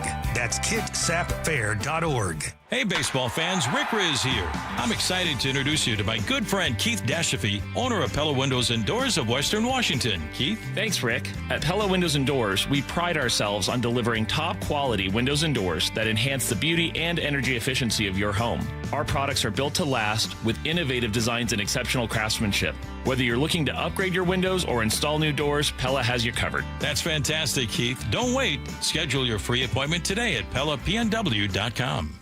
When you see this in your kitchen, the stainless steel fridge is covered in fingerprints. You hear this. Leslie, people are going to think you were raised in a barn or by wolves or raised in a barn by wolves. Fortunately, Wyman Stainless Steel 3-in-1 cleans, shines, and protects to give you the best shine. A spray and a wipe will have your fridge shining like a mirror. Wow, my fridge looks brand new. Your fridge looks amazing, Leslie. Sorry, I was being a little dramatic earlier. Your kitchen says a lot about you. Let it brag with Wyman. On BritBox, your next hidden gem is right around the corner. If you're going to be bold, here is the place to do it. Get ready for Britain's most anticipated series, streaming exclusively on BritBox. Catch new seasons of favourites, including Ludwig, starring David Mitchell. You want someone to get murdered? And the eagerly awaited new adaptation of Agatha Christie's iconic detective duo, Tommy and Tuppence. Do you think we're actually really good at this? Stream the best of British TV on BritBox. Watch with a free trial. That's the ease at which you get information. You want it, you get it. Like that. Ask your phone. Group chat. Smartphone. You're always connected and informed in real time. No waiting. So if you're diabetic and still using finger sticks to read your blood sugar, what are you waiting for? Knowing your blood sugar levels instantly is important for managing diabetes. Call US Med at 888-665-0696.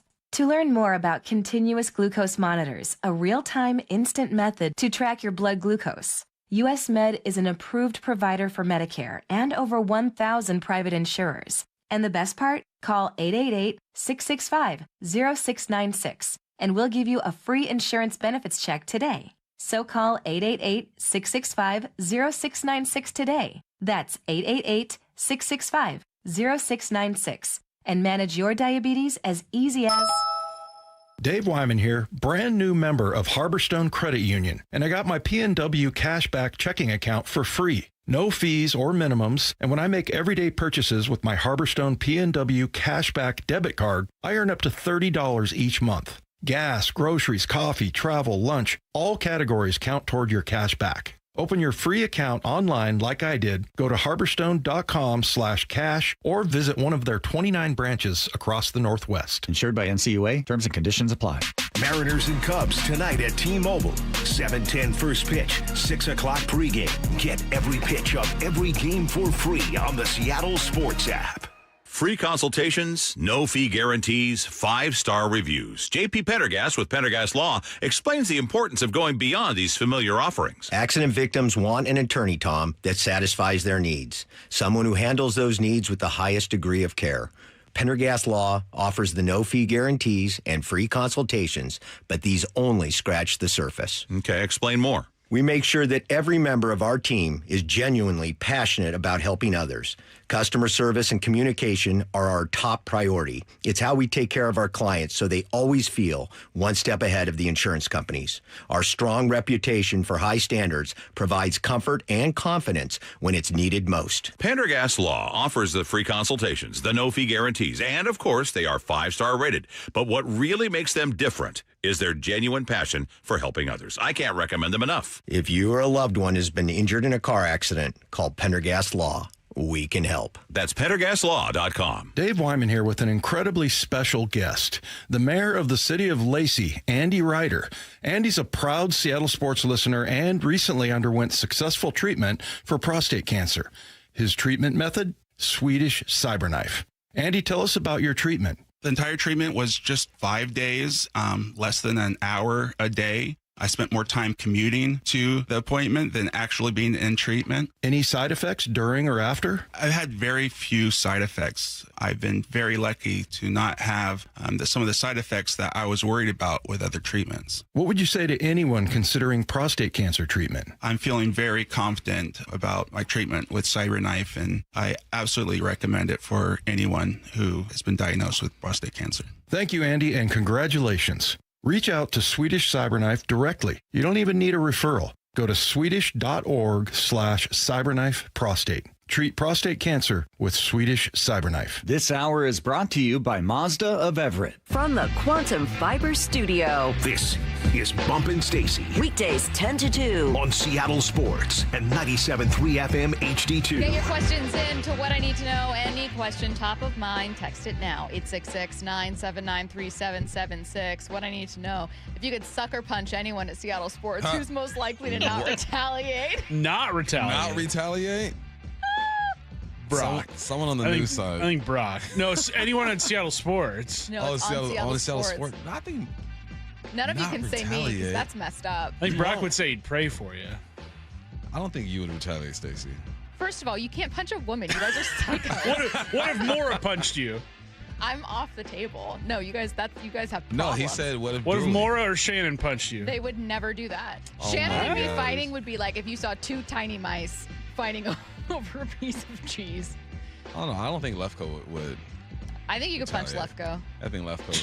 I think Lefko would be just shocked. I think he'd be so disappointed. Most likely to fight back, in you. Bob. Oh, Bob 1,000%. Wyman. Bob and Wyman and enter Bob. rooms seeking conflict. Yeah. Bob would be like, I've been waiting for this my whole life. Yeah. Bob's going to put you in a rear naked choke.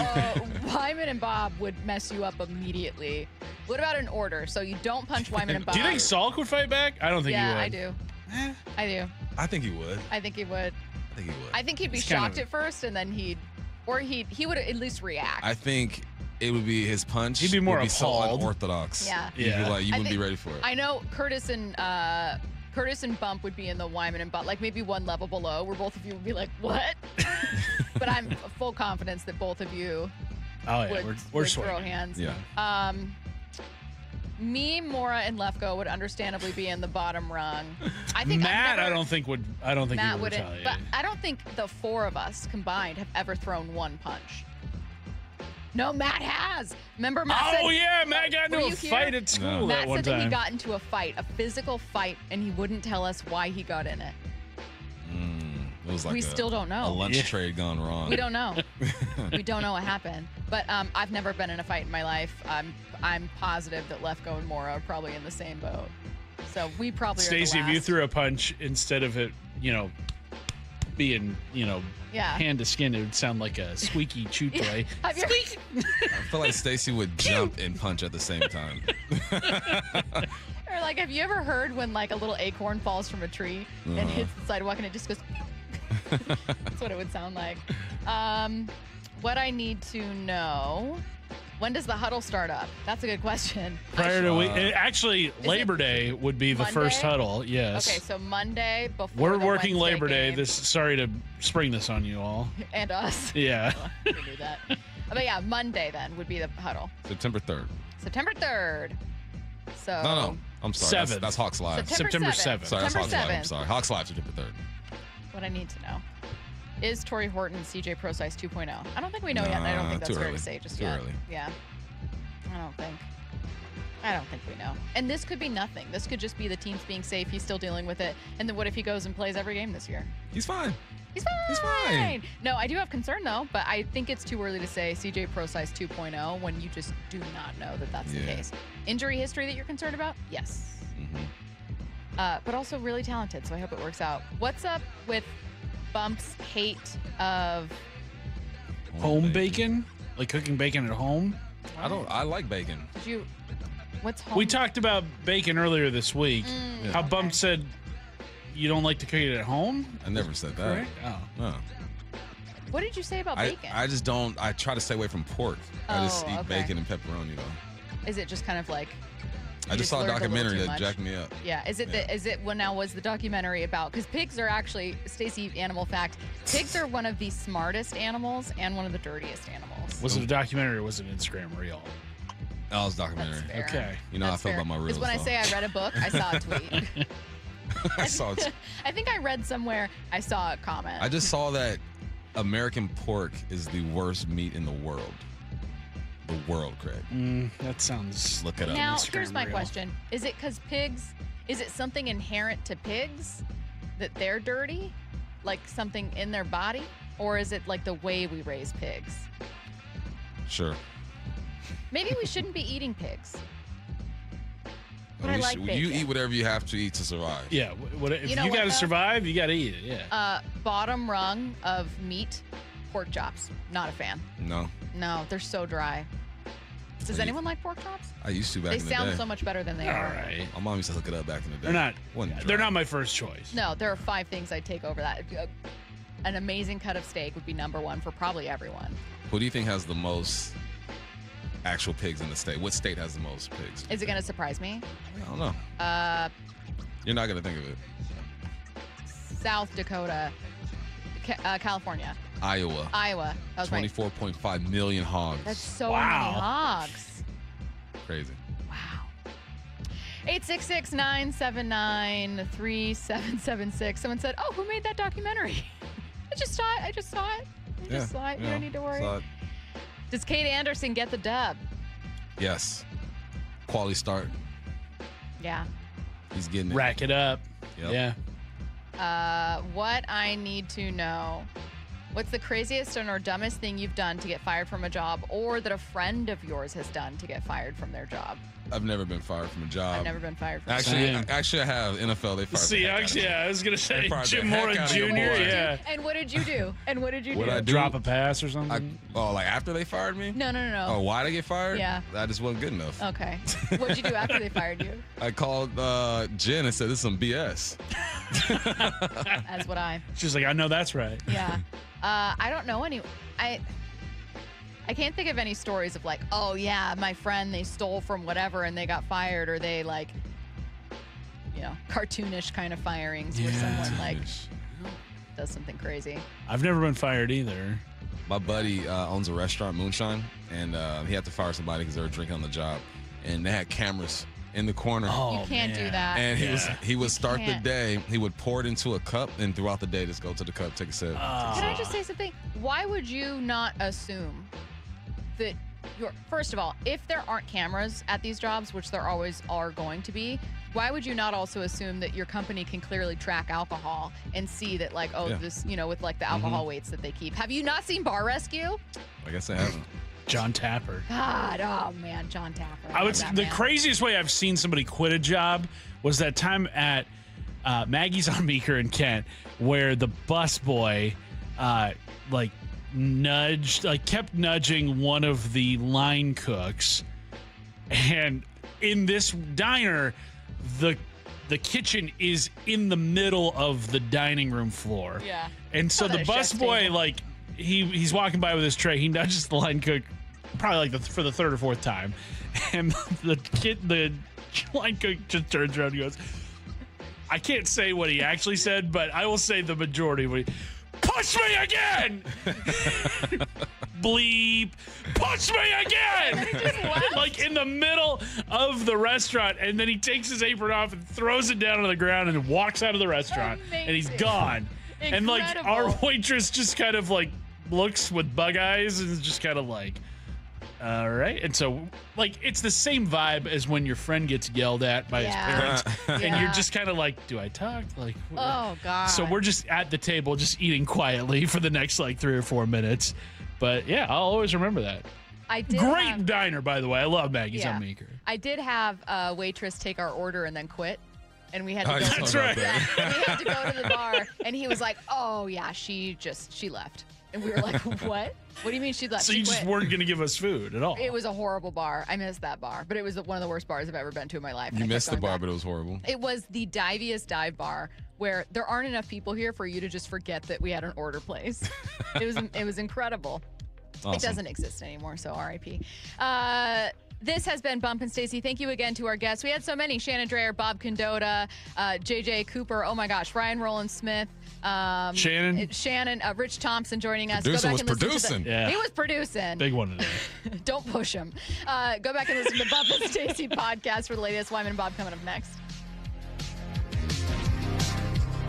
If you're subscribed to Seattle Sports on YouTube, then you saw this Bob Stelton digital exclusive first. Kade Anderson from Double-A to the big leagues to start Saturday against the Cubs. And this is a guy who had nothing left to accomplish at Double-A. He has dominated. We knew they were going to make it at some point this year. They said as much. Why are they doing it now? Maybe there was some urgency in this move now because of what we're seeing with some of these guys in the rotation. But I can't wait to see him. Subscribe to Seattle Sports on YouTube now. August is always a time of excitement because football is back. But anyone that watches practice or preseason games knows how much work needs to be done before the season starts. If you're feeling the same about your home project, Harley Exteriors wants to help you get a head start on making sure your home is ready for fall football nights. $500 off each window, $750 off patio and entry doors, and $200 off your final project. Spend a few minutes with the folks at Harley Exteriors during your free estimate, and you'll realize you have a lot in common. They love our local teams, they're good at what they do, and they'll take care of your home. Use Harley Exteriors to complete your home project this month and receive 12 or 18-month promotional financing. Qualified buyers only. Subject to credit approval and lender terms. Minimum purchase of 4 qualifying windows required. Windows must be 36 by 36 inches or larger. No size minimum on patio or entry doors. Financing subject to approved credit. Offers cannot be combined with other promotions. Offer expires August 31st, 2026. HarleyExteriors.com. Nearly 1 in 4 people killed on the road in Washington weren't driving. Pedestrians on our roads are incredibly vulnerable, whether they're facing drunk, drugged, drowsy, or distracted drivers. Pedestrians are defenseless on our streets. That's why Davis Law Group fights for pedestrian accident victims and their loved ones after a crash. Davis Law Group delivers. So if you or a loved one have been injured, call Davis Law Group today at 206-888-8888 or visit DavisLawGroupSeattle.com. Hey, it's Bob Stelton here, and let me tell you about one of the best decisions I've ever made in my life. That's when I went to K2 Vision for RLE. That's refractive lens exchange. Now, Dr. Kopstein started K2 Vision with Dr. King from King LASIK, the most experienced LASIK surgeon in the Northwest. King LASIK plus K2 Vision equals freedom vision for every stage of life. No glasses, no contacts, readers, or cataracts.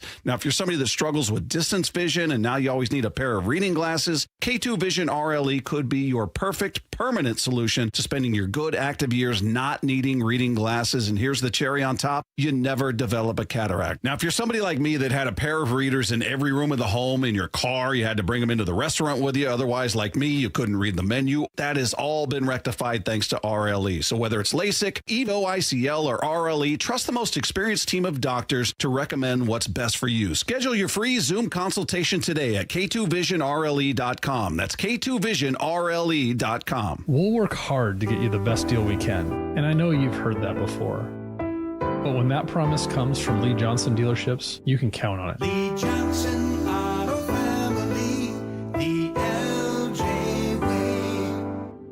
Do you need a new roof? Visit 3treeroofing.com to schedule your free estimate and secure $500 off your project this summer. Our technicians build a custom plan to ensure a high-quality roof installation every time. 3Tree Roofing, your Puget Sound roofing experts. Are you looking to buy a house, but like everyone, you're priced out of the Bellevue, Kirkland, and Seattle market? Many buyers have the income, the credit, and the desire to own, but simply don't have the down payment, often at least $75,000 just for a starter home. Hi, I'm Scott Rireka, CEO of Legacy Group Capital in Bellevue, with a great opportunity for home buyers. Introducing our Legacy Opportunity Loan. Legacy Group Capital has a select group of 100 new construction, single family, and townhomes in the top Western Washington locations. Acquire a new construction home with no down payment, allowable closing costs paid, and a competitive rate. Yes, that's no down payment and some closing costs paid by Legacy. A wise man once said, the hardest part of winning in real estate is just getting in. And now you can with our Legacy Opportunity Loan. So get in the game. Limited properties available to qualified Washington borrowers. Learn more about this limited opportunity at LegacyG.com. Legacy Group Capital LLC at MLS ID 99045. Visit LegacyG.com for additional program details. Right now is the perfect time to save some money, and one of the easiest ways to save: take the First Mark Challenge. Molly and I took the First Mark Insurance Challenge, and we saved thousands of dollars the first year with First Mark Insurance, and we've been saving ever since. Here's how. First Mark Insurance works for you, not one insurance company. They compare rates and coverage from dozens of the top-rated carriers. Then they go to work to find you the right coverage at the lowest possible price for your needs. And when you need them, well, you'll talk to a real person who knows you and is there to help you. That's the kind of world-class service that has kept us with First Mark year after year after year. Take the First Mark Challenge today. It costs you nothing. There's no obligation, and you'll find out just how much money you could be saving every single month. You could be the next First Mark Challenge victory. They've had over 11,000 of them. Simply go to firstmarkinsurance.com. What are you waiting for? Your savings